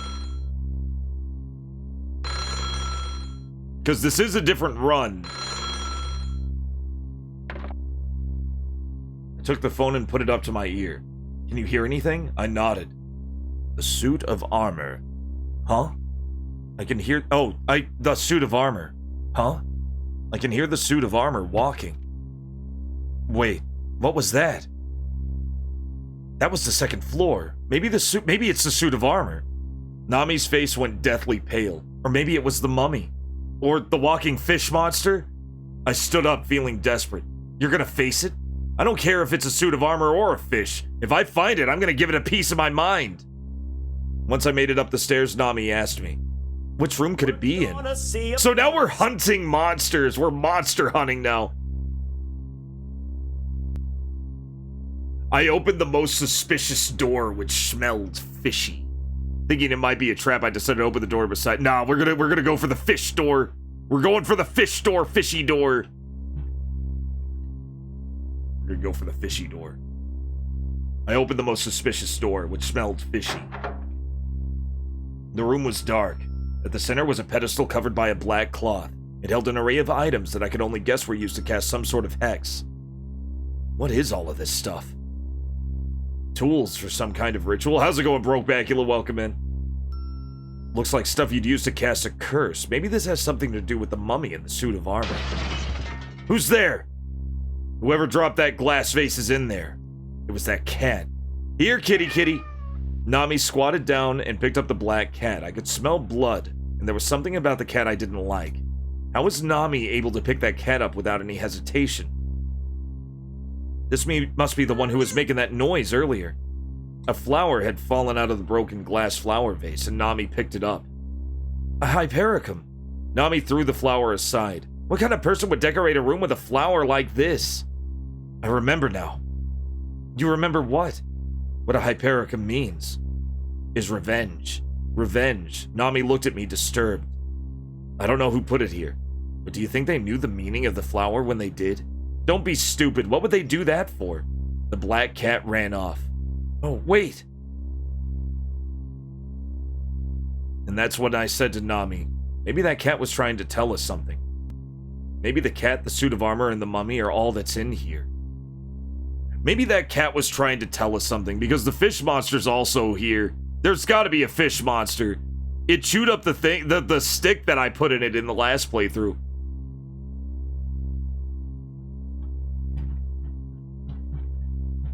Maybe the cat was trying to tell us something. We're picking A's. A lot of A's in a row. Maybe that cat was trying to tell us something. We headed after the cat. Stepping out into the hallway, we each searched the rooms one by one. There, I found a blackish door. This one doesn't open.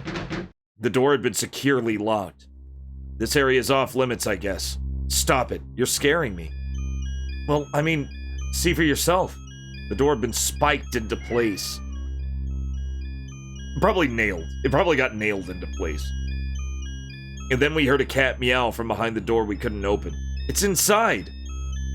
How did it get in there? Have you seen how flexible cats are? They can crawl under doors. They can crawl under doors if they're determined enough and the door is just barely high enough. Shh. There's something else. We listened closely. Sorry. That was my stomach. Give me a break. And then, this time it was Nami's stomach. Made a little Sorry, I guess I'm hungry too. Alright, that's enough then. We need to find something to eat. Yeah, that's a good idea. Nami was totally on board by the sound of it. Huh? For real? Oh wait, didn't mean to do that. I didn't think we'd get hungry at a time like this. Maybe the fear we felt was what made us hungry. But we'll get in trouble if we eat their food without saying anything. Well, they can complain all they want. I have my share of complaints for them too if they ever show up. When we reached the downstairs dining room, to be honest, my expectations were low. I felt sure something would pop out at us, but I didn't expect anything to eat. I hope they have some canned goods at least. There was no trace of anyone here. We headed to the kitchen. I'd like to get a drink of water before we eat.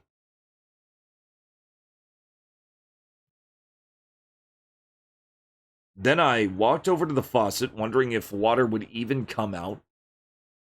Second. Is my camera still... Try this one. Maybe. No, that's way... Let's go back to this one. Or this one? This one seems a lot better. We'll stick with this one. I'm changing my camera settings on the fly. I walked over to the faucet, wondering if water would even come out. I headed to the cupboard to get a cup. I reached for the kettle. I wouldn't reach for the kettle. Let's start with the faucet. Let's not grab any supplies until we even know the water works. Another A. Vitamin water! I walked over to the faucet, wondering if water would even come out. Huh? I heard something rattling around. I peeked into the sink and couldn't believe what I saw. A snake with its head chewed off. Another dead animal. Oh, see, Sweepy's getting hungry. Sweepy would eat that snake so fast. I imagine. I assume. From what I know of cats. There's a snake with its head chewed off. Its body was still writhing. Hey, Nami. Yeah. It, looks like something was eating a snake here. She would. Oh, yeah, real fast. Looks like somebody was eating a snake here. Do you want to take a bite? Not if it's raw. And then I shuddered to think who would ever eat something like this. Started imagining a snake lady for some reason. I'm gonna go with B. I'm gonna go with B for a change. I started imagining a snake lady. For some reason. A scream! What? What did that sound like to you? A woman. Screaming. We need to go and look for her. Judging by the look in Nami's eyes, no further explanation was needed. Let's go. We headed in the direction that it sounded like the scream had come from. There was a line of 3 doors. That way, Nami said. No, this way. I pointed to a different door. Fine. I'll look over that way, though. Hold on a second. I opened the door that Nami was talking about. I opened the door that I had chosen, and I ordered Nami to open the door that I had chosen. Let's go with... Yeah, see, so the choice is... I follow Nami, or I open my own door and let Nami go through the other door, or I tell Nami to come with me and we're taking this door. We may as well do C just to see what it has.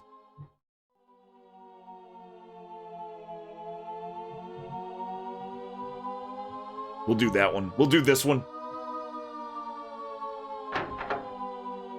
When we entered the room, I was struck by a cold breeze drifting past me. My posture changed to a more guarded one. Oh, come on. The glass door on the cabinet was set against the left wall. Was opening and closing. I never would have guessed that was the door of a door creaking. That's the sort of sound that would make anyone feel worried. It was a pretty imposing cabinet, though. It even had a curtain inside of it. They probably got something behind this curtain. I pulled the curtain open. Oh, shit, we got a new graphic? There's, like, guts everywhere. Inside was the severed head of a black cat and a big jar of formaldehyde. That does not look like a cat. It stared forward at me with hate and bitterness in its eyes. There were rows of glass bottles there, each with its own black cat inside. How many cats?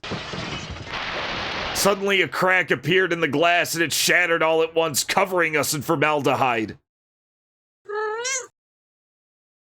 The head of the cat rolled on the ground at our feet. Combat, help me. Nami collapsed and started to cry, and then I kicked the cat's head in desperation and took Nami out of the room. I stumbled back into the hallway, drunk on the smell of... Let's take Nami out of the room.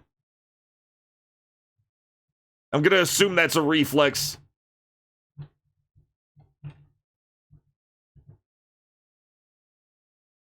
Yeah, the SNES is fortunately rendering them like pickled potatoes. They were just pickle jars, guys. I kicked the cat's head in desperation and took Nami out of the room. We started looking for the bathroom. It didn't feel right walking around, sticky and wet. Hey, haven't you found it yet? Nami was sobbing. I'd never seen Nami in this state before. I wanted to do something about it, and quickly. Well, we're definitely on another ending path. Here it is. I opened the door, and there it was, the bathroom. I twisted the water faucet. Good. The water is running. Ah! It's blood! The water was bright red. No, it's just rusty. Okay, we've already read this part. Thank goodness. I made sure it was safe. What? Yep. Take a good look at the stain on him. I look like some washed up former star. You want to wash your hands too, Nami? Yeah, let's go with A. No, let's go with B. Just because it's new.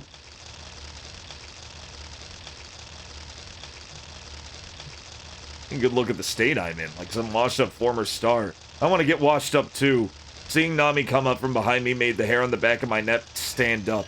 The thing I saw reflected in the mirror wasn't Nami. She looked like she had emerged from the depths of hell. The look on her face was demonic, terrifying.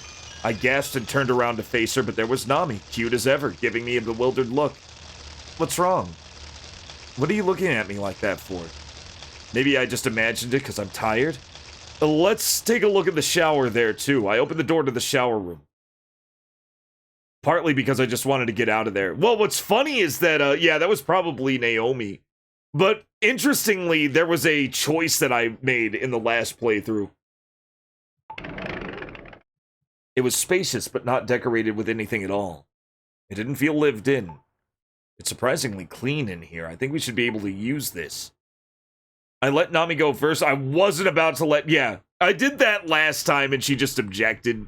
So we're gonna go with, A. We'll go with A here. I let Nami go first. You can go in first, Nami. Is that okay? It's fine. Then why are you already taking up? It just tells us the same thing! It just says the same thing! You're not even gonna listen to what I have to say? Nami got angry at me. Okay, we'll go in and I'll just see you inside until you've taken off your clothes. Get out right now. Yes, ma'am. Yeah, just blow a huge fart. Where's the fart button? Nami asked me to come back with our change of clothes from the entrance hall. Change of clothes. I brought them back to the shower. Thanks. I'll be right out after I get clean, okay? I'll be waiting out here, dirty as ever. Okay, so this is all the same stuff. We're at the bath now. She's naked now. She freaks out because it's super hot. She's covering her privates with a towel. Imagine just a cute anime girl in a towel.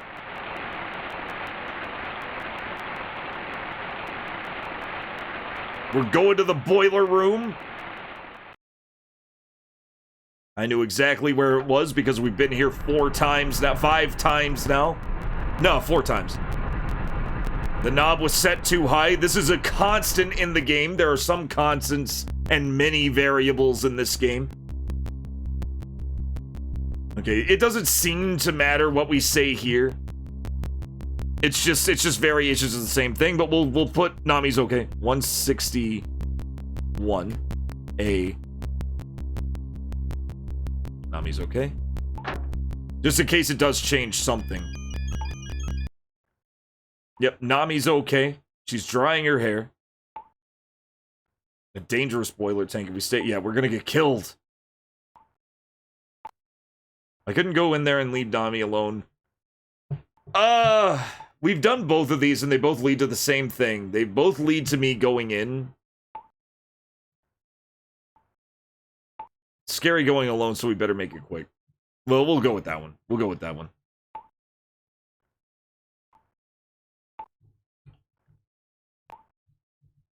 Time to go in. Now, there may be another change to what's in the shower. Because something attacks us in the shower. Does nobody live here? Is it some sort of haunted house?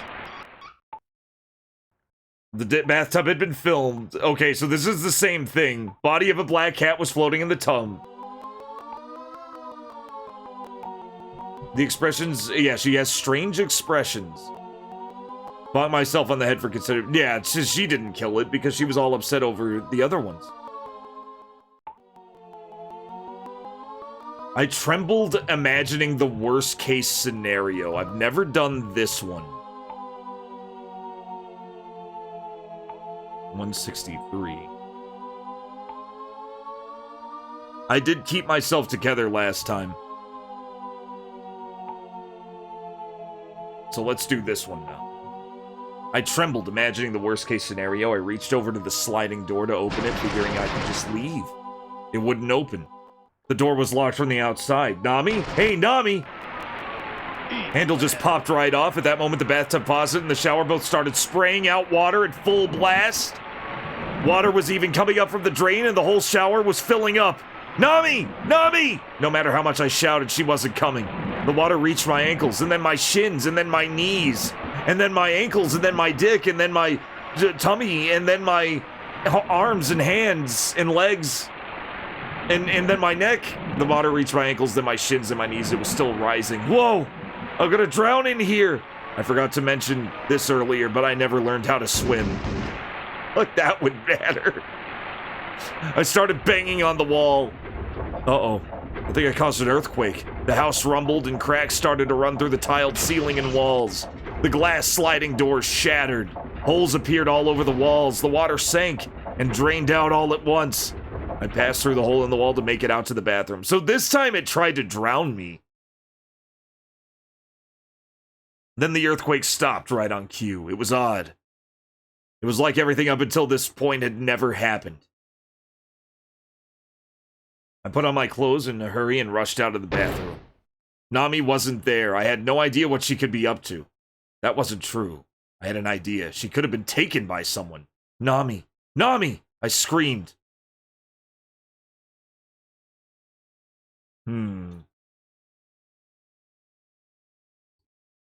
Oh shit, here we go. Okay, so I've done I'm Here, Answer Me, and I've done If You Can't Say Anything. Let's do, let's do C.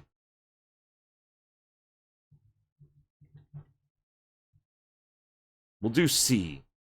Maybe she has no choice but to keep quiet right now. What should I do? I saw the figure of someone in the hallway. It was a woman.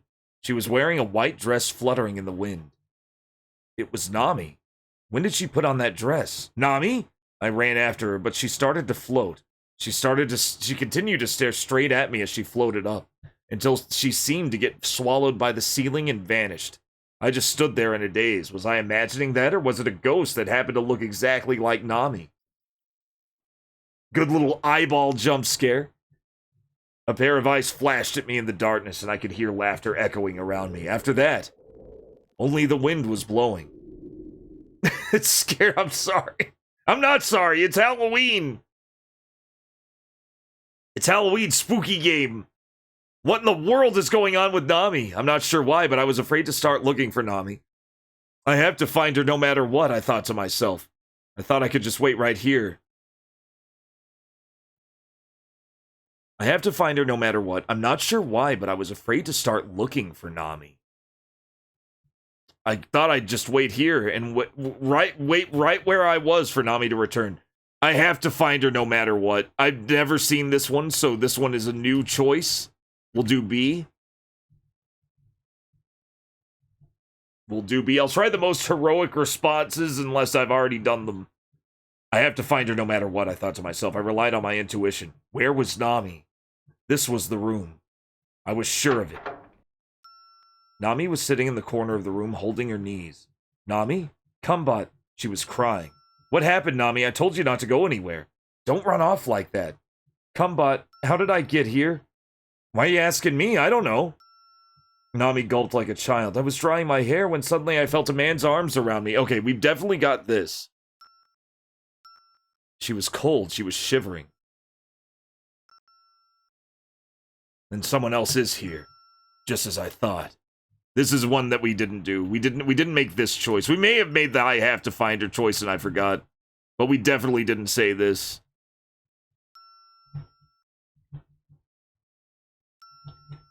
And someone else is here. I felt a chill run down my spine. I looked inside and I was surprised at what I saw. There were dolls lined up everywhere on every table and every shelf. Every possible place that could have a doll did have a doll. This is new. This is new. There were just the 2 dolls. There was 2 of everything last time. Now it's just full of dolls. Japanese dolls, French dolls, Indian dolls, Russian dolls. There were dolls from practically every country. Princesses, dress up. And there were 2 of each of them. Why would they have 2 sets of every doll? Nami looked at the dolls confused. It's like they're all talking to me here, but I don't know why. They all feel so familiar. What she said gave me goosebumps for some reason. Let's leave this room. Right as I said that, I looked at the dolls, and I froze. Every single doll, which had been looking in all sorts of different directions until now, was now looking straight at me. All of the dolls seemed to be staring at me and Nami. Before Nami could notice, I ushered her out of the room. And then I was scared that the dolls would start walking around. I had a feeling the dolls would call us to come back in, so I started running away. I had a feeling they were going to turn us into dolls too. These all seem to be the same damn thing. We'll go with C, because that's the dolls reference.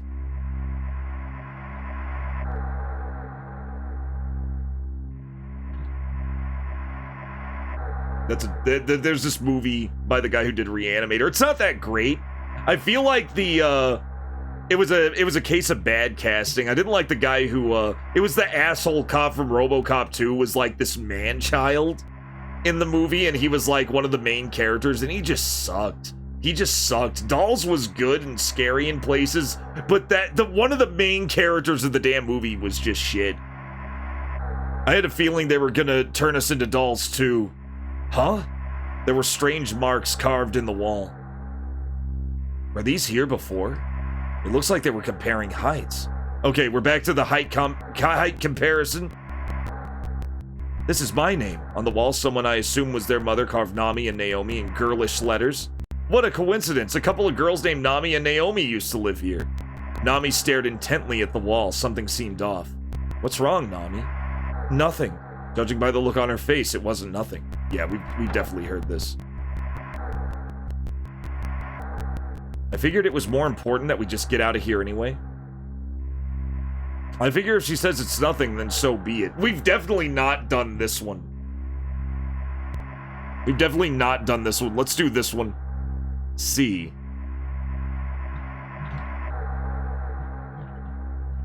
If she says it's nothing, then so be it. 168 choices in now.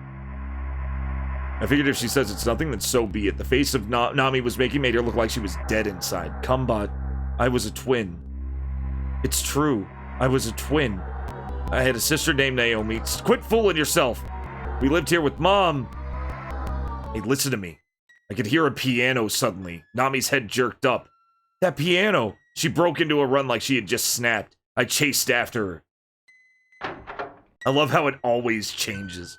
Even when you think it's looped back into, like, a set path, something happens. Nami and I entered the piano hall. The piano was being played by a woman who was wearing a white dress. That woman was Nami. Nami, I did a double take and the woman who looked just like Nami had disappeared. The piano was still playing, as if it were a player piano.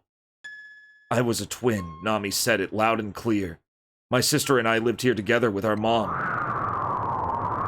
Wind blew through the room. Yeah, Mom is the fish monster now, that's the twist.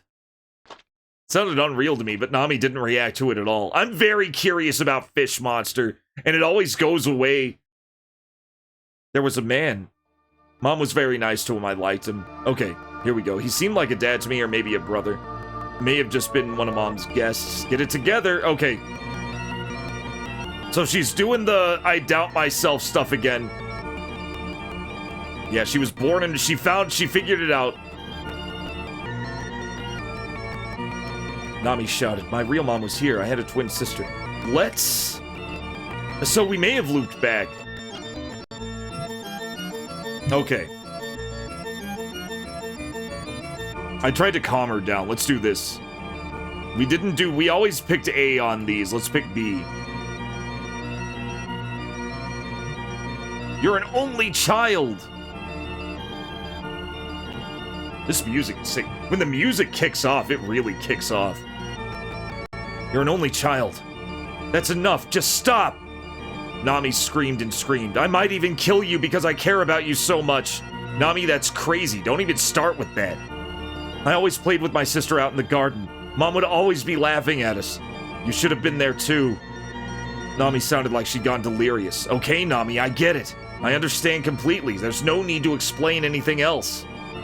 Mom likes you. My sister does too. I don't know what I should do. And then I felt a presence for real. There was another woman there. She was looking at Nami with empty eyes. You have to run away from here. Alone. I can handle this by myself. What do you mean, handle this? I need to have a conversation. With who? With my mom and sister. I'll stay here. Please don't interfere, Kumban. I'll handle it for you, Nami. It's my family, though, Nami. This mansion is cursed, and I'm a member of the family who lives here. If my family tries to do anything to you, it'll be my fault. Tears fell from Nami's eyes. I'm glad you feel that way, Nami, but a man's gotta do what a man's gotta... A baby's gotta do what a baby's gotta do. You can think of me as your family now, based. Kumbat. Nami came forward to hug me. I accepted the hug naturally. I clumsily hugged Nami. No, I accepted the hug. I accepted the hug.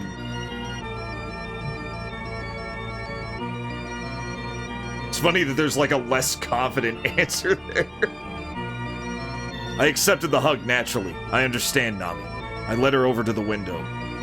The breeze here will calm you down. If anything happens, shout out for me, and if anything comes in here, get out.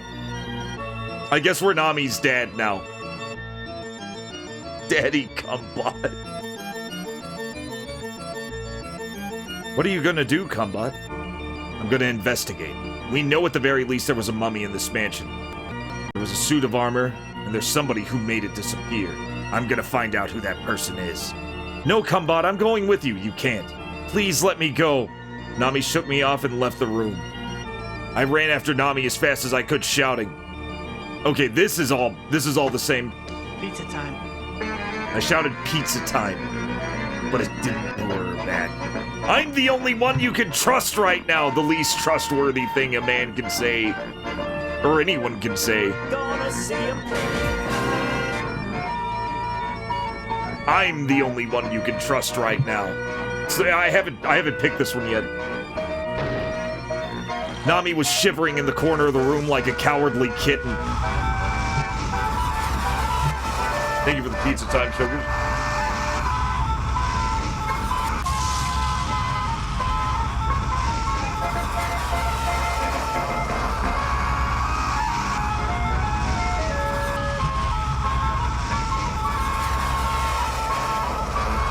Nami was shivering in the corner of the room like a cowardly kitten. Nami, those memories you have aren't real. Put that nonsense out of your head right now. I'm still gonna read through it. Nami shook her head weakly. I'm going to kill... Huh? I'm going to kill her this time. Who is he gonna kill? Who is she gonna kill? Together with my sister, we're going to stab her to death. Comrade. Okay, so it's the kill mom route again. Ugh.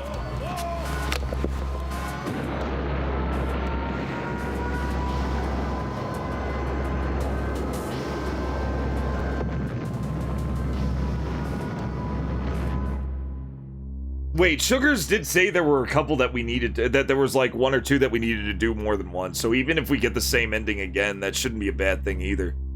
What are you saying, Nami? It's too late for us now. We're cursed. Nami, just calm down. Leave me alone. Just drop it. Nami pushed me away and ran off. I went looking for Nami. I knew that if I didn't find her now, something terrible would happen to her. How much time have I spent running around the mansion now? I could hear Nami scream. Come here! And then... I'm just glad she's okay now. She's gonna be killed if I don't hurry up. Okay, this is new. This is new. Huh. I'm glad she's okay now. She's gonna be killed if I don't hurry up. Yeah, we'll go with that. It's not over till it's over.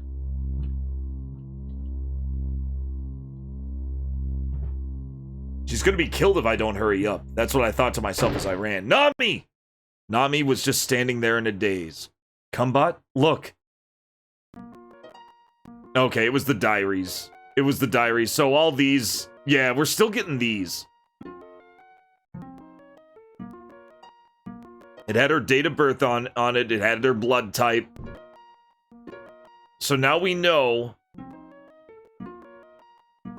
And then she's freaking out because she let somebody die. It's just like the last stage. You're the one who needs to listen. I might end up killing you. Our relationship is going to be done for at this rate.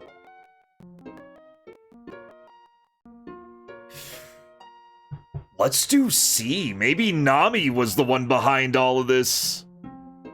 It's obviously not Nami behind all of it, but what if it is if I say this? What if it changes to where Nami's the ringleader? So far, yeah, there was one story where a little brother was mentioned. Let's do C.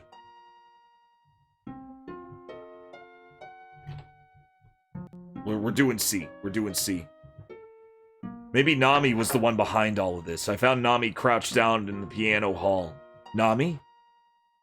Nami stood up. Her face looked demonic. A window behind her shattered, and Nami's face went back to normal. Nami started to scream. More windows started to shatter, as if they were racing toward Nami. It's like fucking Carrie. Kumbot! Nami, come this way!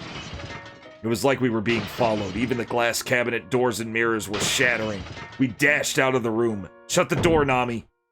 A new door! We got a new door graphic. The room went quiet. Hey, Kumbot. Nami looked at me with tears in her eyes as she took my hand. Who would do something like this? Why is this happening to me? Nami was sobbing as she said it. Let's check out that diary, I said. That diary. I have a feeling it's the key to figuring all of this out. I love how we find it first, but we never read enough of it. The diary that was in the room that we had called the mummy's room. That I knew it was Mom's diary. Nami rubbed the leather cover of the diary against her cheek, as if she was trying to smell the old memories it contained. My dad and my little brother, who was 2 years younger than me. There were other... Yeah, you know what? It does mention the little brother every time we read the diary. Like, the little brother's usually mentioned in the diary. Yeah. This happens pretty... It happened in the last story, too. The only time it didn't... The little brother didn't exist was the first story with the fire. When we were in the fire, there was no little brother. My dad and little brother, who was 2 years younger than me, died in a car accident. We're back in the car accident? Mom had to choose between sending either me or my sister Naomi away. But Naomi lived. Okay, so this time Naomi lived. Naomi died with the little brother and dad in the car accident in the really cool skeletonization ending. Mom had to choose between sending either me or my sister Naomi away. She wrote about it all here in detail. Nami wept as she read the pages. Mom must have had it rough. I peeked over at the diary. Nami's mom was dealing with a lot of stress and loneliness after sending Nami off to an orphanage. Nami isn't here anymore. We should have been here together, enjoying her 7th birthday. Naomi keeps telling me that incessantly. And she couldn't... Okay, here she couldn't afford both girls, so she sent Nami off to get adopted. Naomi keeps telling me that incessantly. She's been so lonely these days. Naomi's been keeping herself shut away in her room. When I peeked inside, I saw that she had taken out all of Nami's dolls and arranged them around her, so she could feel like she was playing with Nami. That's why the room was full of dolls. The two of them got along so well, but I pulled them apart. I put up decorations for the Star Festival, but Naomi still won't come out of her room. I gave her some paper so she could write down her wishes. I want to see Nami. I want to live with Nami. I want Nami to come back home. Every wish she wrote was something along those lines. Knowing that Nami must be in some other home, feeling just as lonely, makes my heart ache. July 10th. Naomi still hasn't said a word to me. She just stays in her room almost all of the time. I'm gonna do something. I'm actually gonna do something. We're gonna put an ending counter up. We're gonna put an ending counter up real fast. Let me get one of my texts. Let's see here. Let's call it kill count. Just for regular stuff. And I'll put it right under... I'll put it right here. Because we need an endings counter. Not this font. Probably this font. Endings... We're at 3 out of 10 right now, right? Let's do gold box. So big. Oh, shit. 3 of 10. Endings 3 of 10. Let's make it a lot smaller. Look how big it is. It's so big. Huh. Interesting. Give me a second. Why is it? Huh. Oh, wait. No, I don't know why. Weird. Endings. Oh, it's like the spacing's really huge. What the fuck? Why is the spacing so... Spacing is insanely wide.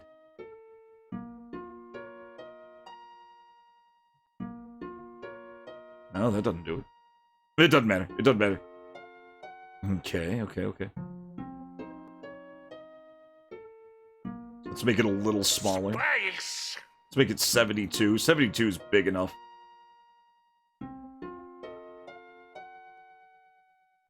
God, or is it? Let's do this. Let's do this. Oh, perfect. Perfect. A little of this. About there. Make it perfect. Oh, we should put a little drop shadow. No, it looks fine. It looks great. Okay, perfect. Endings 3 of 10, and I'll just add to it as we go.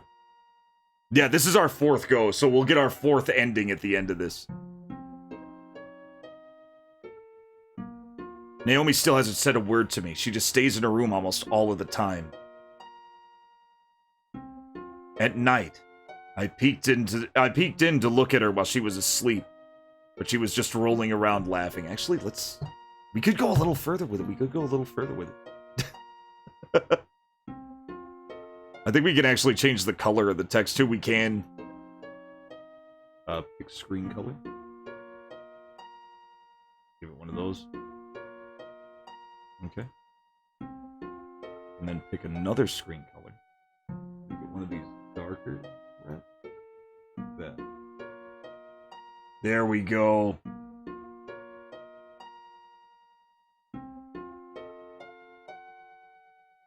Nah, I don't really like the drop shadow. There we go. Endings 3 of 10. There we go. Naomi hasn't said a word to me. She just stays in her room almost all the time. At night, I peeked in to look at her while she was asleep and while she was rolling around laughing. I figured she must have been dreaming that she was playing with her sister. She kept calling out Nami's name in her sleep. July 12th. Strange things have been starting to happen around Nami.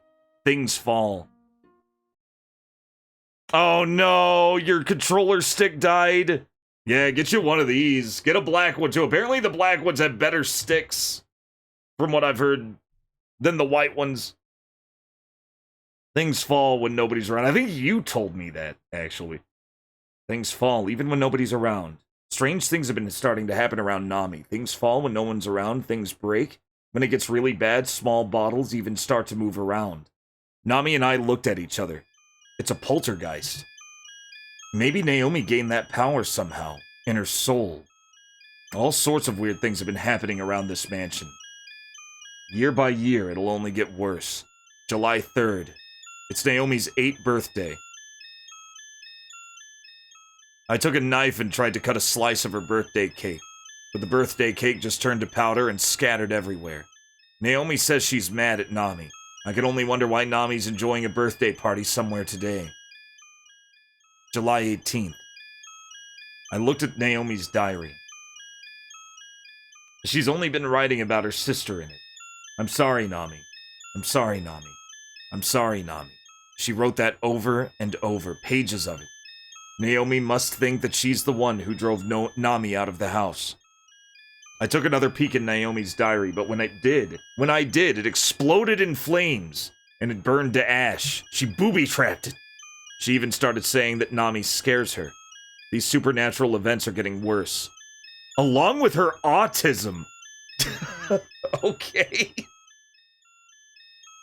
Naomi gained supernatural powers, but she doesn't even realize that she has them. She's convinced that Nami is doing it because she's angry at her. Each year, the poltergeist in this place grows more terrifying. Apparently Naomi has autism in this arc. I guess Naomi has autism in this arc. Anyway, each year the poltergeist in this place grows more terrifying. Glass shatters, things break, and when it gets really bad, dozens of plates start floating in the air all at once. And then I fall to the ground, and then they fall into the ground and shatter. There have even been fires. The wall caught on fire, and the bed. Even my clothes caught on fire. It's apparently bad every year on Naomi's birthday. Once I found myself unable to move my arm. Half my body got swallowed up by the wall. She's turning into a wall! Just like I did! Naomi has been insisting that Nami scares her, and she becomes as petrified as stone. Her gaze fixed forward, never changing. It happens often. Or she's doing things that are typically associated with autism, and that's what Nami's mother thinks is happening with Naomi. It could be that too. Naomi's face turned black and her skin dried up like soil. And now, after 6 years, something terrifying is happening. Okay, I'm gonna read the last page, I said, and then proceeded. It's Naomi's 14th birthday. Where is Nami now, and what could she be doing to celebrate her birthday? I also wondered why Naomi hasn't come out of her room, and when I went to check on her, she had turned into a mummy. My sister turned into a mummy? We were unable to say anything for a while. It was unbelievable. Naomi had gained so much supernatural power that it became too much for her to control, and turned her into a mummy. But how could that even happen? Maybe it's her shadow. I remembered reading about it in a psychology textbook. Her shadow. A kind of consciousness. Like another self we keep dormant. It's our ego. We don't normally show it to others, but sometimes it gets out, and bad things happen when it does. People develop multiple personality disorders, experience supernatural phenomena, and so on. I'm guessing that Naomi was taken over by her shadow. Can you explain that to me in a way I can understand? English, Doc! Okay, keep in mind this is all just speculation, and then I told Nami what I thought. Naomi was lonely without you, Nami. You were her friend. She couldn't deal with that loneliness, but that was only conscious of that on the surface. Deep down within her, though, she began to resent you, Nami. And your mom, too. No, well, yes, we went into the library this time. I think we're always going to end up going to the library because we're always going to end up reading the... No, we're not in the library. I don't think we've gone into the library gig. I don't think we have. We're in the mummy room where we found the diary right now. But why? The one who put her through this was her mom, who sent you away. Maybe she thought that you would run off and abandoned her, though. That's not true, Nami shouted. I was much lonelier than she was. That's right. I remember it clearly. There were so many days I spent all alone, just crying. I hated the fact that my own mom and sister had thrown me away. So then you know how Naomi's shadow must have felt. Those feelings of resentment and hatred are what create a shadow. Naomi's strong feelings of resentment are what created her shadow. But it's strange, Nami said. Why would her own shadow turn herself into a mummy? That's the big question. It didn't make any sense to me either. Once her shadow got out, it was beyond her control. She probably couldn't forgive herself for letting the loss of her sister get to her so much. It seemed possible. And Mom? Suddenly Nami started shouting. Why isn't Mom here? Why did she stop writing in her diary 6 years ago? Did Mom do something to Naomi's shadow? As if it were responding to Nami, the mansion began to shake. Didn't that just seem like a reply? You've got to be kidding me. Try it one more time. Nami took a deep breath. Shadow, did you do something to my mother? See? Who's the one responding now? The mansion grew silent. Say something about your mom. Mom. It shook again. Mom? It shook yet again. She got walled. Hey, what's going on here? I know! Your mom got turned into this house. I mean, both of these seem like the same answer, but one is funnier, so I'm gonna pick it.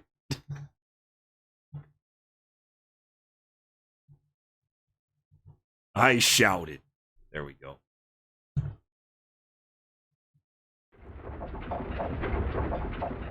The mansion shook. It was an even bigger quake than before. That'd be a yes. The mansion is saying yes. We're in the mom. The mummy is the sister this time. It's not the mom. This is insane. So the sister is the mummy now, and the mom is the rest of the house. I watched the mansion shake without saying a word. Mom, is what Kumbot said true? Were you really turned into this house? That's a yes, it really was true. Maybe once for yes, twice for no. Is Naomi's shadow the one who did this to you, Mom? That's a big yes. What happened? The shaking seemed different up until now. It did get quiet all at once, huh? It was silent and there was a rattling noise. What could it mean? So there's no mistake.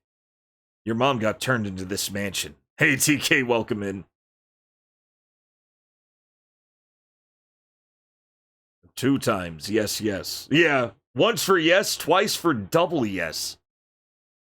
But there's got to be something else she's trying to tell us. There must be something we still haven't figured out. Yes, that's what she's saying. Nami asked again.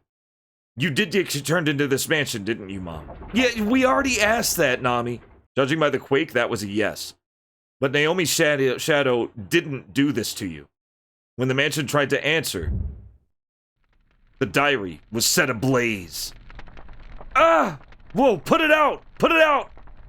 Nami and I tried to beat away the flames, but the diary had been reduced to ash in an instant. My Mother the House, Fridays on ABC. I can hear the fucking saxophone music.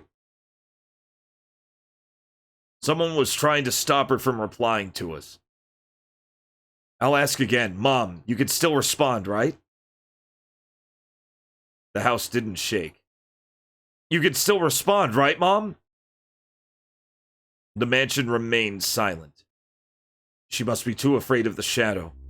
The two of us hadn't even noticed that we were trembling. Let's get out of here, Nami said. It sounds like a good idea. We headed out into the hallway. Suddenly a sword came flying at me. It was the suit of armor. Run, Nami! But the suit of armor was really only targeting me. It was trying to kill me. I barely managed to dodge the tip of the sword, but without any weapon I had no way of fighting back. And then...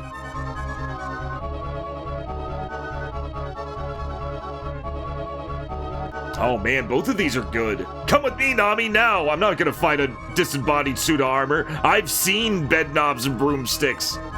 You can't fight those.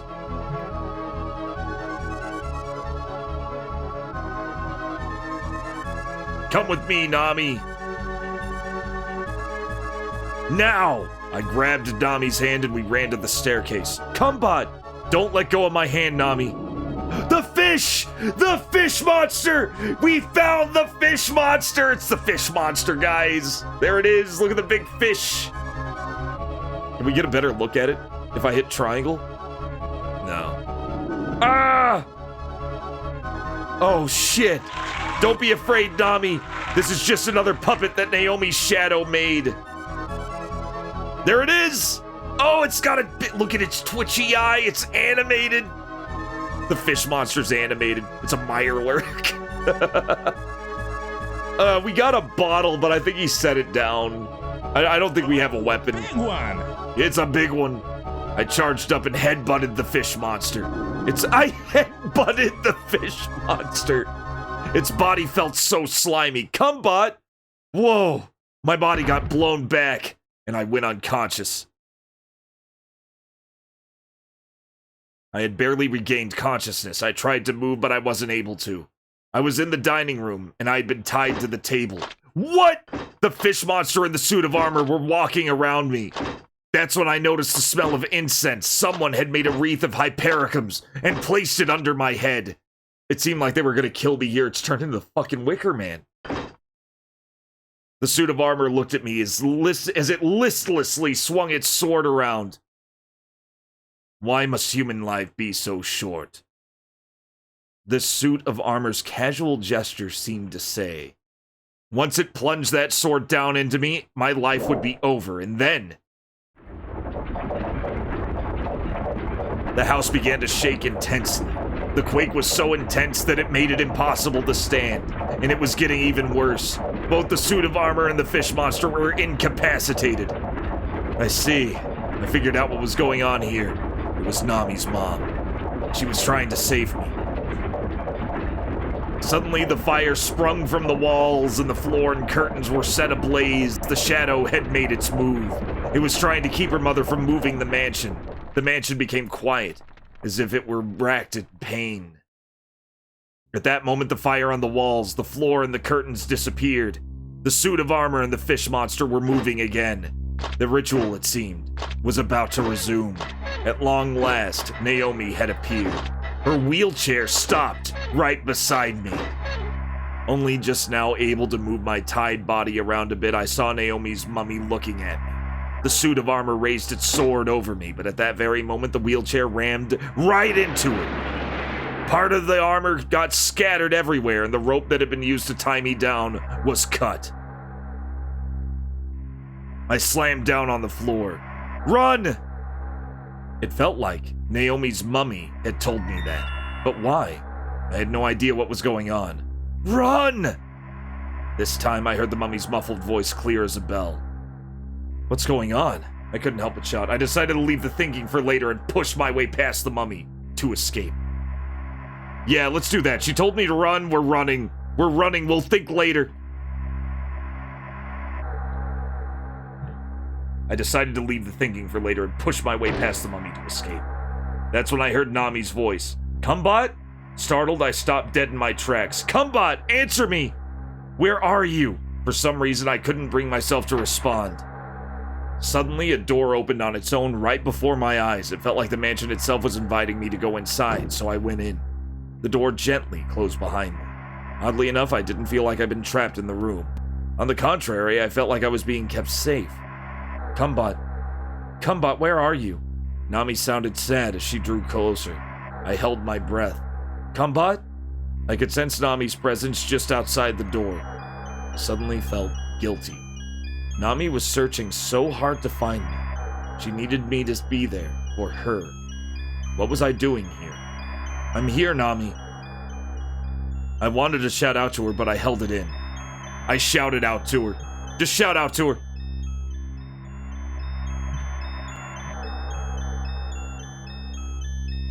Or should I hold it in?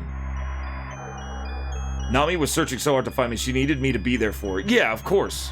Of course, shout out to her. I shouted out to her. Kumbot! Nami shouted in the hallway. I'm here. I'll be right there. I tried to open the door, but it wouldn't budge. Kumbot, I'm in here. The door won't open. Nami easily opened it from the other side. Oh, come on. That wasn't hard to open at all. Nami always had a sort of psychic power. I remembered it now.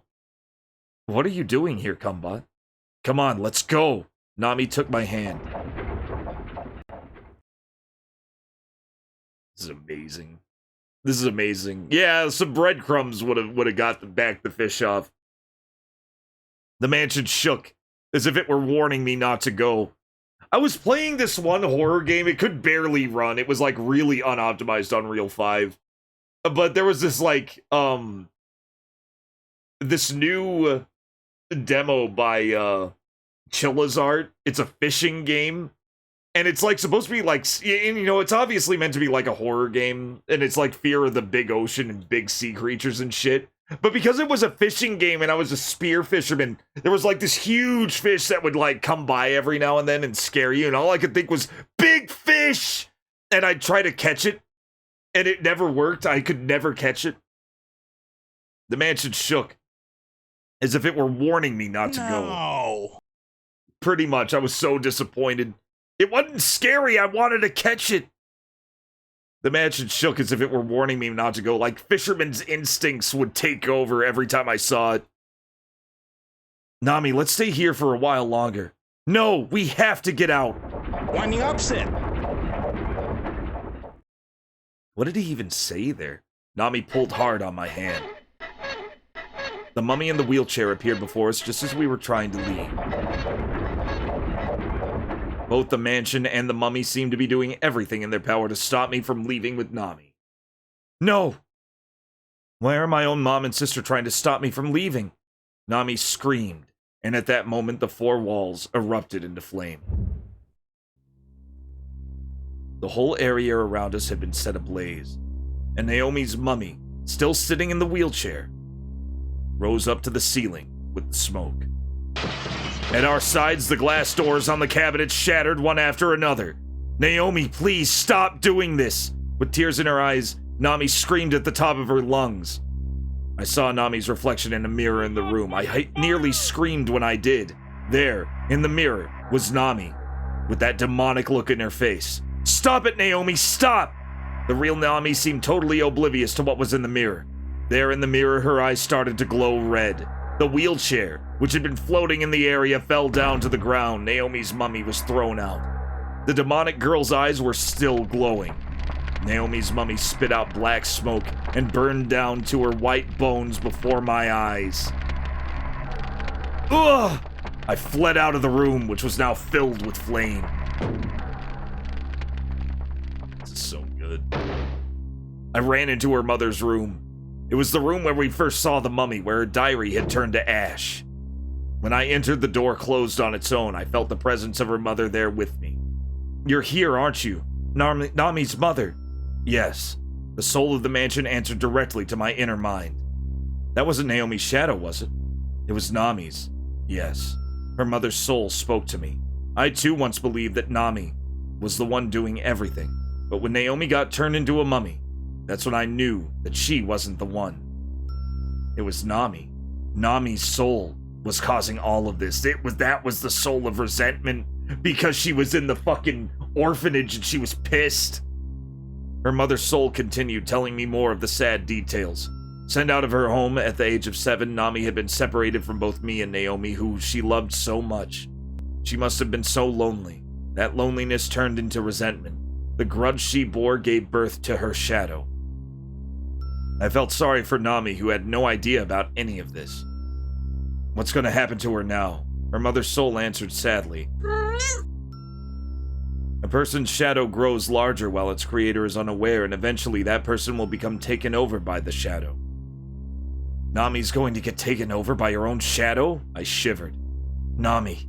I started remembering all the fun times we had together. Is there a way I can stop that? Stopping it from happening would result in her death. Nami's mom didn't beat around the bush. If you prevented her shadow from taking control of her body, she will die.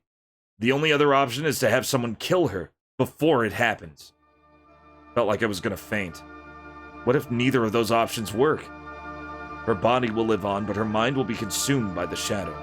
She will be dead on the inside. So Nami's effectively dead no matter what I do. The situation couldn't be any worse. What should I do? Nami. The mom suddenly vanished, seemingly overcome by fear. The door opened and Nami was standing there. Nami! She looked pale. Should I tell her the truth? I knew it would be hard on her, but I decided to tell her everything for her own sake. Afraid of how she might react, I decided not to tell her for her sake. No, we're gonna go with A.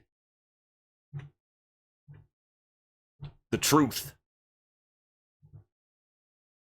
I knew it would be hard on her, but I decided to tell her everything. Nami, I tried as hard as I could to remain calm. There's something we need to talk about. Nami stared at me, saying nothing. Nothing that's been happening to us today has made any sense. You might not even be surprised by this after all that's happened, but there's something I need to tell you. I took a deep breath. There are two things I need to tell you first. One is that I have loved the person you've been up until now. And the other is I'll keep on loving the person you're going to become just as much. I started to cry. Before you say anything else, there's something I need to show you, Kumbot. Come with me. Nami led me to a room on the second floor. This is my father's room. Nami had turned away and was rummaging through something. From behind, she looked the same as ever, I thought to myself. This is the point when the Nami I know would turn around and shout boo. Then stick her tongue out at me. But thinking of that didn't stop my tears. Nami turned around. She was holding a sword in her hands. Nami! I thought she intended to stab me to death with the sword. I was sure I was about to die. But I was wrong. Nami just stood there, crying. Kumbot, this sword belonged to my dad. Please take it, and kill me with it. Nami? I heard everything, Kumbot. I heard you talking with Mom in my heart. Nami's tears poured out endlessly. We all know the situation here. I don't want to be taken by my shadow. Stab me with this sword while I can still think for myself. Don't be stupid. I could never do that to you. Kumbot, please. Are you going to let me be taken by my shadow? Once the shadow takes hold of me, it will gain even more power than ever before. I could hear the pain in Nami's voice. Once my shadow takes control of me, it will do terrible things. It'll kill people. I can defeat it, though, with your help. Just kill me. Nami put the sword in my hands. Do it. Okay.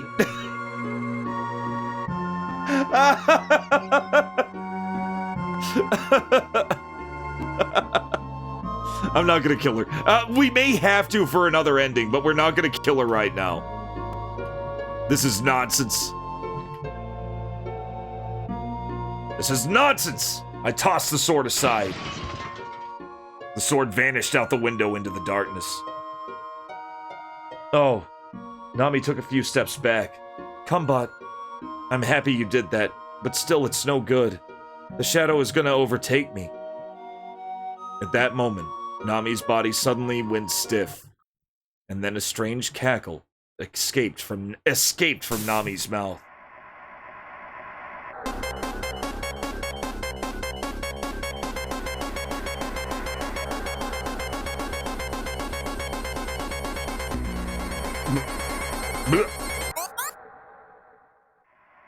Oh god, you're her shadow. It seemed almost like Nami's arms stretched out like snakes. And before I knew what hit me, she had her hands wrapped tightly around my throat. Nami! Ugh! I was struggling to pull away from Nami's hands. and she was fighting to keep them wrapped around my throat. Don't give up in there, Nami. I finally managed to pry her fingers off my throat. Listen, Nami, it's not your fault. The shadow's just taking control of your hands, that's all. Kumbot, it's too late for me. Nami pushed me away. Oh, Nami. Nami flung herself off the balcony. Nami! I ran to the end of the balcony. A fierce wind whipped around me. It's a mirror's ending. Nami had fallen very close by. I'm sure this was by the will of the mansion, her mother. No, it was her mother's love. I'm sure she refused to let Nami die. Just like Nami's mother, I had no intention of letting her die either. Nami softly opened her eyes. Nami! Kumbot. Nami, you're alive. Your mom must have kept you... Okay, so the wind pushed her back up. Absolutely, Sugars. Go for it. How's it going, Raidabos? We're hitting the 4th ending of OTOGIRISOU out of 10. There are 3. We've unlocked 3 out of 10 endings. Your mom must have kept you safe. Kumbot, let's leave this mansion now, Nami. I'm not exactly sure how we'll be able to do it, but if we put our heads together, I know we'll come up with a way. Thank you, Kumbot. But it's too late. It's awesome though, because the story. It's not just the endings. Entire plots are what we're looking at. Like, it's not just endings. These are 10 fucking full-ass stories. It's insane. There is a little bit of overlap, but only a little bit so far. The overlaps might get a little heavier as we go, though. It's too late for me, Kumbot. I know it is. I'm already almost entirely under the Shadow's control. There was no Shadow in the first 3 endings, for example. As she said that, her face was slowly twisting into something demonic. Kumbot. Beads of sweat were forming in her forehead. She gritted her teeth, both of her hands gripped into fists. Nami seemed to be enduring great pain as she fought to hold back the inner shadow. The overlaps have been pretty self-contained. They have been happening, though. Yes, they're just there to kind of slot into plot points where they fit. You're absolutely right. They're still working individually. If you're not going to kill me, then at least run away from me. I can't keep this up anymore. Leave me, Kumbot, and run away. Don't even start with that nonsense, Nami. I'm begging you, Kumbot. Nami's cheeks were streaked with tears. I'll do what I can to keep my shadow bound to this place. I'll do everything in my power to make sure it doesn't hurt anyone who doesn't enter the mansion. Just get out of here while you still can. Nami. Nami's face was looking more and more devilish. It's only a matter of time now, Kumbot. Run! The last word was howled rather than spoken, thick and demonic. I shouted back, don't be stupid! I'm not leaving your side. We're gonna keep going with it. We're gonna keep going. I'm gonna be stubborn. Don't be stupid. I shouted back, don't be stupid, I'm not leaving your side. Ah! And then a fire erupted from Nami's body. Nami? My cry was swallowed up in the flames. Kumbot, run! When Nami cried out one last time, the flames doubled in intensity. I started to hear laughter amidst the flames. Nami! Both the flames and the laughter vanished then, as if they were swallowed up by the mansion itself. The mansion then swallowed up the blazing shadow and went silent. I snuck closer. The windows of the mansion were bright and red. I peeked inside. A sea of fire. The entrance hall was filled with flames. Nami was in there, her body floating in the center of the hall amidst the flames. Her head hung limp, and her eyes were closed. As if she were unconscious, her arms were held up to the right and left, like the crucified body of Christ. Flames were being emitted by Nami's body, there in the entrance hall, but nothing appeared to be burning. Clearly, these weren't real flames. It was more like the shadow's own breath. I imagined it might even be cold to the touch. I thought about how much I wanted to save Nami. Could I do it, though? I wouldn't even stand a chance. Then a window opened before me without a sound. I imagined that her mother, the house, opened it for me. Something shining white came up to my feet. It was gleaming and released a white light. I knew in my heart that it was the ghost of Naomi. Naomi and her mother were here. They were on my side. They gave me courage. I snuck in through the window, was surrounded by cool flame. Nami, I've come to save you. I shouted as loud as I could. Nami, who was floating above me, didn't open her eyes, but the flames around her became hot. Ah, you fool! The soul of the mad shadow was speaking to me. You will roast to death in my flame. Do it. I'm not gonna die until I get Nami back. But other than getting burned by the fire, I had no other trick up my sleeve. The mansion shook to give my words more weight. The flames became stronger, flashing out of the mansion. The fire was spreading all over the mansion. The mansion gave its biggest quake and summoned the wind. The flames in the mansion were at war with one another. The wind whipped the flames from all four corners of the room into one single ball of fire. And at that moment, as if she had been waiting for the chance, Nami, glowing at my feet, flew straight up into the center of the flames. The flames turned white and scattered down Nami's body to the four corners of the room. In that instant, the shadow had been ripped from Nami's flesh. Nami fell down into my arms. Now, go, run! The souls of Naomi and her mother spoke to me at the same time. The two of us will handle her shadow. You have to hurry. Above our heads were the red and black burning shadows' flames, the shining white light of Naomi's soul, and the soft purple light of her mother's ghost. They had started an explosive battle there. Steam came up from below my feet, signaling to me that the boiler was about to explode. I didn't have time to think. I held Nami as we made our escape. The boiler came into play. This one was awesome. All of the endings have been fucking awesome so far. We are 4 for 4 in great endings. We reached the top of a nearby hill, and when I looked back at the mansion, I could see that the battle between the red and black flames, the white light of Naomi's soul, and the purple light of her mother's ghost was still going on. It was a dazzling and chaotic display of countless sparks. Paired with the boiler exploding, it felt like the Big Bang had just occurred. For real, Nick. Damn. I could hear a low-frequency sound, and we got hit by the shockwave. Kumbot. Nami opened her eyes in a daze. Kumbot, Am I me? Am I really me? Look, Nami. Your mom and Naomi were able to defeat your shadow. Nami stood up and we watched the sparks flying through the sky. They're beautiful. The sparks scattered in all directions, raining down over us, transforming the hypericums into beautiful-looking flowers.